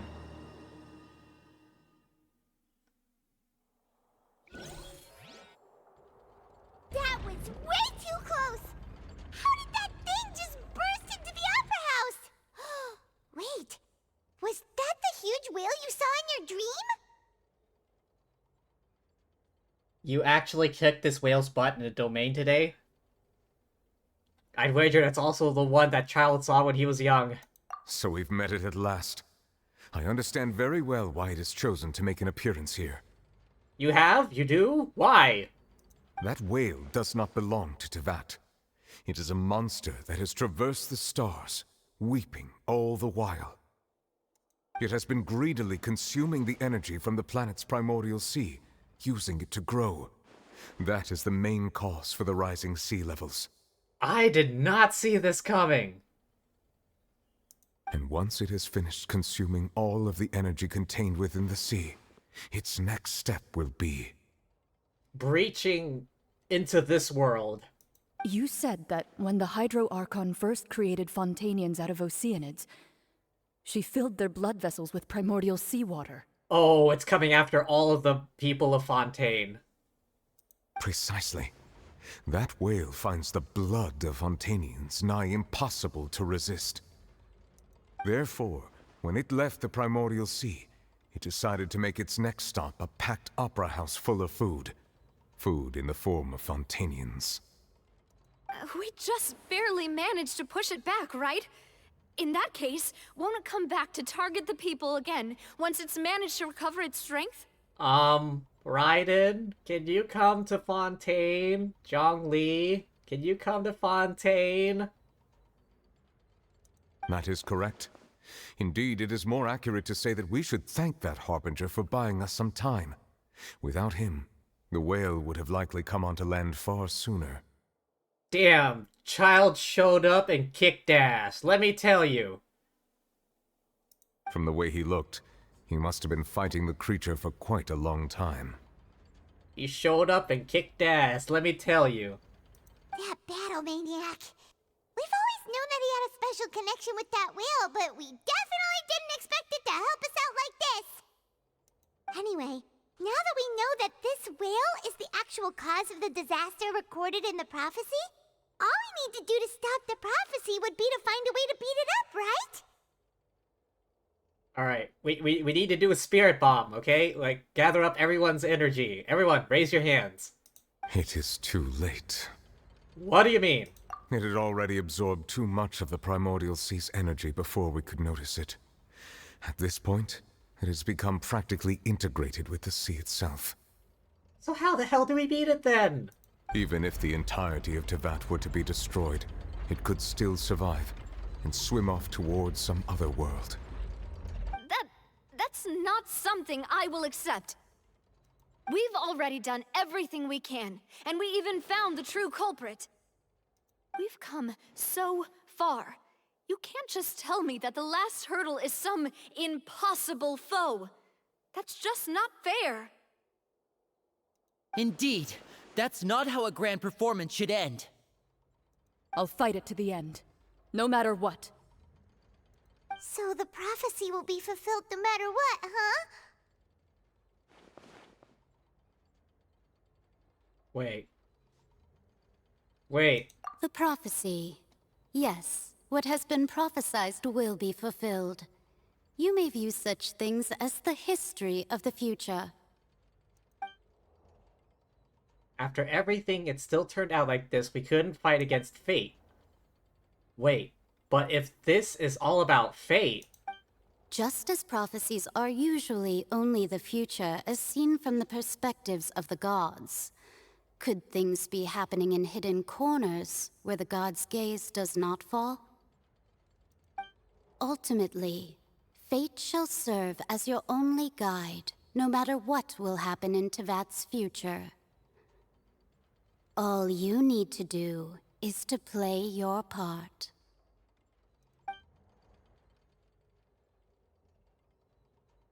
Could it be that even if the prophecy will be fulfilled, there will still be a way to save everyone? Did I miss something? Farina. What was it she wanted to say to me at that last moment, the giant magic box? What is her real secret? Oh shit. Oh shit, what's happening?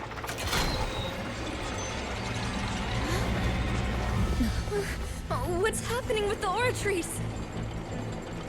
I believe it is preparing to carry out the death sentence. Farina, run! Farina!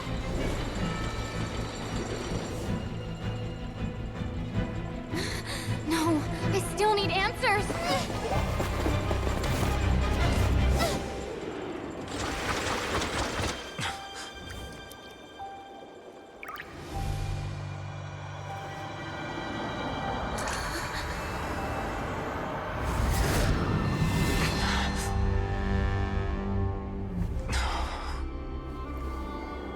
What's happening?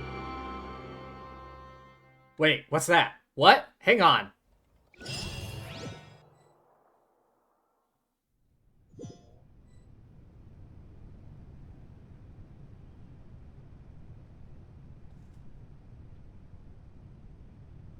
Who's this? Wait. What? You. Hang on. So, does this mean every person's constellation depicts a giant space thing they're connected to?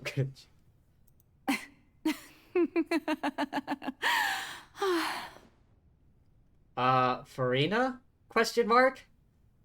That's not Farina's voice, though. Sorry. That shocked expression on your face is just too amusing. I couldn't help myself. Egeria? You are not Farina. Who are you? Ah, the sweet sound of bewilderment. Marvelous. A sure sign that my attempt to deceive everyone was a resounding success. But to answer your question, I am Focalor. You know, the god. Focalor? Why did you deceive us? Oh, that wasn't my goal, of course. Goodness, no. But I had to fool everyone else too, if I was to stand any chance of deceiving the heavenly principles. Deceiving the heavenly principles? It's all because of that pernicious prophecy. Dreadful, wasn't it? Everyone doomed to dissolve. Fontaine condemned to be flooded. One was not amused. In fact, one was positively bemused when that problem was thrust upon me by my dearest predecessor. That's the former Hydro Archon Egeria for the uninitiated. It hardly gets more disastrous than a preordained national catastrophe, now does it? It actually is the same VA? Wait, is it? Damn. Increasing... VAs never stop, like, impressing me on how, like, skilled they are at their job. I swear to God. She knew full well that the prophecy would surely come to pass. And as one of the seven, she also knew full well that one defies the heavenly principles at one's peril. So yes, as you have no doubt surmised, it was a rather impossible situation that I found myself in. I spent a terribly long time mulling it over, alone on the ocean floor.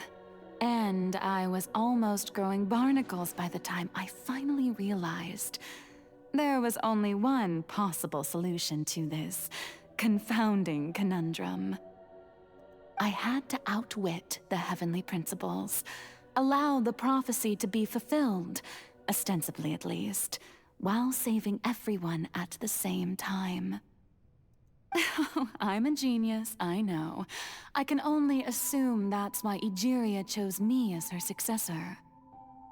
Chose? Although, looking back now, it was hardly the inheritance one dreams of.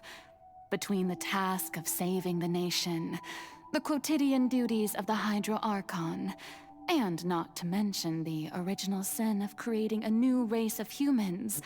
I dare say she left me quite a colossal mess to clean up. But one can only play the hand one is dealt. I did not choose this, any more than I chose to be one of her Oceanid familiars. So you were also once one of the Oceanids, transformed into a human by Egeria's hand. Yes, I was. I always dreamed of becoming human. And I still do, even now. In my eyes, to be human is to be part of the greatest opera ever known. After becoming a god, I separated my divinity from my body and spirit, leaving behind only a self that was as naive and bewildered as my past self on her first day as a human being. The me you see before you now is that divinity, and the human counterpart I left behind, I named Furina. She could feel joy, sorrow, and everything in between. She could be as vain and conceited, or as meek and vulnerable as she wished. Her strengths were of a kind only a human could possess, as were her shortcomings. But in my eyes, Furina's humanity was what made her perfect. She was perfectly human in every way, the person I always wanted to be. Anyway, so then I cursed her. All part of the plan, of course. The plan to deceive the heavenly principles. This is some next level scheming right here. Jesus. Do you still remember the final scene of the prophecy? The Hydra Archon alone, weeping on her throne. In order that the prophecy might appear fulfilled, I invited Furina to be an actress, to play the part of the Hydro Archon in the prophecy. Under the curse I placed on her, so long as I, Focalor's divinity, continued to exist, she could not die. But nor was she free to live her life in the pursuit of happiness. Instead, she was forced to take the stage in the opera house, to embrace the role of leading lady, to forever play the part of the god from the prophecy, all to create a deceitful appearance of that prophecy coming to pass. I suppose now you probably understand why your court is called the Opera Epiclese. But Furina is only human, isn't she? Even though she has had a long life, her mind is no stronger than that of any other ordinary human being.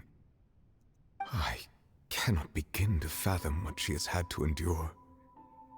It must have been torture for her. It has indeed. And although she is, in a sense, me in human form, I most definitely owe her an apology for it. Damn straight you do. It's been 500 years. And all along, she's been playing her part in the most unimaginably long, unbearably lonely, and agonizingly painful opera of all time. Imagine pretending to be a god for 500 years. 24/7, 500 years. Like... Well, for one, you've got to be, like, the most skilled actress in the universe to be able to commit to that.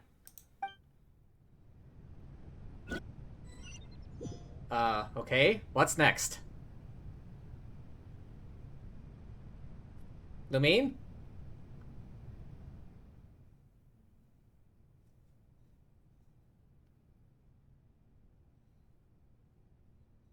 Fontainians are conveniently kind of stupid. Seriously? I can form an emotional connection just like with the... Oh, yeah, that. Furina's inner world? A reflection of her inner self. Either way, this opportunity is not to be missed. Huh? Oh, Jesus.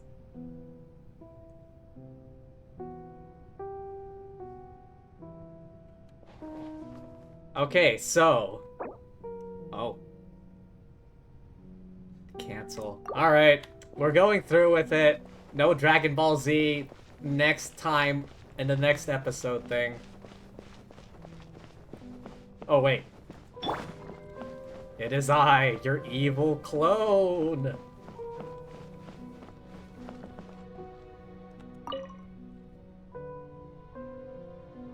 Oh? Who permitted you to come onto the stage? Now, I understand your admiration for my august self, but I must ask you to keep to the rules. Come on, it's me. All right. It is not my intent to reprimand you. There is no need to state your name. Just be off with you. Do not distract me from my performance. I don't see an audience. Oh, do not jest. Can you not feel it?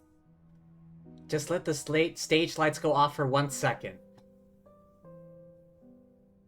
Like, this is her talking out loud, and, like, the dialogue popping up here must be, like, her inner thoughts or something. 5-hour stream? I guess so! We can't stop now!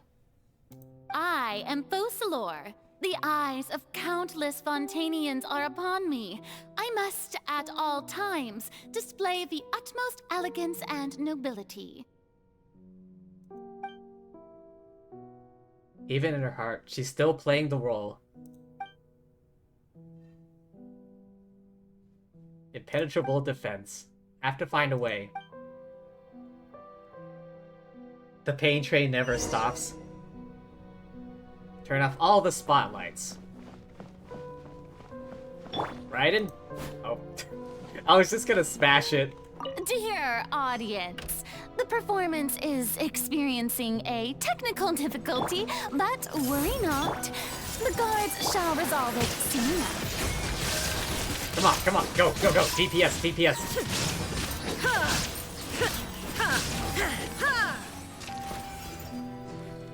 You don't win against the duel with the Raiden Shogun. Hey, what gives? The audience is still watching me, you know. Guards? Wait, where are the guards? Guards!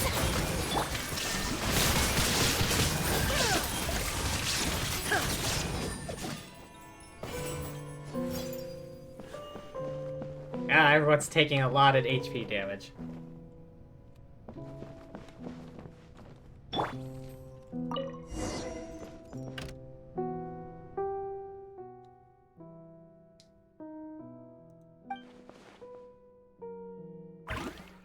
Some sort of signal. True voice? A ticket. What?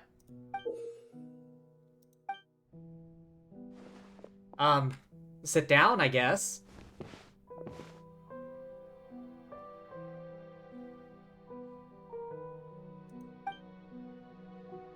Oh?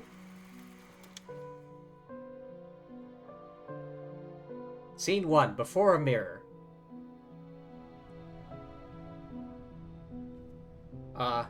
Okay. Walk up to the mirror, I guess.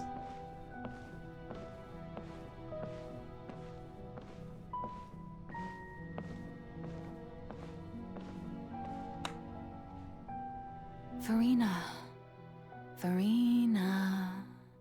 Who's talking? Huh? Who's that? Who's calling me?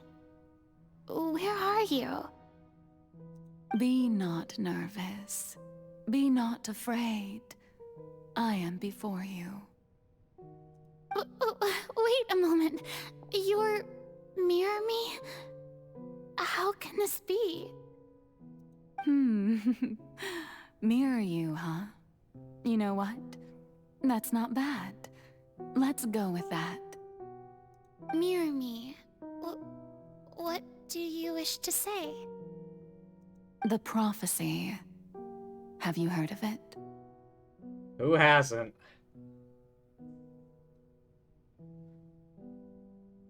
What prophecy? Wait. I know. I think... I don't know why, but it's in my head somehow. The people will all be dissolved into the waters, and only the Hydro Archon will remain, weeping on her throne. Only then will the sins of the people of Fontaine be washed away. Oh, very good. You know it well. What's going on?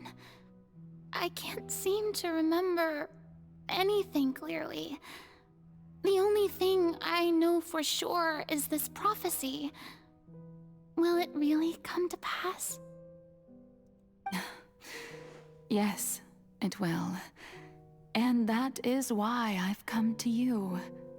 Disaster will come to Fontaine sooner or later. Things will develop just as the prophecy declared.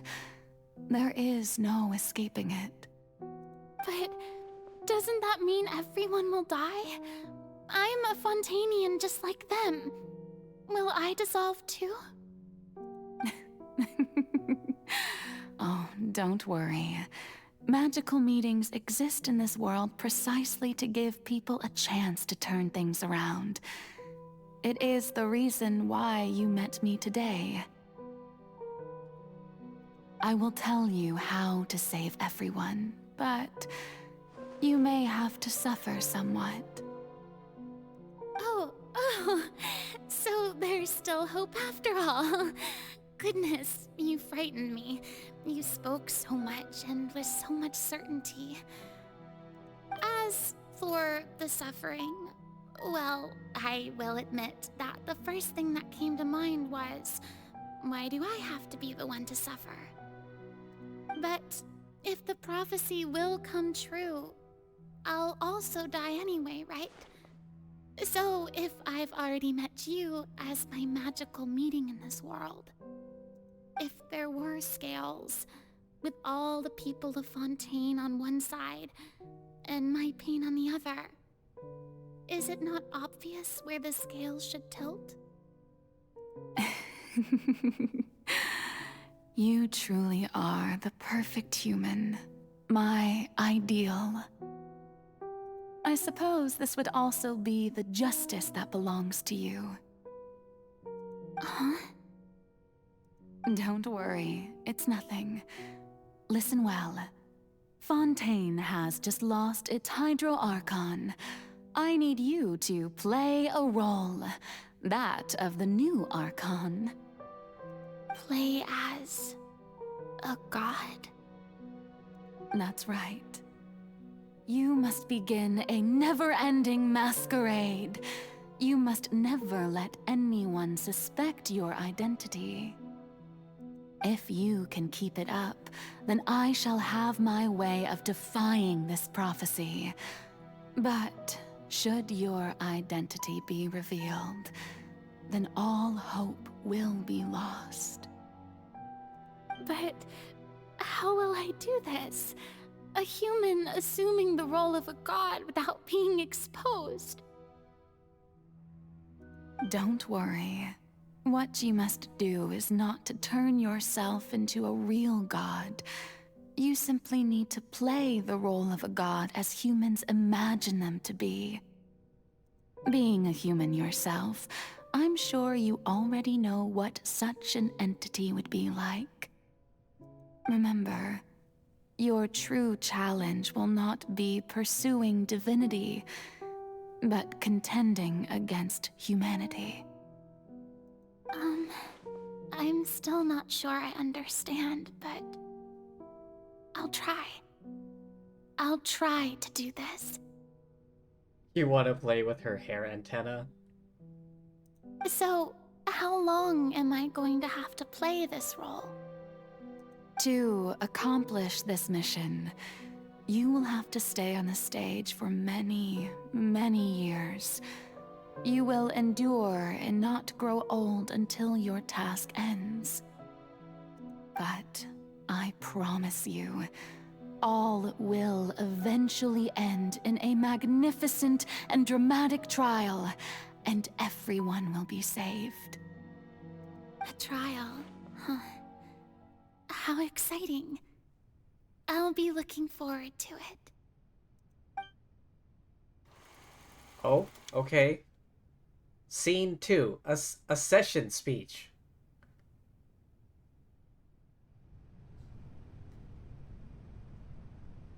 Okay.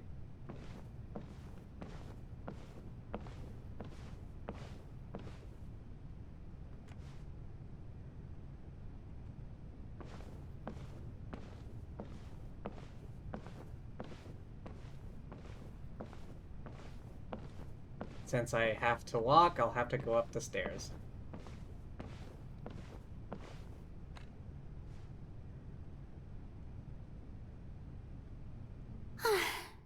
The Maison Cardinalise has announced my accession, but this is my first time facing the people.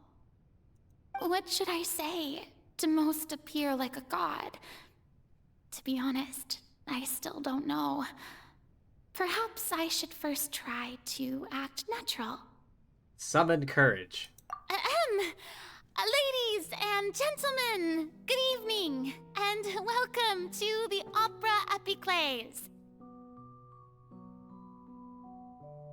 Her legs will break if she tries to jump. I'm sure you've all heard about how I have taken on the role of Hydro Archon. Indeed, I am Verena de Fontaine, your new Archon. Appear earnest. In truth, I know little about becoming a nation's new god, but it will be my honor to guide you all.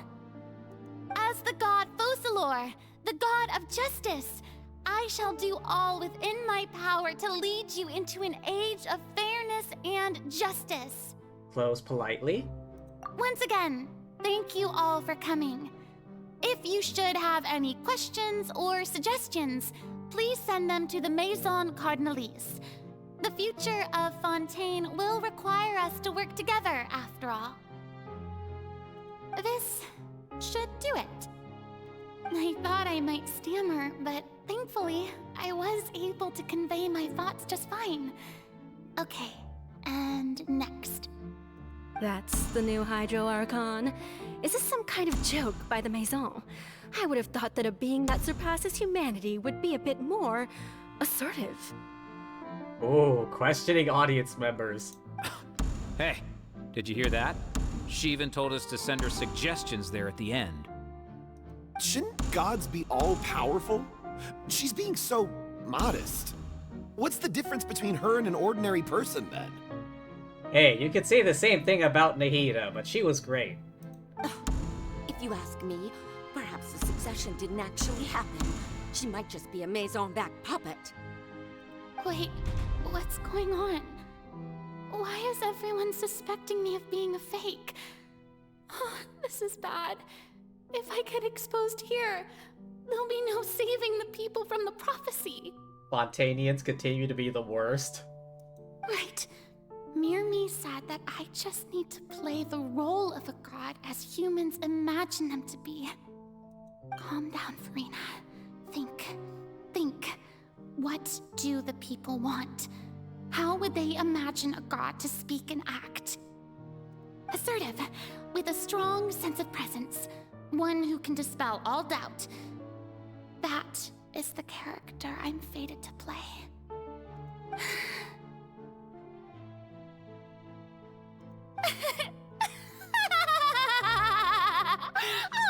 Oh, very good, my people. Only ones such as you are deserving of my rule. Now, I was wondering, if some weak puppet were to one day come onto the stage and claim ownership of this opera house, would the children of Fontaine follow them? Well, it seems that you would all see right through them. Having passed my test, you are qualified to witness wondrous trials alongside my august self, here in this opera house. You may consider my previous act a door gift of sorts. I thought it was a debut that suited the atmosphere. Now then, let us be reintroduced. Ah, so that was just a performance. How could I have forgotten that we were inside an opera house? Her personality. It's quite shocking, to be honest, but I suppose it's a better look than before. Such a fascinating and bold deity. How wonderful! Our future may yet be bright after all. It seems I've turned them around. Best follow this flow and restart my accession speech. Resolutely, with conviction. My dear people, whether you acknowledge me or not, whether you trust me or nay, I say to you, keep faith in your ardor for justice. We have heard it said that this nation's sins can no longer be washed away. Well, I say that justice is most fragrant when it blooms amid sin. Turn up the drama. The scales of justice should not weigh heavy in the hands of its God. On one side, it must carry fairness and justice. And on the other, praise and applause. May law be the prayer on our lips. May judgment be our worship. Let us light the fires and drink to the future of Fontaine! End the speech emphatically. There is no trouble in this world that justice cannot solve. All that is needed is for you, my people, to believe in it, heart and soul. So long as I, the Archon Focalor, stand within the Opera Epiclese, so long as I stand before the oratrice, I shall even judge the gods of this world! Dramatic as always.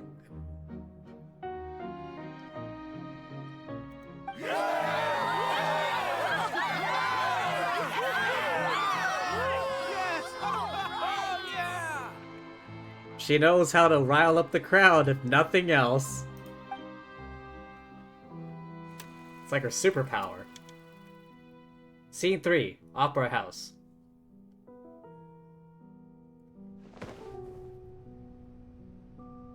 Oh?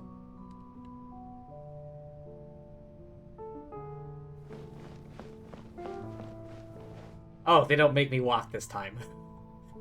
Lady Farina, here are today's case reports, as well as a summary of the follow-up for your perusal. Come now, was I not just at the Opera House in person? Leave these kinds of things to Neuvillette. Besides, none of these trials were the one that I'm looking forward to the most.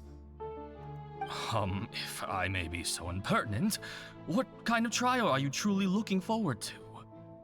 A magnificent, dramatic, and wondrous trial.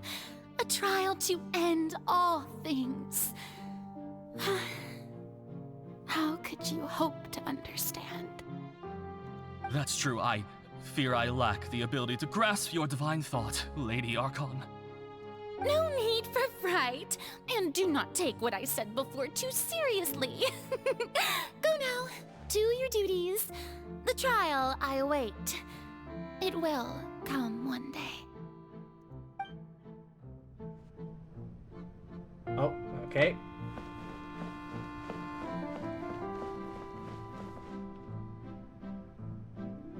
Lady Farina, I don't know what to say. Thank you for agreeing to see me. No need to thank me. Or rather, thank your own sense of perseverance instead. Long have you stood in line to meet me, have you not? Oh, I'm afraid that's just an inevitable consequence of my divine charm. All right, Deoteria, is it? How is your son's illness? You remembered me, and you knew of my family, too. He is doing much better now. In fact, he is far more of an ardent believer than I. He was the one who forced me to seek an audience with you, and to bring your words back to him. Oh, good. Very good. If this should happen again in the future, please do not hesitate to come and tell me. Going down to citizens' homes every so often, while not usual practice, should serve as a fine change of pace. Oh, you're such a gentle and wise god. Thank you once again, on behalf of my son. Oh, okay. Now to this next set.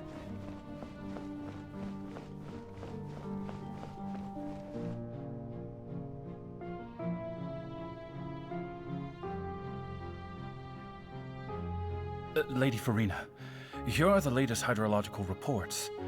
As for the specific parameters you asked to take note of, I'm afraid things still don't look good.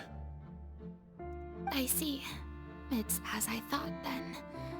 As your god, I did already expect this, but I wanted to see how far your human wisdom would allow you to analyze it.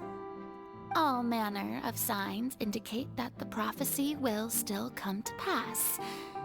Forget it. That's not something you need to worry about right now. Well, as I understand it, the Fontaine Research Institute is also trying to find a way to counter the rising water levels.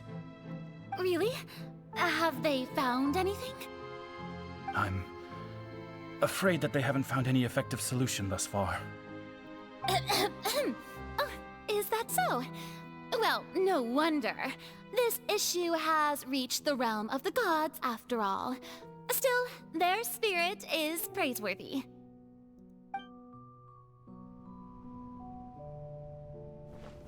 And now the bed.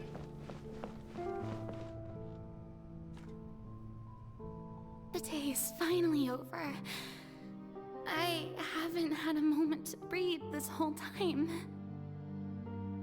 That must be exhausting, having to put up a front like 24/7. But it's good to see that everything's getting on track. There are no longer any voices of suspicion. Maybe this is fine.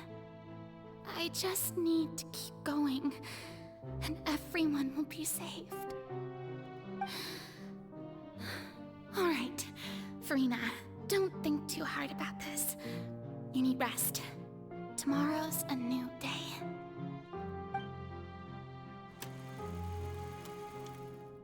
Scene 4, Opera House. Lady Farina, here are the new trial reports for the latest cases, as well as a summary of the follow-up.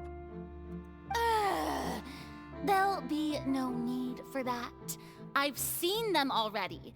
There's no need to go back over scenes I've witnessed in person before. Lady Farina, I've waited so long for this chance to see you in this manner. Indeed, my dear, loyal citizen. This joyous moment is an honor for us both.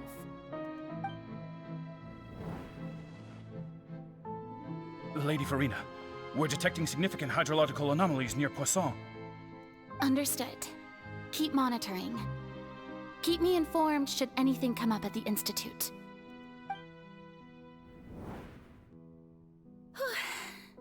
I don't think I let anything slip today. I must show the people that there is nothing to worry about. What happens if she needs to go to the bathroom? Huh.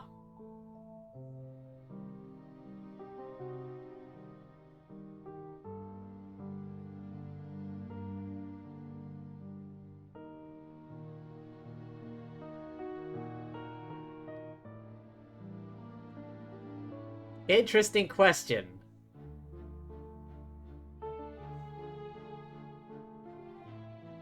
I don't know. I just don't know when these days will end. Poor Farina. You know, I feel bad for her. After feeling... You know, I feel bad for calling her, like, a dramatic-ass bitch. Way back when we first met. You know, it's like they say, don't judge a book by its cover, you know, and all that stuff. I feel utterly exhausted. Best to rest early today, too.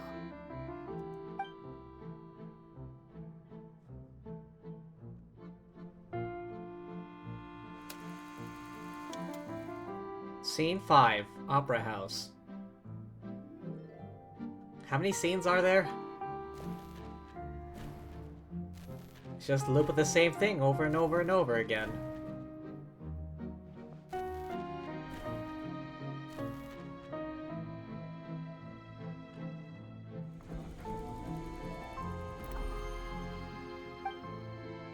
Scene 182,375. Lady Farina, it's like a dream being able to speak with you up close like this. I've heard that the first member of our family who was honored to receive an audience with you was Madame Deoteria, almost 20 generations ago. 20 generations? I remember that. My god.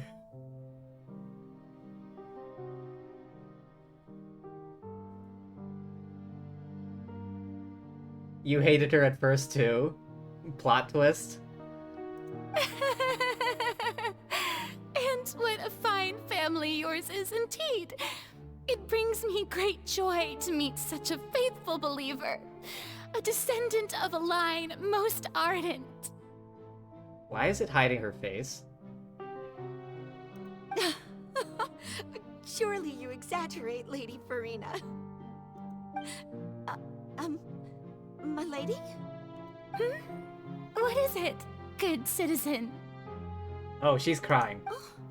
Are you crying? Uh-huh. Oh, really now? I didn't even notice.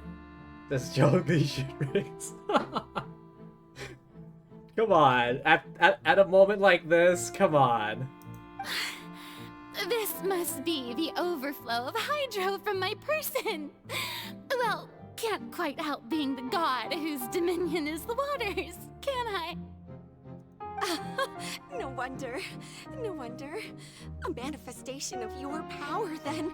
Oh, Archon, I am honored to have witnessed it. Honored indeed.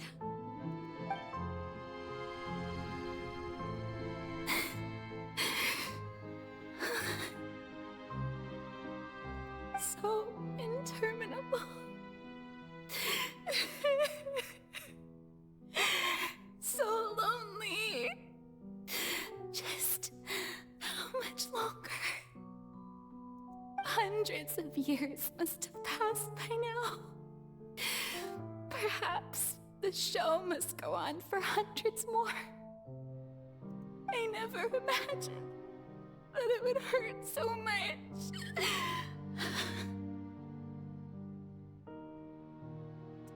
Damn. I mean...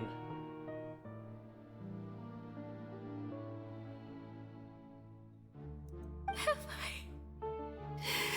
I reached my limit? No. Perhaps I reached it long ago. Today I didn't even notice my own tears. I want to tell someone, anyone, about this. But would that not destroy all I've done so far? I've conducted so many investigations across the centuries. But there's not even a sliver of hope that we might break the prophecy. All I can do is keep heart. I must maintain this act. It is the only way to save Fontaine. Please, mirror me. You have to succeed.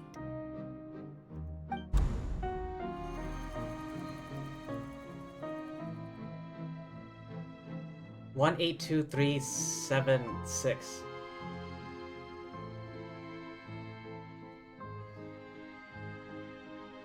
Farina, you don't have to shoulder this burden alone. Oh, okay. So this is like present day. back in the magic box. Although I don't know what you might be keeping from everyone, your people are more than willing to share your burden with you. My voice. Is this scene from when we were within the giant magic box?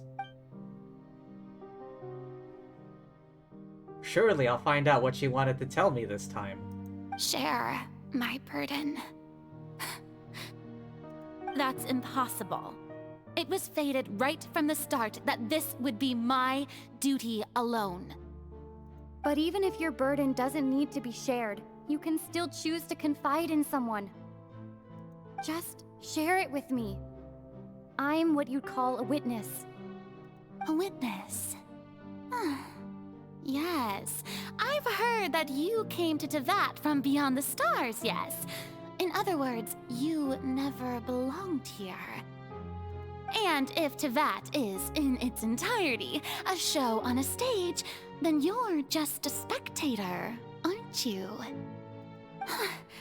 If that's the case... She's right. I could confide in her, couldn't I? But if things don't play out as expected, the people of Fontaine will be the ones to pay the price. No, Farina. You shouldn't be selfish. But what if it's really alright? Farina, you've worked so hard for so long. Surely it would be okay to put yourself first for once. Just this once. Is it such an outrageous thing to do anyway? To find someone in whom you can confide your frustrations and sorrows? Surely it could not hurt. If you let this opportunity slip through your fingers, it might never come by again. Think about it long and hard.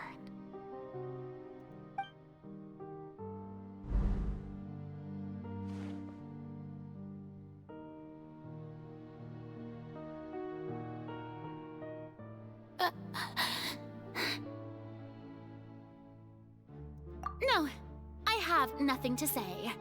I am Farina, the Archon of Fontaine. Everything will surely get better. All you need to do, dear spectator, is to witness my performance until the curtains fall.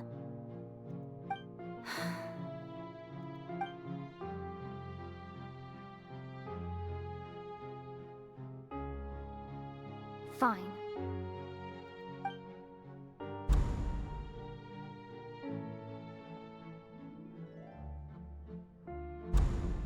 Fine, be like that. Jesus.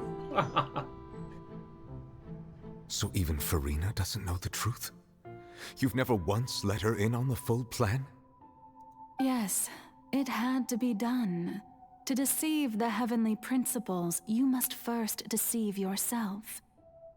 She did very well. If she had let her resolve falter even once in these 5 centuries, Fontaine would have been doomed to the most tragic fate. It seems that trusting humanity was the right decision after all. I believe that I understand how your deception works, but that is only half the truth, is it not? How would you build on this foundation to save the people of Fontaine? That is the most important thing. Ah, good. Of course, the Iudex of Fontaine has pinpointed the crux of the issue. I'm sure you've long sensed that the Oratrice is no simple machine, yes? I've always suspected that it had its own consciousness, and Lenny did mention that he heard a human voice within the core chamber. It now seems that that person was you, hidden within the machine all along. Am I right? Oh my god. If that's true, this is literally Deus Ex Machina, the god within the machine. And then I became one with the Oratrice, taking Fontaine's gnosis with me. Yes, it would seem so, wouldn't it? Alas, your understanding of this device still lacks sufficient depth. In truth, it is no enactor of justice. It is, in fact, a device created to kill the god of justice. I beg your pardon? Wait, what?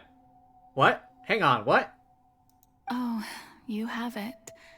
And to be more precise, not only will the Oratrice take down the god of justice, it will also take down the divine throne upon which she has been placed. Wait, what does that mean? I mean, did you think I would be the sort to enjoy peaceful repose while Farina suffered? My work over these last 500 years has been to constantly accumulate indemnitium within the Oratrice. Okay. But really, some have already discovered that only a small fraction of the energy generated by the device was ever used to provide power to Fontaine. Only a small fraction? The vast majority had to be, accumulated to enact this death sentence. Is this like a Ruka Devada thing all over again? It was all a part of your plan then? Both the trial and the sentence? Indeed. This power, accrued over 5 centuries, could have sustained Fontainians for millennia had it only been used for that purpose. Almost all of it has now been stored within the Oratrice. But only power of this magnitude could hope to destroy the Hydro Archon's divine throne, shaking the rules established by Celestia, and breaking through the institution that is the Seven. So the Oratrice's call for death was for neither Farina nor Focalor, but for the Hydro Archon. Kinda, but like tenfold? The destruction of that divine throne. If I do not misunderstand your intent, you must be... Returning what's rightfully yours to you, of course. In other words, this was all done to return the authority of the Hydro Archon to the Hydro Dragon of this planet. Shit. But...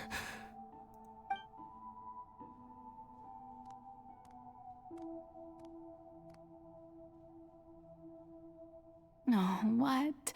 Getting sad again, are we? Not just killing the Hydro Archon, erasing the very concept of there being... Jesus. The authority of the ancient dragons shall soon be yours once more, O Hydro Dragon Sovereign. And this is the face you make. All you've done throughout the years is just so you can sacrifice yourself at the very end. I've never quite seen it that way, you know. Even now, I'm quite pleased at how well my deception worked.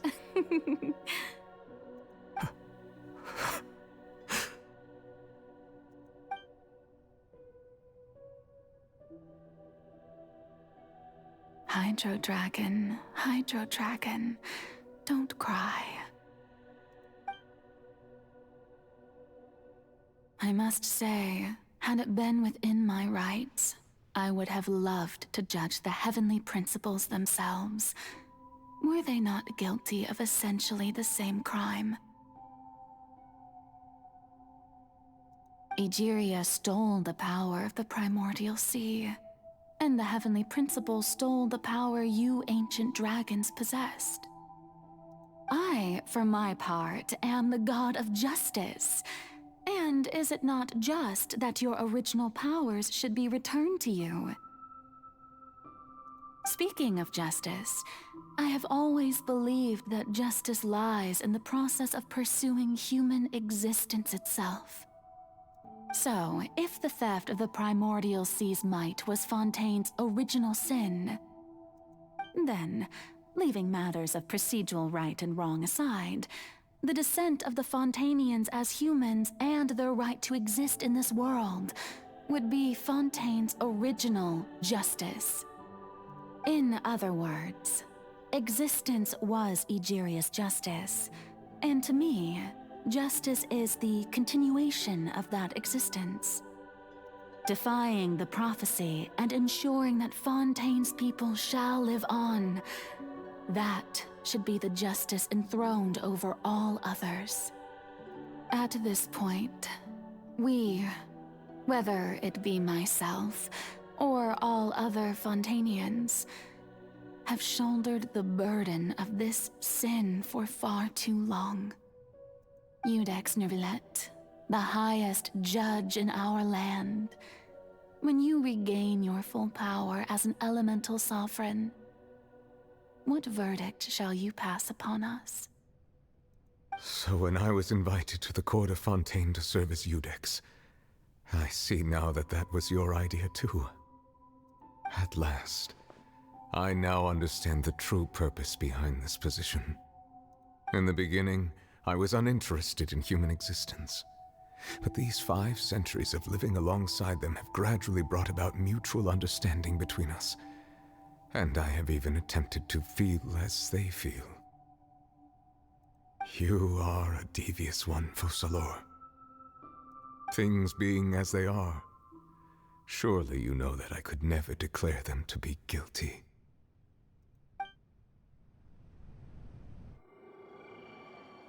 Oh, jeez. The hour of my execution is almost here. For the sinner, the curtain call has come.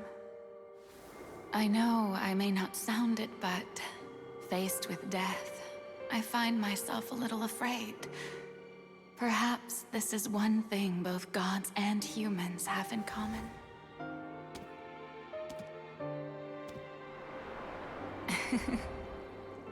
Farewell, Neuvillette. I hope you've enjoyed the part you played these 500 years.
Thank you, Furina, for all you've done.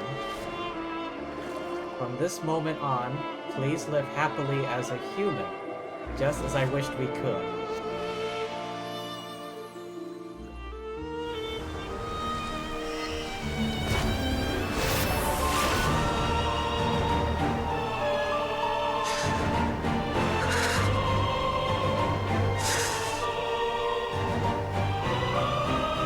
I, Iudex Neuvillette, hereby declare,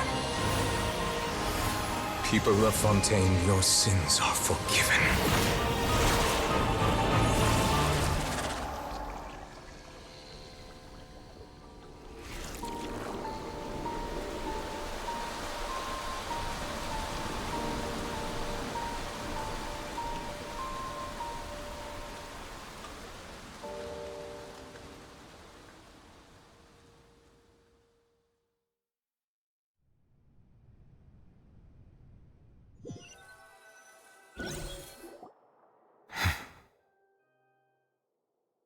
Fuck!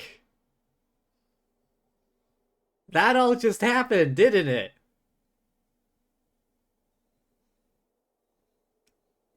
the god Focalor, the other half, is gone. The power of the Gnosis, well, returned to Neuvillette here. The Gnosis itself is now destroyed. Its power returned. That just happened. Oh, but wait a minute. I remember in Sumeru, when Nahida...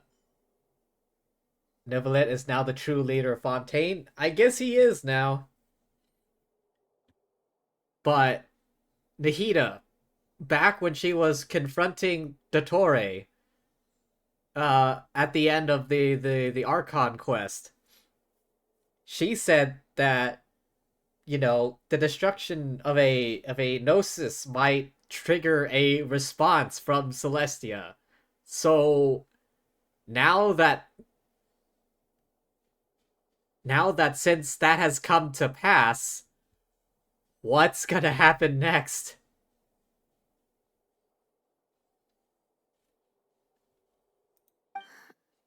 What just happened? Has the death sentence been carried out?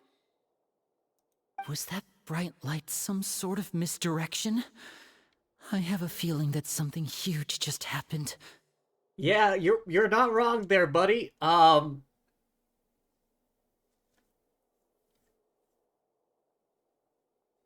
That's what I said. The Gnosis, like, the vessel itself, I think is gone.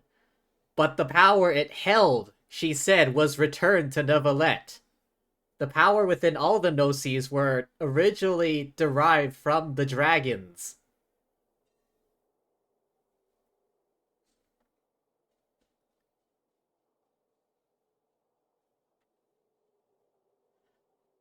The throne, quote-unquote, is the position of the Archon.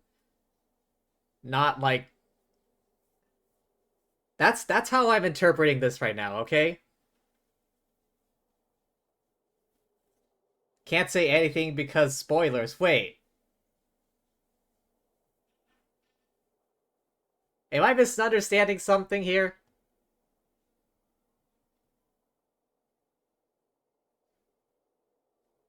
She said that she returned the power to Neuvillette.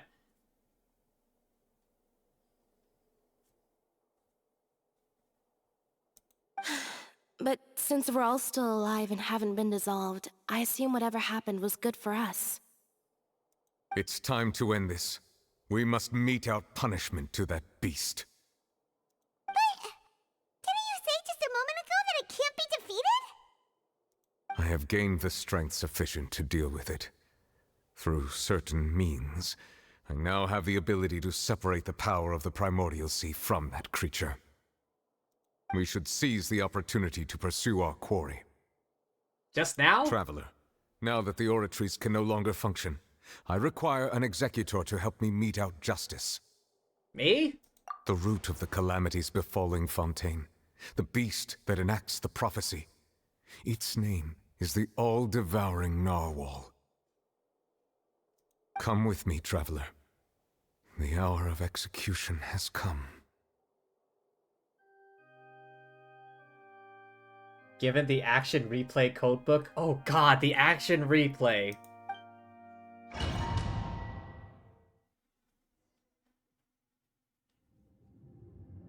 Okay, there's still more. Alright.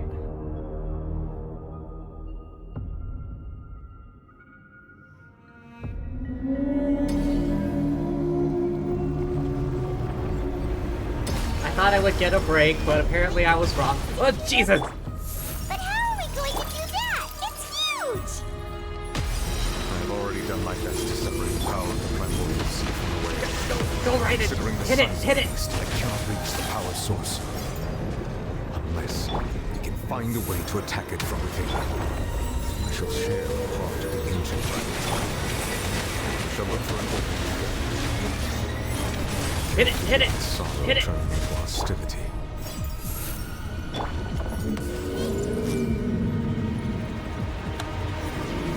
Wait, is it out of range? Run, Raiden, run! Not now. Everyone hold hands. I can't move fast enough. The all-devouring narwhal cannot resist its instinct to devour. Continue to trigger its hostility. Chance will present itself.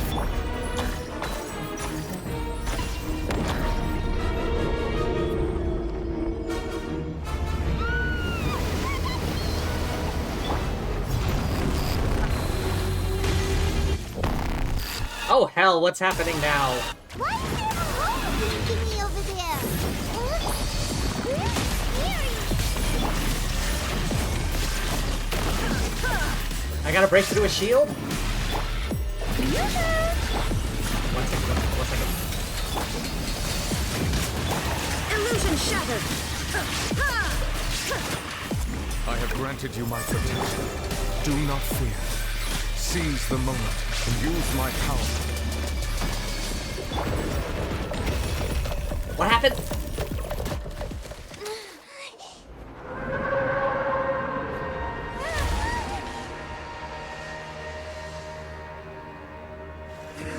Did we get it? I was just panicking the entire time.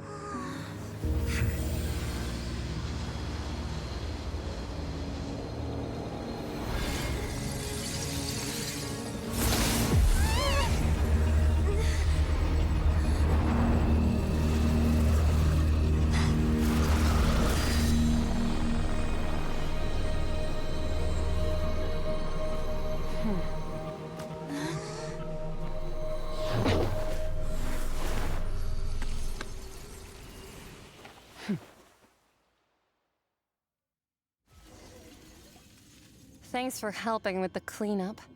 It should have been my job, but... oh well. Oh yeah, right. It was just supposed to be a short private training session for me.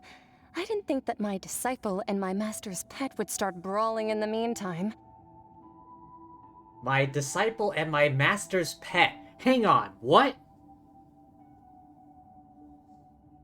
She has a master, and that thing was her pet. Oh, actually, I had a feeling that it would happen at some point, but they bumped into one another earlier than I thought. What a blunder. I suppose I'll have to swing my sword 3 million times as penance. Your master's pet? That power. Who are you exactly? Paimon has an idea. From what she said earlier, she must be Child's master. Skirk, right? It's just that he gave us the impression that she was the less talkative person. I simply did not have anything to say to the weak. But you, on the other hand, managed to defeat the all-devouring narwhal without using power from beyond this world. So you may speak to me as equals. What kind of person would take the all-devouring narwhal as a pet? I have to agree. It's a strange use of a planet's primordial waters just to raise an all-devouring narwhal. That kind of power is wasted on it. It's not cooperative. It eats too much. And I have more important things to do with my time than pet sitting. The only thing that creature has going for it is its looks. All in all, it fails as a pet. Miss Skirk? I think you might have missed the point. The point being? Well, being that this pet almost destroyed an entire nation. So what sort of person is your master? Well, Child's master's master. Wait, is that right? Oh, right. So you don't know him. Sorry, I assumed you did. His name is Sertologi. Who? I am unfamiliar with that name. Huh. So Master isn't sufficiently famous. How should I describe him then? Have you heard of the name The Fowl? Can't say I have. The Fowl? Still nothing? Well, how about the Visionary? Vetterfalnir then? Or Gold Rhine Daughter? You're feckin' kidding me!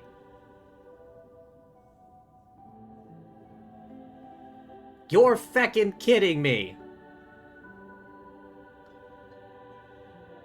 Rhine-Daughter is Skirk's master, and that thing was her pet. Ooh, that one we've heard. Rhine-Daughter's part of the Hexen Circle. She's Albedo's mom, right? Oh, so you do know that name. To be honest, I also heard all of those names and titles from my master. I don't actually know them either. But I suppose you understand now, yes? My master is likely a similar sort to Rhine-Daughter. Okay, never mind. They're Scratch both that. Pursuing some form of perfection. Similar sort.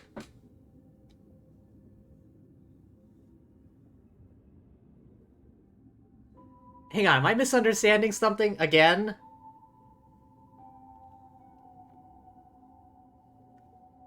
Okay.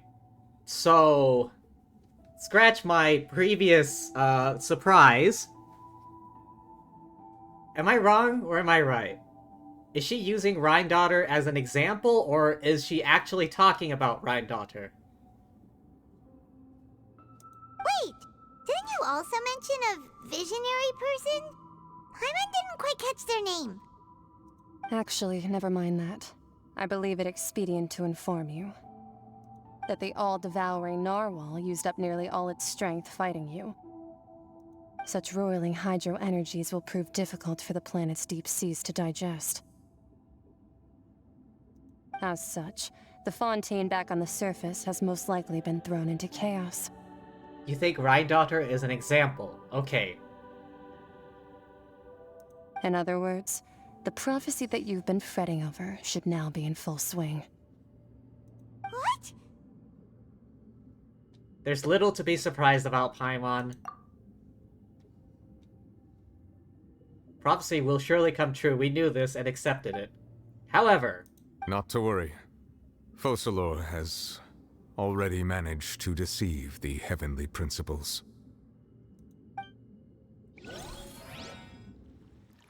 In the end, the people will all be dissolved into the waters, and only Furina will remain, weeping on her throne.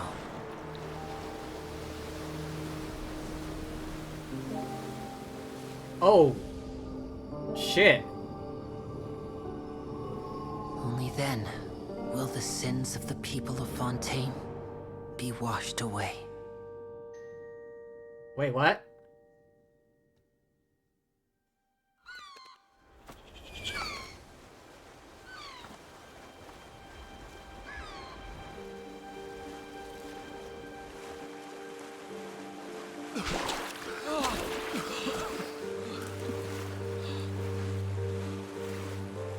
Hey!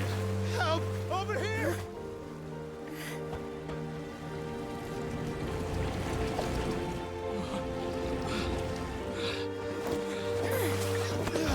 All aboard.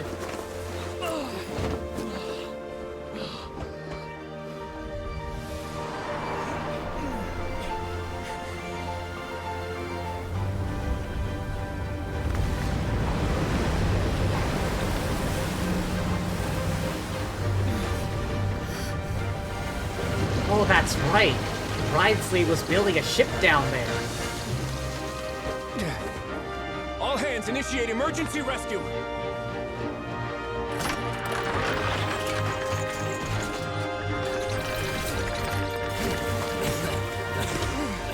Hurry!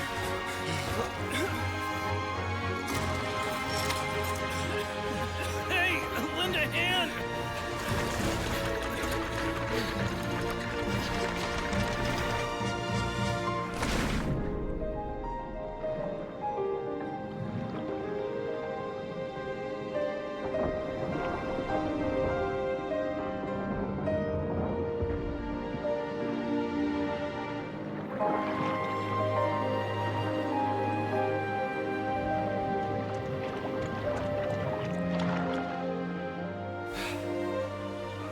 Look!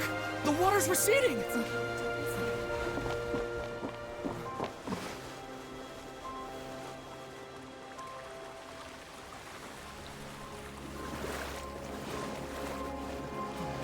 It's a miracle! Water's receding. We didn't dissolve. The prophecy was wrong! The prophecy was wrong!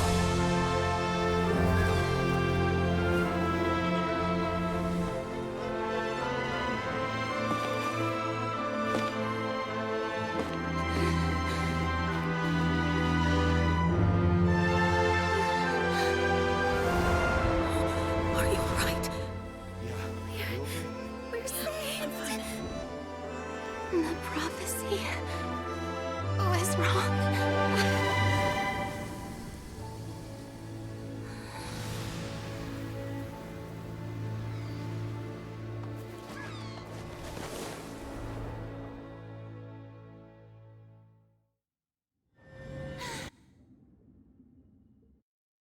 What was that? I heard something just now. The soil renewed. The Spina di Rosula talks post-disaster rebuilding. I recently visited Poisson to meet with Miss Navia, spokesperson of the Spina di Rosula, and we spoke about Poisson's present and future. Old soil can still give birth to new bloom, Miss Navia stated. Hope is like seeing a small cookie when you're starving late at night. You just need a little of it. Skyship Winglet, lunar brain of the Fontaine Research Institute. The various disputes that have arisen on account of Mr. Edwin have suddenly become a shield over the Institute, with Jurier turning out to be a once overlooked hidden gem. You know, I completely forgot about the ship up until it surfaced. Like, it didn't cross my mind up until that moment when it came out of the water. I'm like, wait, what is that? Oh yeah, right, he has a ship down there. People always call the first researcher mad, but few know what to call the second. And should that latter person achieve a miracle, they would find it all the harder to find a word with which to classify him and his team. Wow! Paimon barely recognizes the people in the reports. Are those really Jurier and Navia? They sound like real big shots. They might have been real big shots from the start. We just didn't meet them in that capacity. What do you think? Pretty enthralling, huh? The Steambird's idea was pretty simple. With the disaster just having passed, we would print a free edition packed to the margins with good news to calm people down. The value for these big scoops lies in their inevitable follow-ups. We'll publish further reports and go into the stories behind those people. Edwin's assistant, Jurier, created a true flying ship, while Navia is leading people in the reconstruction of their home. I'm sure that these stories could draw even your well-traveled eye. The articles do make me curious about how things will play out.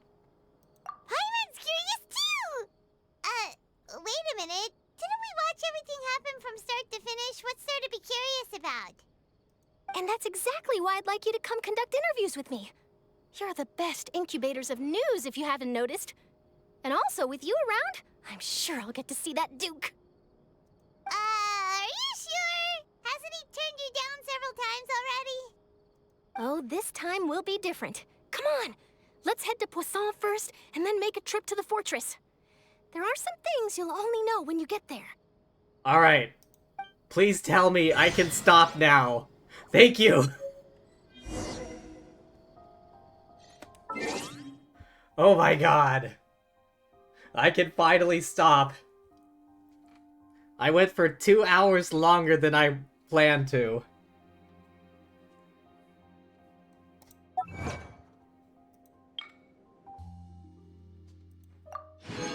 Navia survives the seawater, the trap, people rebuild.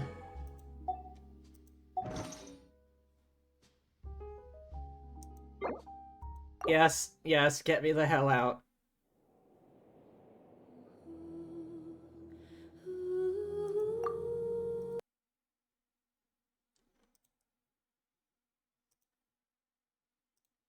Thank you for joining me, everyone.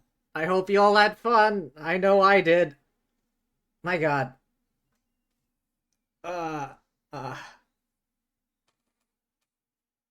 I didn't think I would go on for that long. I thought it would let me, like, catch a break or something.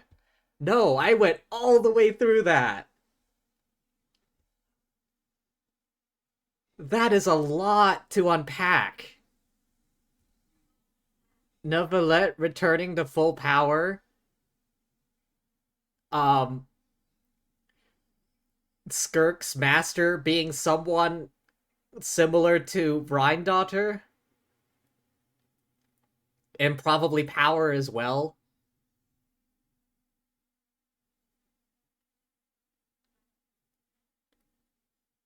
Wait, what was that name she gave? Serta Logia or something like that.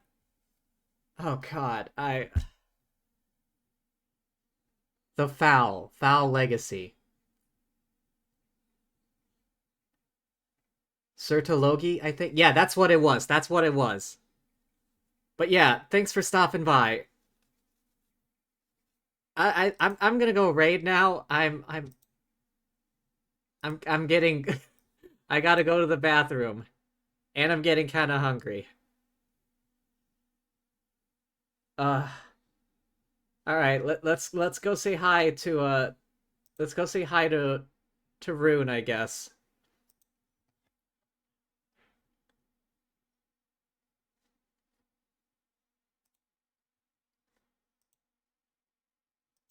Alright, let me get that raid ready.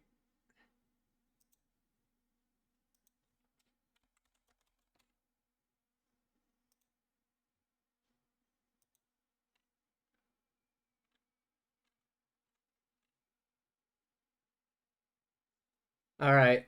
But yeah, thanks for stopping by. Thank you to anyone watching the VOD, and thank you as always to the lovely fortune tellers watching this before I stream.